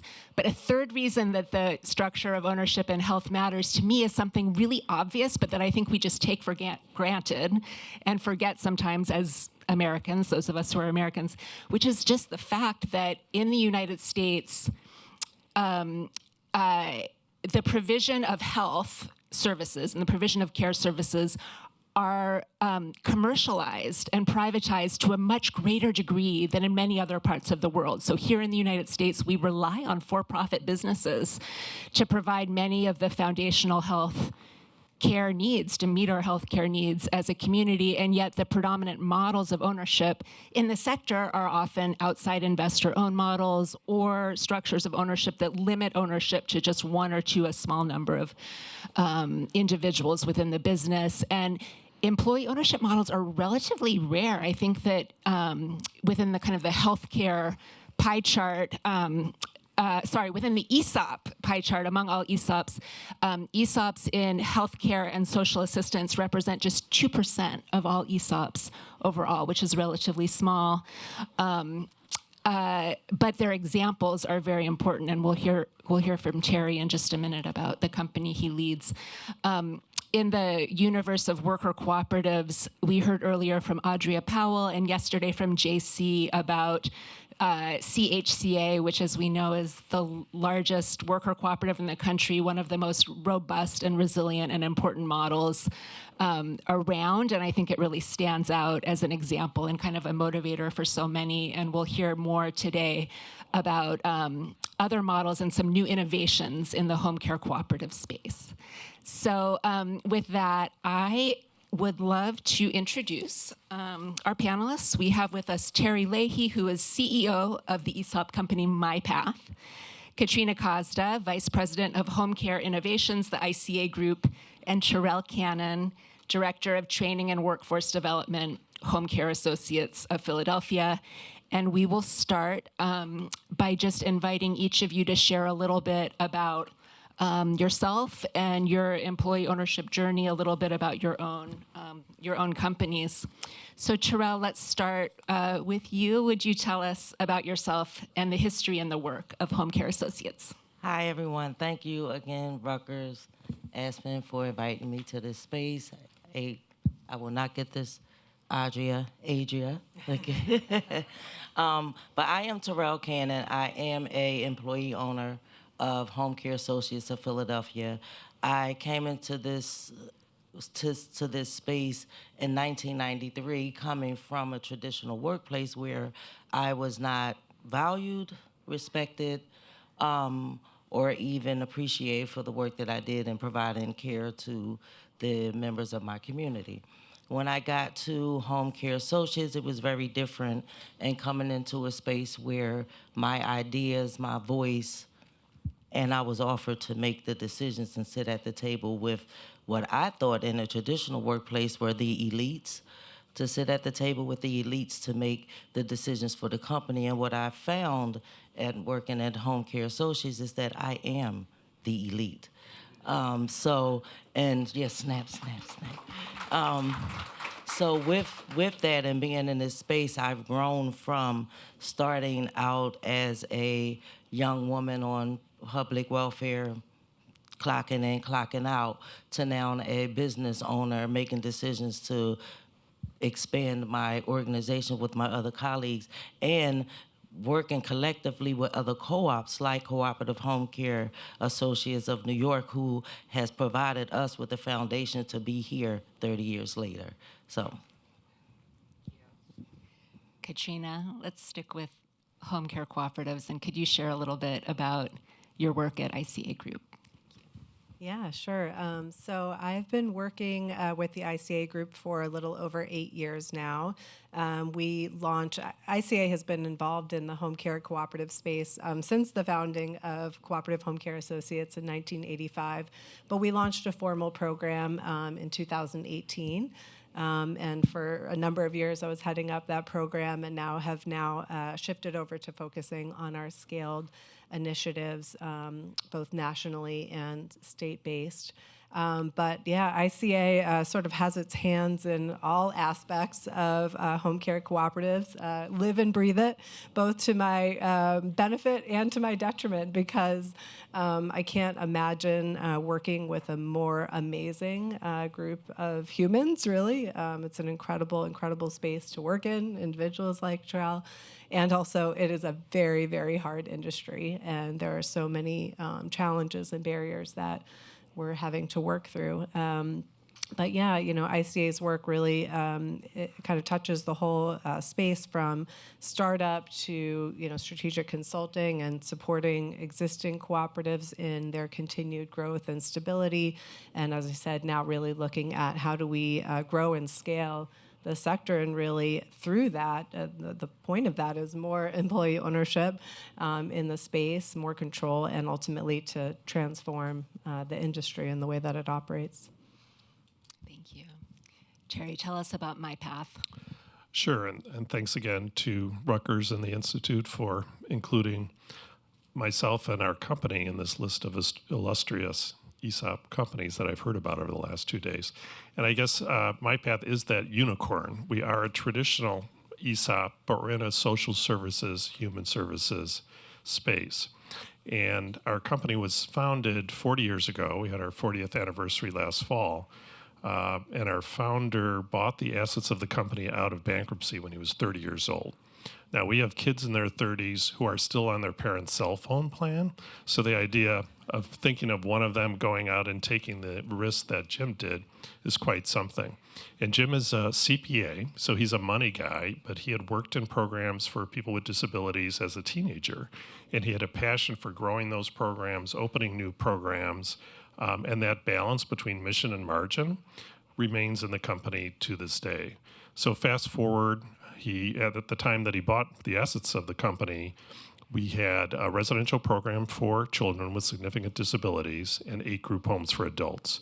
And those 2 service lines became kind of the double helix of our DNA as an organization. So we replicated over the years, grew organically, and today we have 8 operating companies, each with a different focus, different regulators.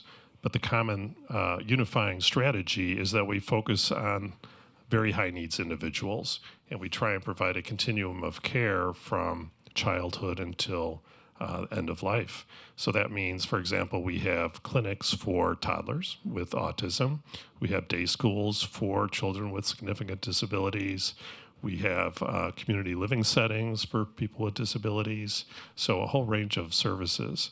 We now have about 2,000 owners, and we're in 41 communities in Wisconsin and Indiana, and about 159 program locations. In our case, a program location could be anything from a large residential campus for children to a single person setting in the middle of nowhere in Wisconsin, staffed 24/7. So if you think about ESOPs and ESOP culture, that becomes part of the equation as to how do you communicate with that group. Just a few financial metrics, because it's not about the money, but it's kind of about the money with this audience. So we are at about 170 million in revenue run rate, and 12 to 13% of that is EBITDA. Our ESOP started in 2002 as a 2002 as a 30%. In 2016, we became 100% ESOP. Our share price has had a 12% compounded annual growth rate over that time. So we do have caregivers who have 6-figure retirement accounts, which is amazing and something to be thankful for.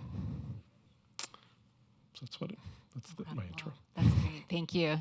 A few of us were talking earlier about kind of worker cooperatives and ESOPs and how we both kind of fold them together under this banner of employee ownership or worker ownership, and in some ways how different they are structurally. And so just back to Terry first, and then we'll turn to co-ops. I don't know if you could share just a little bit more about what ownership means to a worker, a care worker at MyPath, both in terms of sort of what you do to reinforce the culture and make people feel like owners. And then you mentioned just the financial benefit, but what does it really look like from the perspective of an ESOP participant to be an owner? And maybe what I could do is we've taken some of the general themes of the conference about what it means to be an employee owner and then give you some specific examples of how we apply that at MyPath. So communication, we've talked a lot about the need for continuous communication, continuous education. In our case, because we have a large number of employees, we do have turnover, so we always have new people coming in. We created a series of animated videos that explain employee ownership. And there are 10 of them. They're 4 to 5 minutes each. You can watch them on your phone. And then when you complete that series, because we can track that, our owners are given a certified employee owner or CEO designation. And they get a paper certificate, and they're very proud of them. They post them on their cubicles or in their homes, wherever they happen to be. So, one example on communication. On the area of voice, having a voice in the workplace. One of their recent initiatives, because it came from our owners, is in our field, traditionally one of the sort of problematic situations is clients with disabilities sometimes direct racial slurs to our owners. And I think the traditional view in our industry was that, well, they don't know what they're doing. They're not accountable. You need to just get over it. And what I've learned is that can be traumatic in two ways, both from the initial experience and then from the fact that the experience is dismissed by supervisors, by managers. So our owners came up with a training on those situations, how to handle them. They call it Owner Dignity Project, so that didn't come from me. And that's been very powerful to indicate to our people that, yes, we are listening, we are concerned about your feeling valued and feeling included. And I didn't mention the composition of our workforce. We're about 45% non-white, about 75% women. So we are working hard on the certification that Loren talked about. We're not number one, but we hope we can be number two, thanks to Leslie and for her assistance and the assistance of her team on that. So that's an example. Thank you. And mystery solved. Terry just shared a little bit about what ownership feels like, looks like at this MyPath ESOP company. Curious, could you just tell us from the ground up kind of what is ownership like? What does it mean for a worker owner, a cooperative member in your space? In the home care space at Home Care Associates, ownership is me. And I say that because from the moment you come into the doors of Home Care Associates, you are introduced to the co-op. When new employees come in, they're actually interviewed by owners, employee owners. So they have a part in who's actually coming into the organization from the beginning. They also are a part of the training that gets to new workers. They are a part of in our organization, we have committees. We have a policy action group. We have a safety committee. We even have a happiness committee, which is great. We have a mentor program, and all of those committees are ran by the employee owners. The employee owners run those committees, bring it back to the larger of the employee owners. Our owners are the board members. Our board is set up of 12, 7 being the employee owners. We have a finance committee that's set up of majority of the employee owners. So in our organization, the employees really run the business. We have a CEO at our organization, and it's good to know that, like JC mentioned yesterday, there's an open door policy because all of us are owners. So we own the building, we own the offices, we can come in and have meetings or look at finances and strategically plan new programs and things together. So in our organization, we are the elites. We really run the business. And we the CEO comes in and she brings in her goals for the company throughout the year, but that all has to be approved by the employee owners. So in a sense, we are her boss. So in our organization, the democratic decision makings that we make, the governance that we follow really gives the workers the feel, well, not just the feel, we are the owners. And having that, they provide more quality of service when they're going to the consumers. Our consumers we provide service to are more involved in the work that we do because they're receiving a quality of care from an owner and not just an employee of the organization. Thank you so much. Powerful. Katrina, well, I know, first of all, I know that with Audria and JC and Terrell, we've heard from voices from some of the more robust examples of home care cooperatives nationally. I know you and ICA Group have done an important job of kind of documenting the entire home care cooperative sector, and I wondered if you could paint a little bit of a picture for us of the home care sector nationally, and then share a little bit about some of the new innovations in scale through secondary cooperatives you've been involved in. Yeah, sure, I would love to. So I'm really excited because we just had a new cooperative that was incorporated just last week. And so we have officially hit a goal that we had set a couple of years ago of 25 worker-owned home care cooperatives by 2025. So, yep. Very excited about that. And we've set ourselves a goal of 50 by 2030. So we are really working towards a big push for scale at this moment. And I think we're really well poised to do that. So the 25 cooperatives that exist now are located in 10 different states and Puerto Rico. And we have a couple of states that have strong consolidations of home care cooperative activities. So Washington State just welcomed its sixth. That was the one that launched last week, Mariposa. So they have 6 home care cooperatives in Washington. There are 5 in Minnesota, and there's a scaled state-based initiative there. There's a state-based scale initiative in California that the ICA Group is really involved in, as well as a number of other organizations, Democracy at Work Institute, National Domestic Worker Alliance, Filipino Worker Center, and the California Domestic Worker Coalition. So that project is called Vivid Life, and we're working on a rapid replication model for home care cooperatives across the state there, and we'll be launching 4 new cooperatives as part of that project in just a couple of months, so we're really excited about that. But there's at least another dozen home care cooperative projects that are actively underway in about as many states across the country now. So there's just a lot of activity in this space. When I started now just a little over 8 years ago, I think there were 7.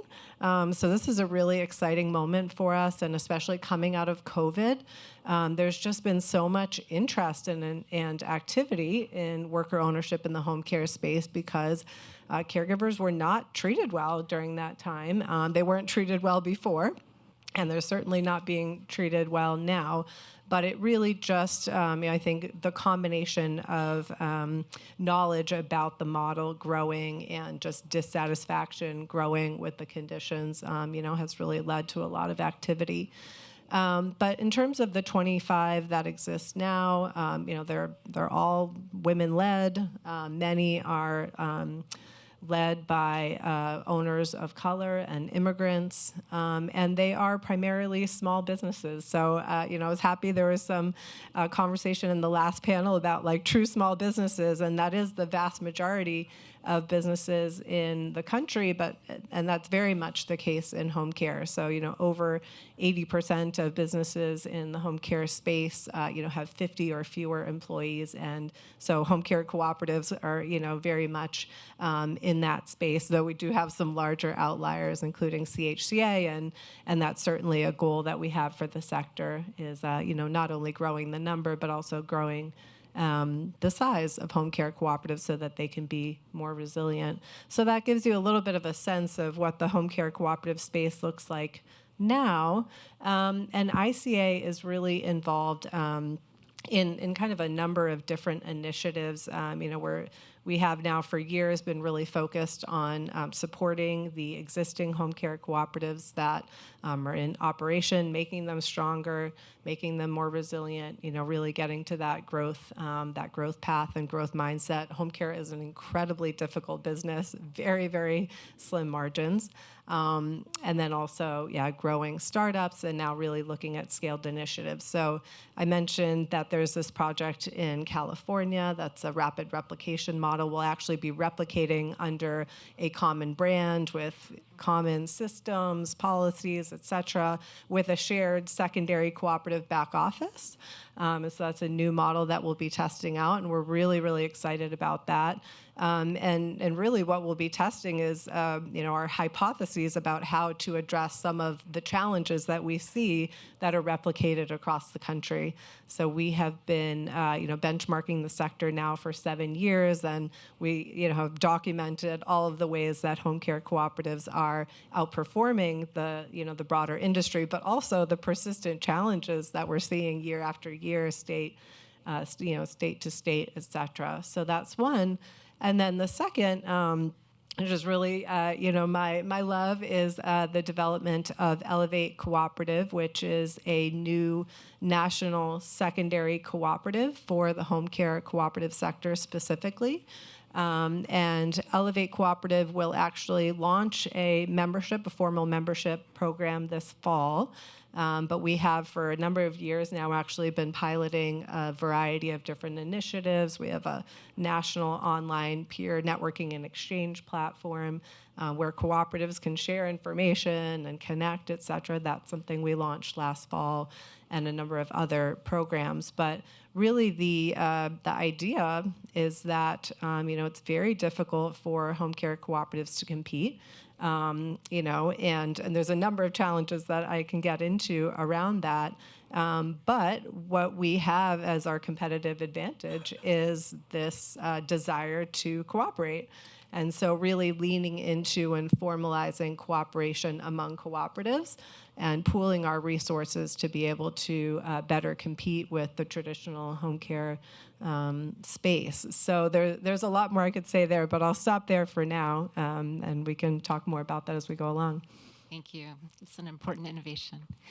A question really for any of you. In some of my own research on employee-owned businesses in the health sector, I found some really suggestive but still anecdotal evidence that when you embed workers in better support systems and you actually give them an ownership stake, that can translate into improved care for patients or clients. I was just curious, Terrell, Terry, Katrina, any examples you could think of, or is that, in your experience, is that true? And any examples you can think of how ownership could potentially translate into improved care? I have several examples of that. Before I started home care, I was a certified nursing assistant working in a nursing home. And one of the things, and I was just a person there at that time, because I'm fully engulfed in co-op at this point. But while there, I was told that I could not go into the rooms and hold conversations with the residents longer than 5 minutes. When you go into the room, you announce yourself, go in there, what you're in there for. Don't spend long times in there talking to the residents. That's what they do at the community room, but not in their rooms. I talk a lot. I like to crack jokes and dance for people. So I found that was hard for me because I could not connect with my consumers. When I got to Home Care Associates, first, I must say, in the co-op world, we are a collective. A lot of my initial trainings to be the director I am today, I got for free from Cooperative Home Care Associates. Because they were the largest co-op and our model was built from theirs, they shared all of their knowledge with us, trained the workers to be where we are today and further and continue to do that. So when I got to Home Care Associates, the first thing that struck me is when I came in, they said my name.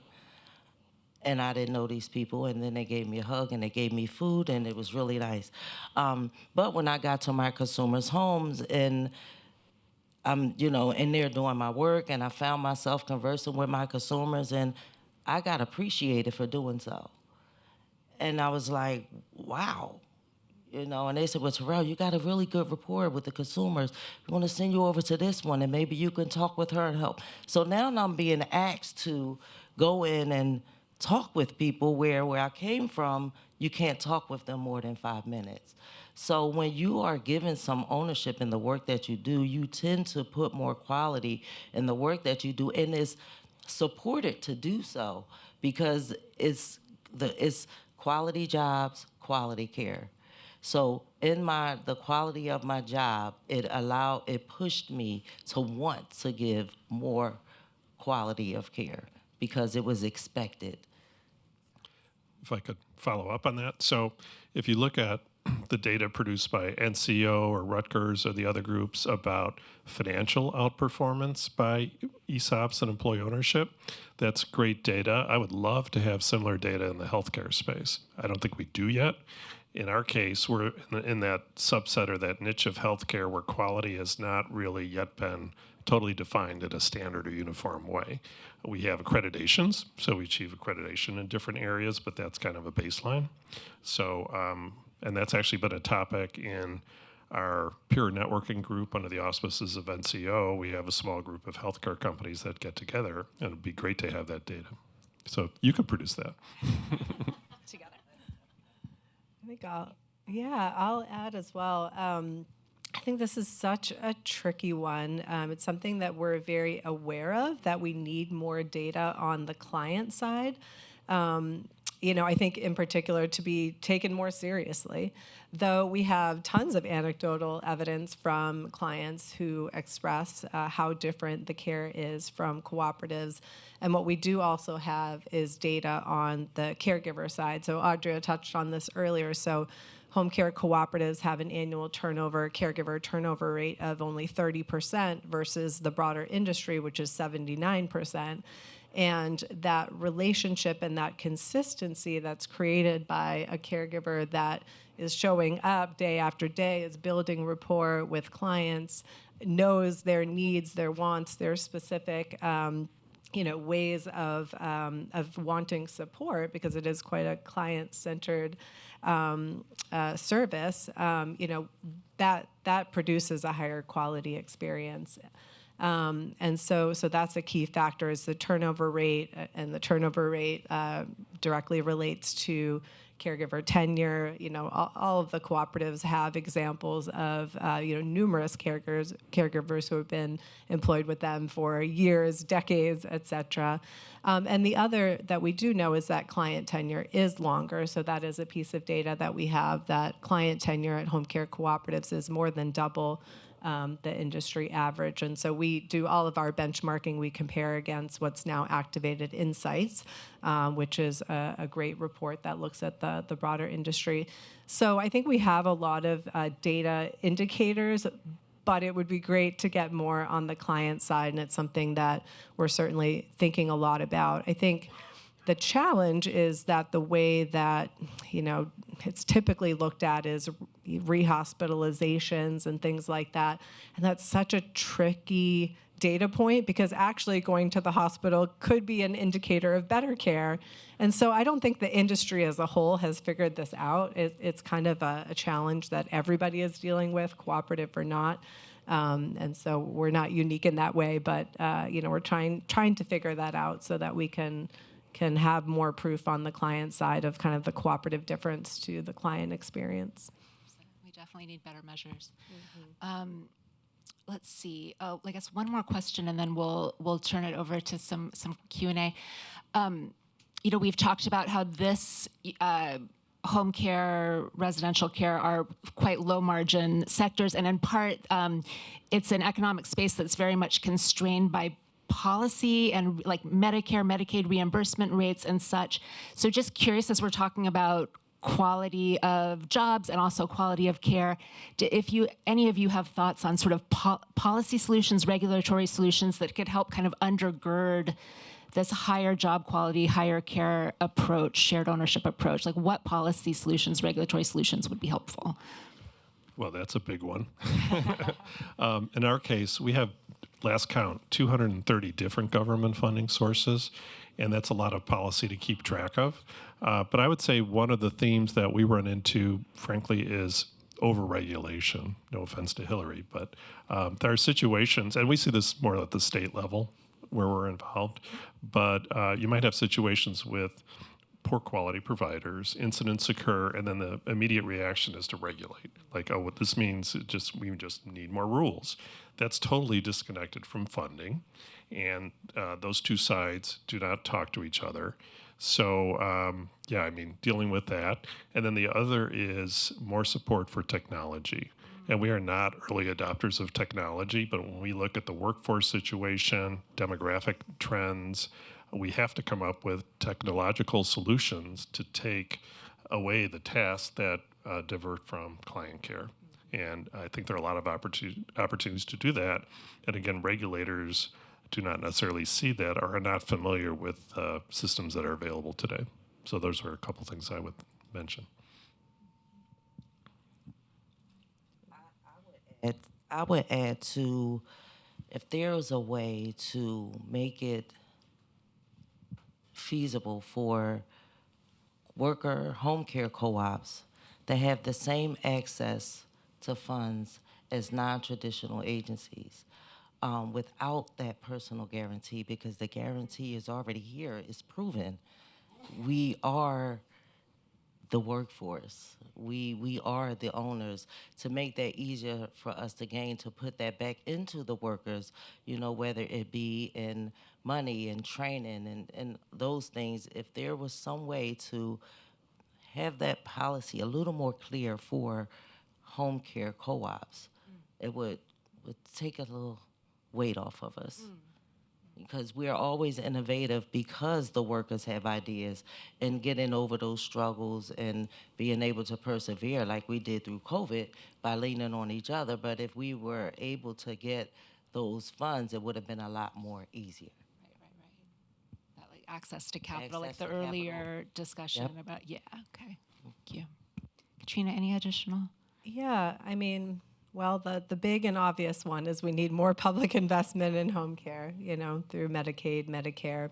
We'll see if and when that happens, but sort of in the absence of that, or in the meantime, right, we can't sort of sit back and wait for that. We need to be finding other ways to get creative and get more investment into the field and into the job. So I think, you know, what would be great would be preferential contracting for employee-owned companies or home care companies that are investing in job quality. Not all home care agencies are created equal, absolutely not. And those that are investing in training and ongoing education, so that's a big one. I do think workforce development came up on one of the other panels, and there are no national standards for home care. So in some states, you can quite literally get employed and just walk into a home and start caring for someone, and that's crazy. And other states have very low barriers and others much higher. So there's no standards and there's not enough investment in training in general. So I would say that's another area, and workforce development might be one of the places to do that investment. The personal guarantees is another. And this is a little bit different than the policy question, but I'm going to steal the space here for a little soapbox, which is also that we even find actually from foundations and funders, there's often a lot of pushback in investing in home care because home care jobs are considered bad jobs. And so there's this thought, well, no, we don't want to invest in home care. We want to be moving people from home care into other jobs that are higher paying. But then that sort of glosses over the fact that home care is a huge need, that it's one of the fastest growing professions in the country. And so if we just don't invest in that, then we are making a statement really that we are okay with having a whole population of workers that are just going to be low wage and not invested in. So I think that there's a policy changes that are needed big time, but also we need to change our thinking in general around how we're investing in this workforce and how important it is, and sort of at all of the different levels. Thank you for that. Friends, we have time for just a question or two. Any questions? Terrell? Yes. Oh, I'm sorry. Yeah. Hi, thank you. And I'm actually with a healthcare provider in California, so I would love to learn more about your co-op and how you guys are working together with other co-ops, and would invite you to really have that quality data. I mean, that's our driver is being able to provide high quality, affordable healthcare. And while we don't provide, home care to our members, as an insurer, we pay for it. And so we would like to see that. And I'm an advocate in our organization for preferential treatment for home or cooperatively owned or employee-owned home care providers because of the quality element, the job quality, and how that promotes upstream health. So I'd love to connect afterwards. Wonderful, thank you.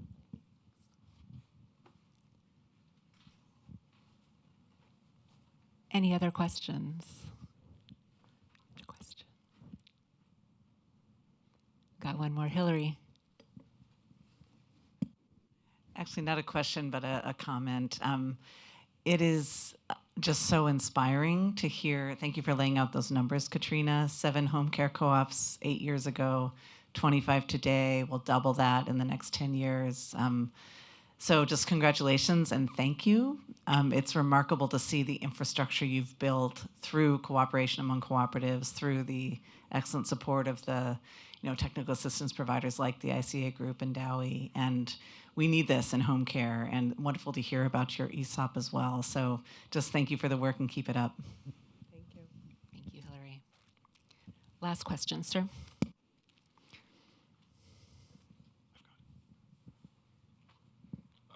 Thank you for the interesting presentation. Instead of asking, I'm glad you came to a question as to whether or not employee ownership would improve services, because in DC, where I have some experience of receiving home health care, so it's not a very good, even though they are all licensed, and the licensing process is also a little corrupt. Given that, I would like to ask Terry, how did you resolve your racial slur problem? Just kidding. Well, I don't know if we solved it, but we've taken some steps to try and address it. I'll put it that way. Because it has to be somebody very crazy to use a racial slur, or somebody who has been oppressed to such a point that they've gone. Well, the reality is some of our children or adults that come to us, to our programs, this is what they've heard all their lives. This is their families. So it's not a quick fix. I'll add some good news, which is there's a home care cooperative in development in DC. So hopefully coming soon. Friends, thank you. Tremendous thank you to the panel. Round of applause.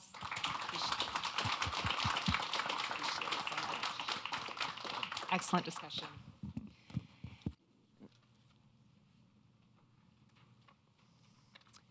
And now, let me see. I'm inviting up.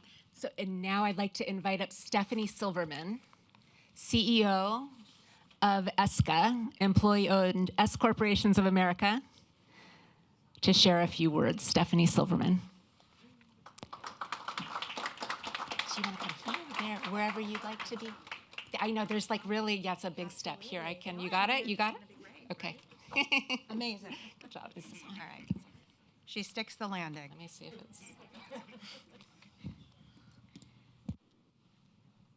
I really appreciate the invitation to be here, and I understand it's been a phenomenally well-attended summit, and I've been able to get a couple of, I think, really lovely insights and reminders of why ESCA does what we do, which is to advocate for the existence back 25 or so years ago, and the sustainability of the private ESOP model, the S Corporation ESOP. It's nice to see our partners here from places like NCEO, which make a huge difference to our ability to do that advocacy.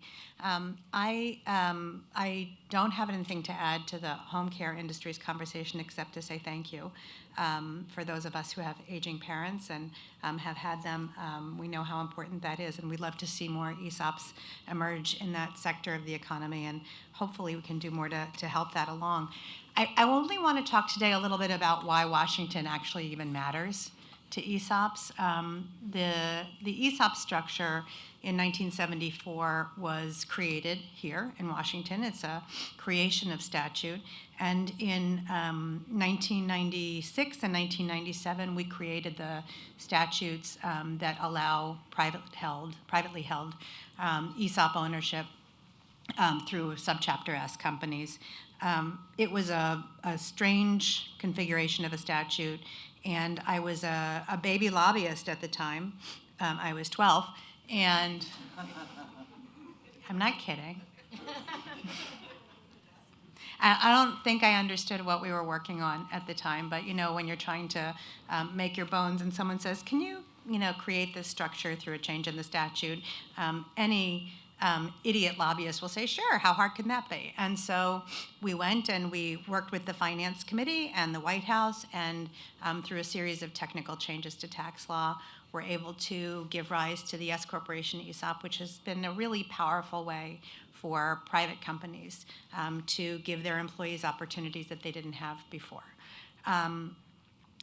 In Washington, though, you have to have a few things to stay safe and sound. Right? You have to have people who care about you. You have to be a little bit of a sacred cow, right? You have to be not untouchable, but an undesirable touch. So much of that here in Washington right now. You have to know how to craft an argument that resonates with the people in charge and not just the argument that you want to make because you think it's interesting, which is a problem, by the way, that as a member of the employee ownership community, I can tell you we all have this problem. We talk in words that matter to us and very rarely think about how those messages land with people who don't come from this world. And there has to be a subset of people in political power or who are highly influential with politicians who care deeply about this statute, right, about preserving this model. And the problem right now is that that a lot of this is in imbalance, right? First of all, with respect to having friends and allies, we have a new administration. All of us have many thoughts about the new administration.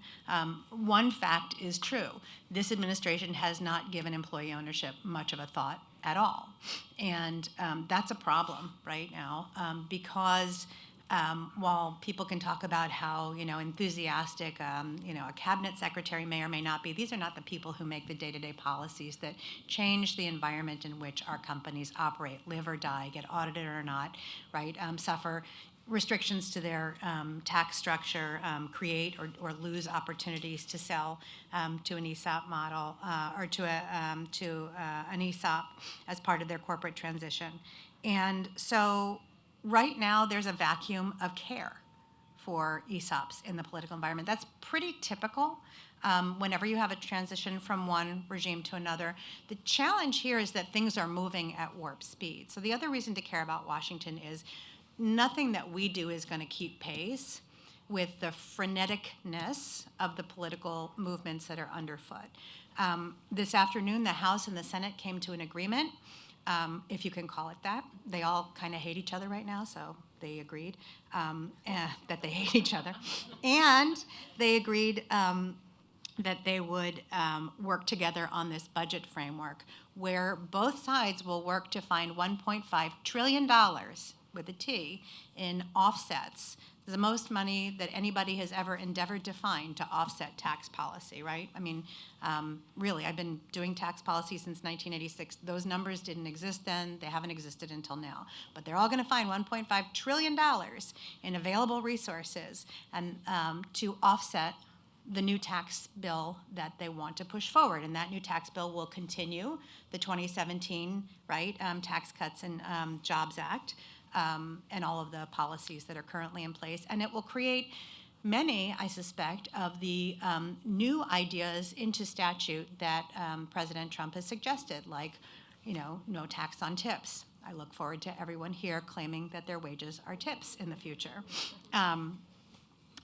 Or no tax on Social Security, or any of those things. The cost of that is going to be astronomical. So today's agreement is we're going to find $1.5 trillion in new funds, right, that we've never touched before.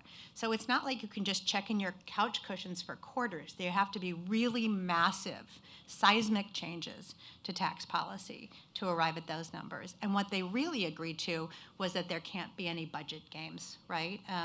That was, the Senate wanted to use a budget trick so that they wouldn't have to raise that much in funding. The House has budget hawks, and they said no. And so the agreement is, no, we're really going to find this money. Where on earth are they going to find $1.5 trillion unless they levy new taxes or take away old, right, benefits, existing benefits? And so for the ESOP community, which does really, in the S corporation sector at least, live or die on the tax incentives that we created, and frankly needs more, right? We need more of that. The challenge is going to be that eventually they're going to run out of stuff that they can, use to raise money, and we're on a list, right, of special tax benefits. So A, you need people who care about you. B, you have to be able to move at the pace that policy is moving. And right now, policy is moving at an insane clip, and it's not moving forward, it's moving side to side. And so I don't know if you saw like this morning's news about tariffs, which was different from this afternoon's news about tariffs, which is really different from yesterday's news about tariffs. But nobody can keep pace with the way that economic policy choices are being made, and therefore it's very hard to see where the ball is. So we have a care vacuum in Washington, mostly in the administration, that we aim to fill. We have a fast-moving policy environment, right? And we have a regulatory complex that has mixed views of employee ownership. Some would argue that it's not well educated, that regulatory complex. The Treasury Department is far more sanguine about employee ownership. The Department of Labor has been a little bit persnickety about employee ownership.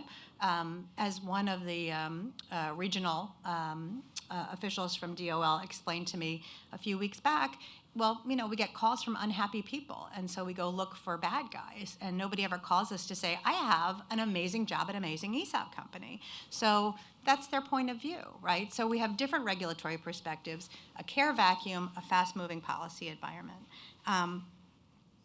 It's really important that we learn to speak to these different interests. And so while I want to thank everybody in this room for caring enough to show up and put your blood, sweat, and tears into the employee ownership model and vision and opportunity.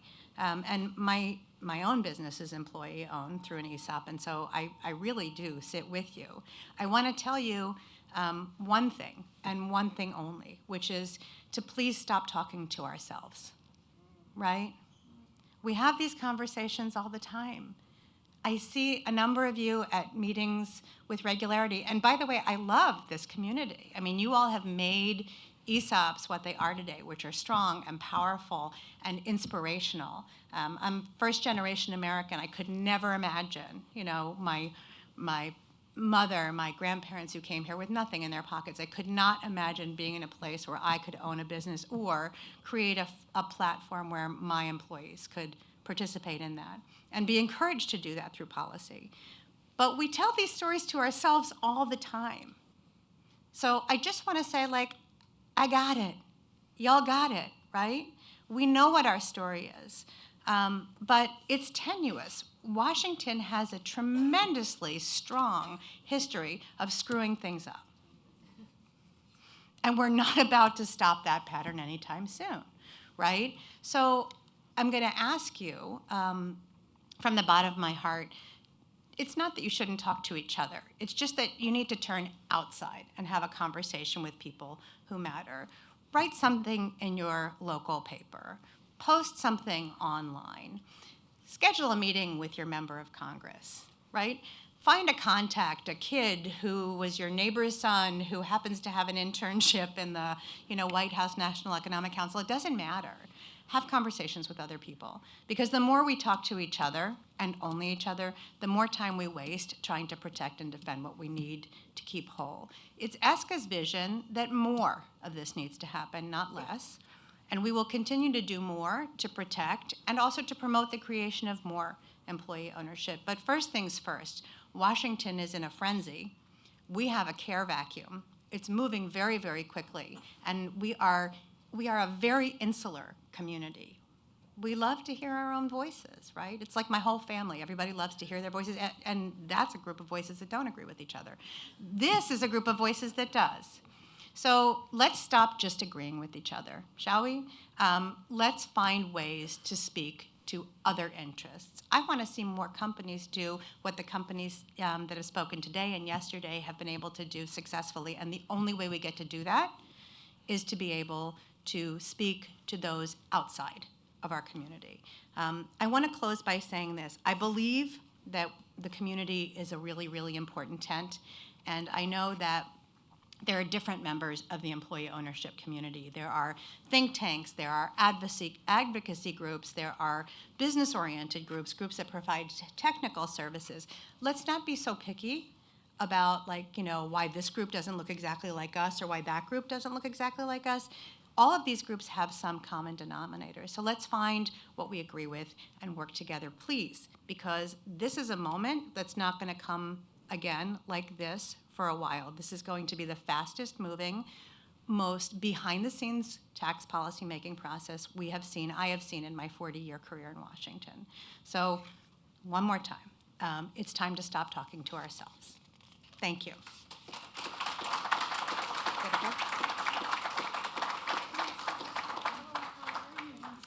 Thank you, Stephanie. Appreciate that.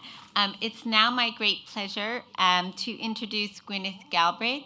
So Gwyneth is a Vice President of Global Philanthropy at JPMorgan Chase, where she helps lead strategic initiatives to accelerate business growth for underserved entrepreneurs.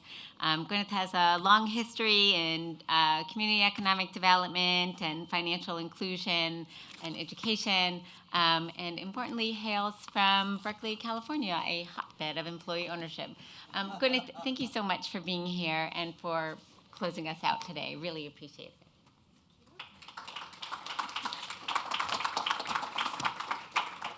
Thanks, everyone. I have the somewhat unenviable task of following all of this, and so I'm just going to be very quick and say a big thank you to Aspen, to Rutgers, to all the speakers and all the people here who are doing so much in so many different ways to move this forward.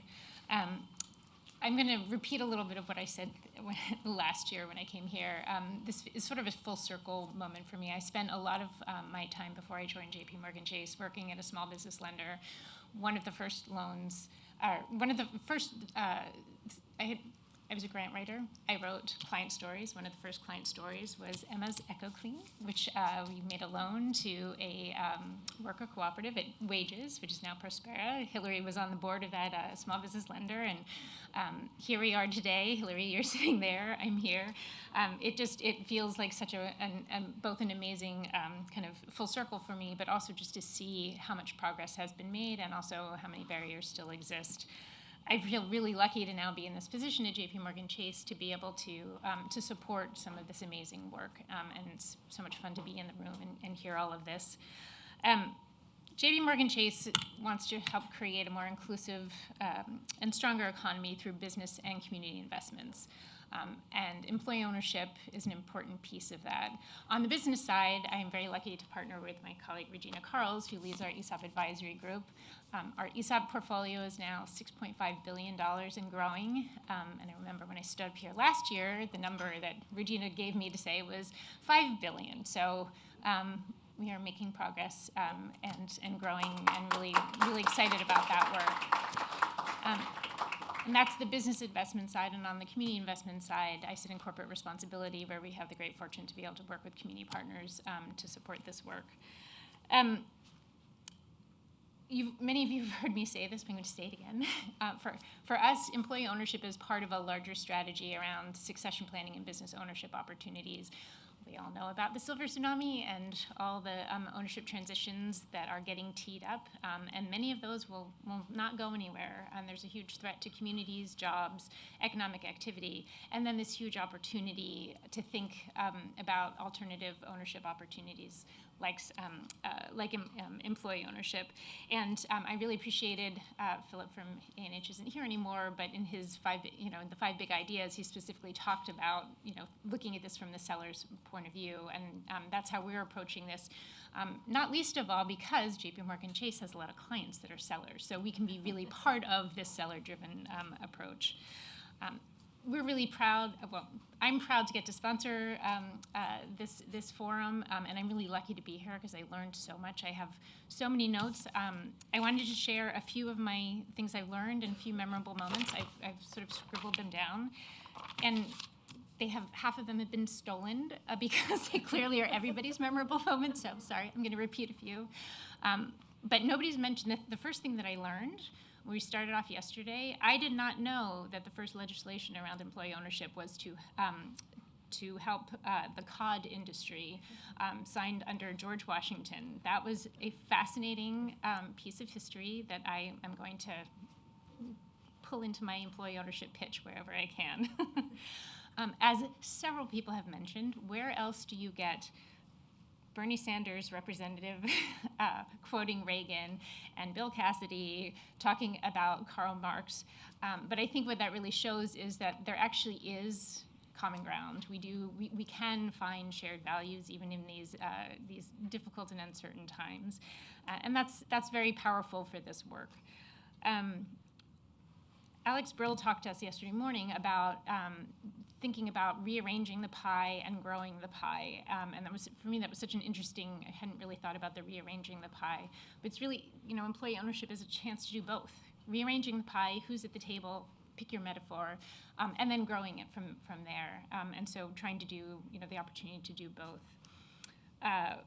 Another line that has been stolen already because lots of people mentioned the idea that we need more capitalists, and the way you get more capitalists is by making more owners. I learned about incarcerated worker co-ops, which something I'd never thought about or heard about, and is absolutely fascinating. And then hearing about the healthcare co-ops.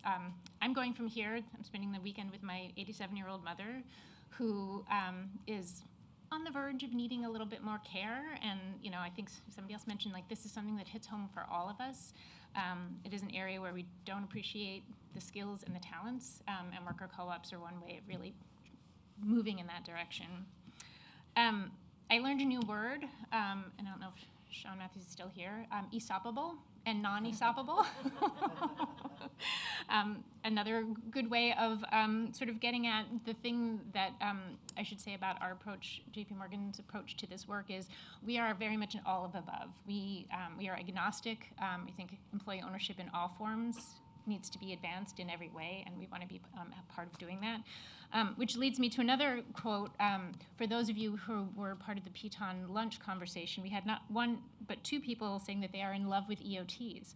So I think that's another another interesting way of capturing the passion of this movement. But the thing that I want to end on is another quote from yesterday. On the panel, Greg Graves talked about how the success of employee ownership is predictable. And he was talking specifically about ESOPs and the data and all of that. But I would like to suggest that the success of employee ownership across the board is predictable. It needs to be predictable because of all the work that you're doing. And now, as the prior speaker said, we need to make sure that we're not the only ones who know this and are talking about it, but are really sharing it and spreading the word. I know I am very inspired. Regina and I have lots of follow-up conversations now about, who needs to know more about this work at JPMorgan Chase. I know you're all going to be taking things back to your work. This was such an exciting 2 days, and just thank you all very much for the work that you do.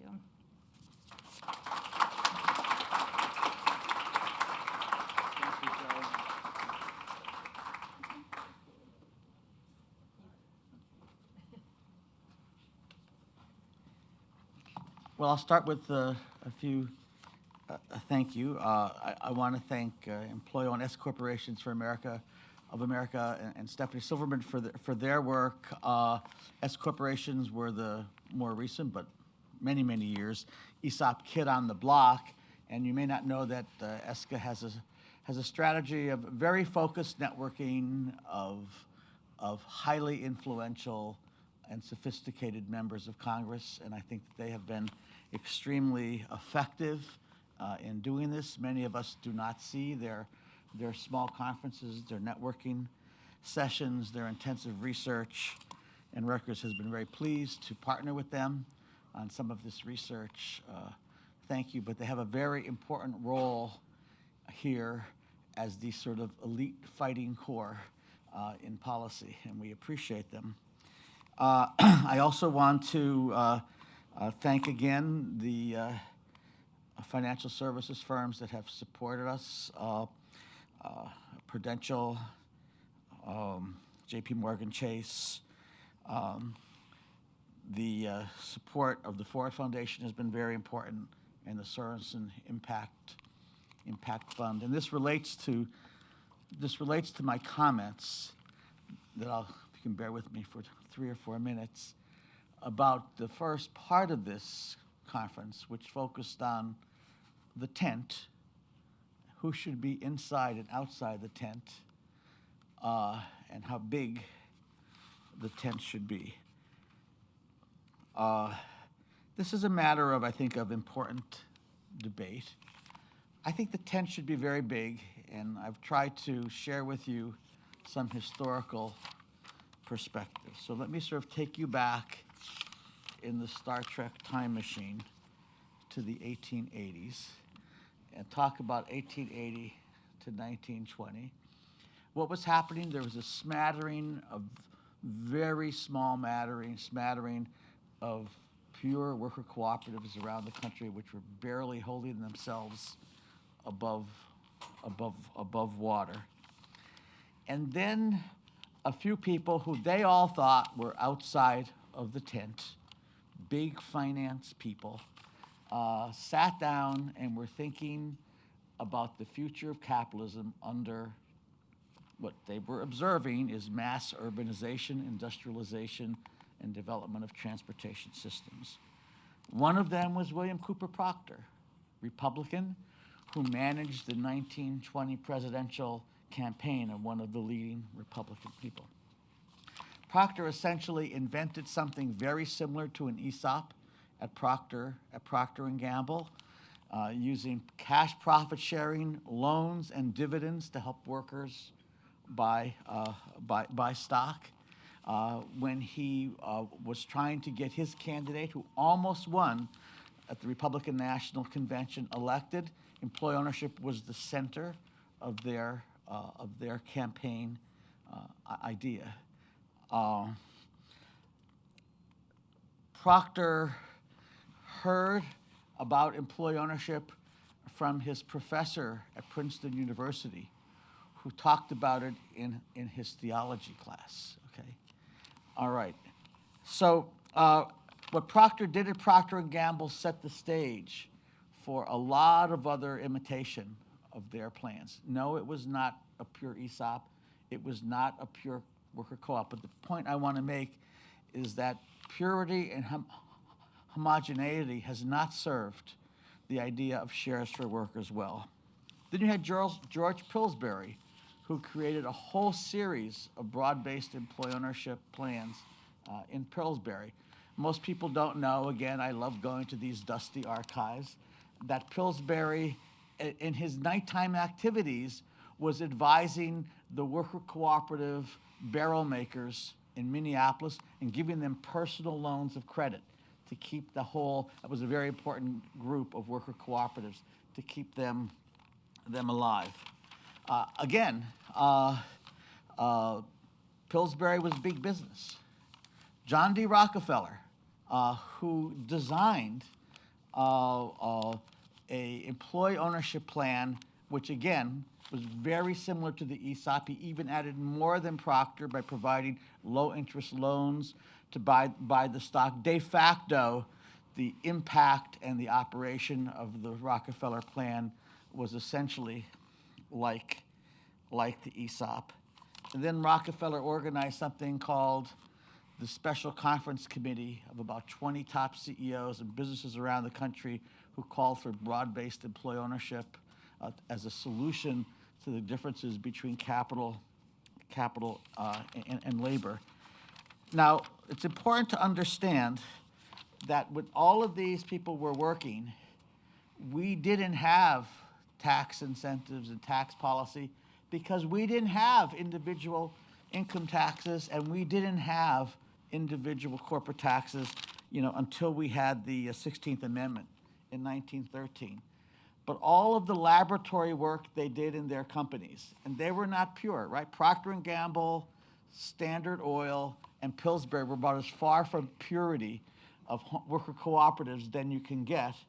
And yet, their work informed Wall Street, informed Washington, and set the stage once we got the 16th Amendment on corporate income tax, individual income taxes, to begin the discussion and get tax deductions for employee ownership plans in the United States. And I just want to use this as an illustration. Today, we're talking about KKR, we're talking about another piece of legislation in Congress to change tax incentives for broad-based employee equity compensation plans.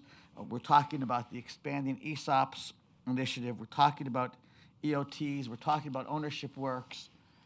To have a homogeneity and purity agenda regarding all of this, history does not suggest that that is the right approach to take. History does not suggest that that is the right approach to take. Sure, ESOPs are a very special form, as are worker co-ops, with very special standards of inclusion and fairness. But the broader arguments to Wall Street, if you look at American history and the involvement of the big figures in Wall Street, has done a lot to legitimate the idea of broad-based employee ownership in the United States. Thank you very much, and I'm so appreciative of our wonderful partnership with Aspen and the entire team of 10 to 15 Aspen and Rutgers people who put this together. Thank you.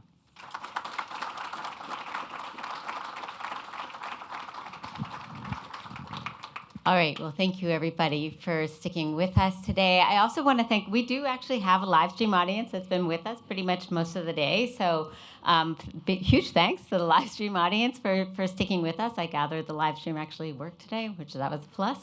I really want to thank actually our Thursday afternoon planning committee, right, who's been meeting for months and months and months to plan this, right? So Matt Helmer, Merritt Steuben, Adria Scharf, Melissa Hoover, Jack Moriarty, I don't know where Jack is, Bethany Dennis. I shouldn't do this without notes. I started scribbling down notes. They're incomplete, so I probably am forgetting somebody. But it's just really taken a huge team. I also want to thank Francis Almodovar, who shows up and takes pictures for us, Finney and Maxwell Johnson, Amanda Finns, sorry, Finney, who show up and just pitch in and help out, like Bryn Morgan shows up, Seaning Young was around. Like, my team just shows up and says, what do you need? And fills in the spaces, because it takes a lot of work to put these things on. And I'm just so grateful for you all for showing up and for helping out. It really is hugely appreciated. And what I am really taking away, and I hope what we're all really taking away, is that in this moment, there's a lot of promise and there's a lot of work. And I think we're all taking away things that we need to start doing. As Stephanie mentioned, maybe like starting to talk to somebody new, pushing us outside of our comfort zones a little bit. I really appreciate Margot pointing out the expanding Overton window, but there's the moment, right? And so I think what hopefully we're all taking away, and I hope you're not all taking away what a pain in the neck I am about like making you come back in the room. But I was really thrilled actually with the number of conversations, how much you're connecting with people, how much you're making plans with people for what you do next, right? And so that's what I hope we're all taking away, is sort of thinking about what do we do next. We all can see the benefits of broad-based employee ownership, many forms, lots to do. So thank you all for being here, and let's get to work. Looking forward to hearing how it all goes next year. Thank you very much.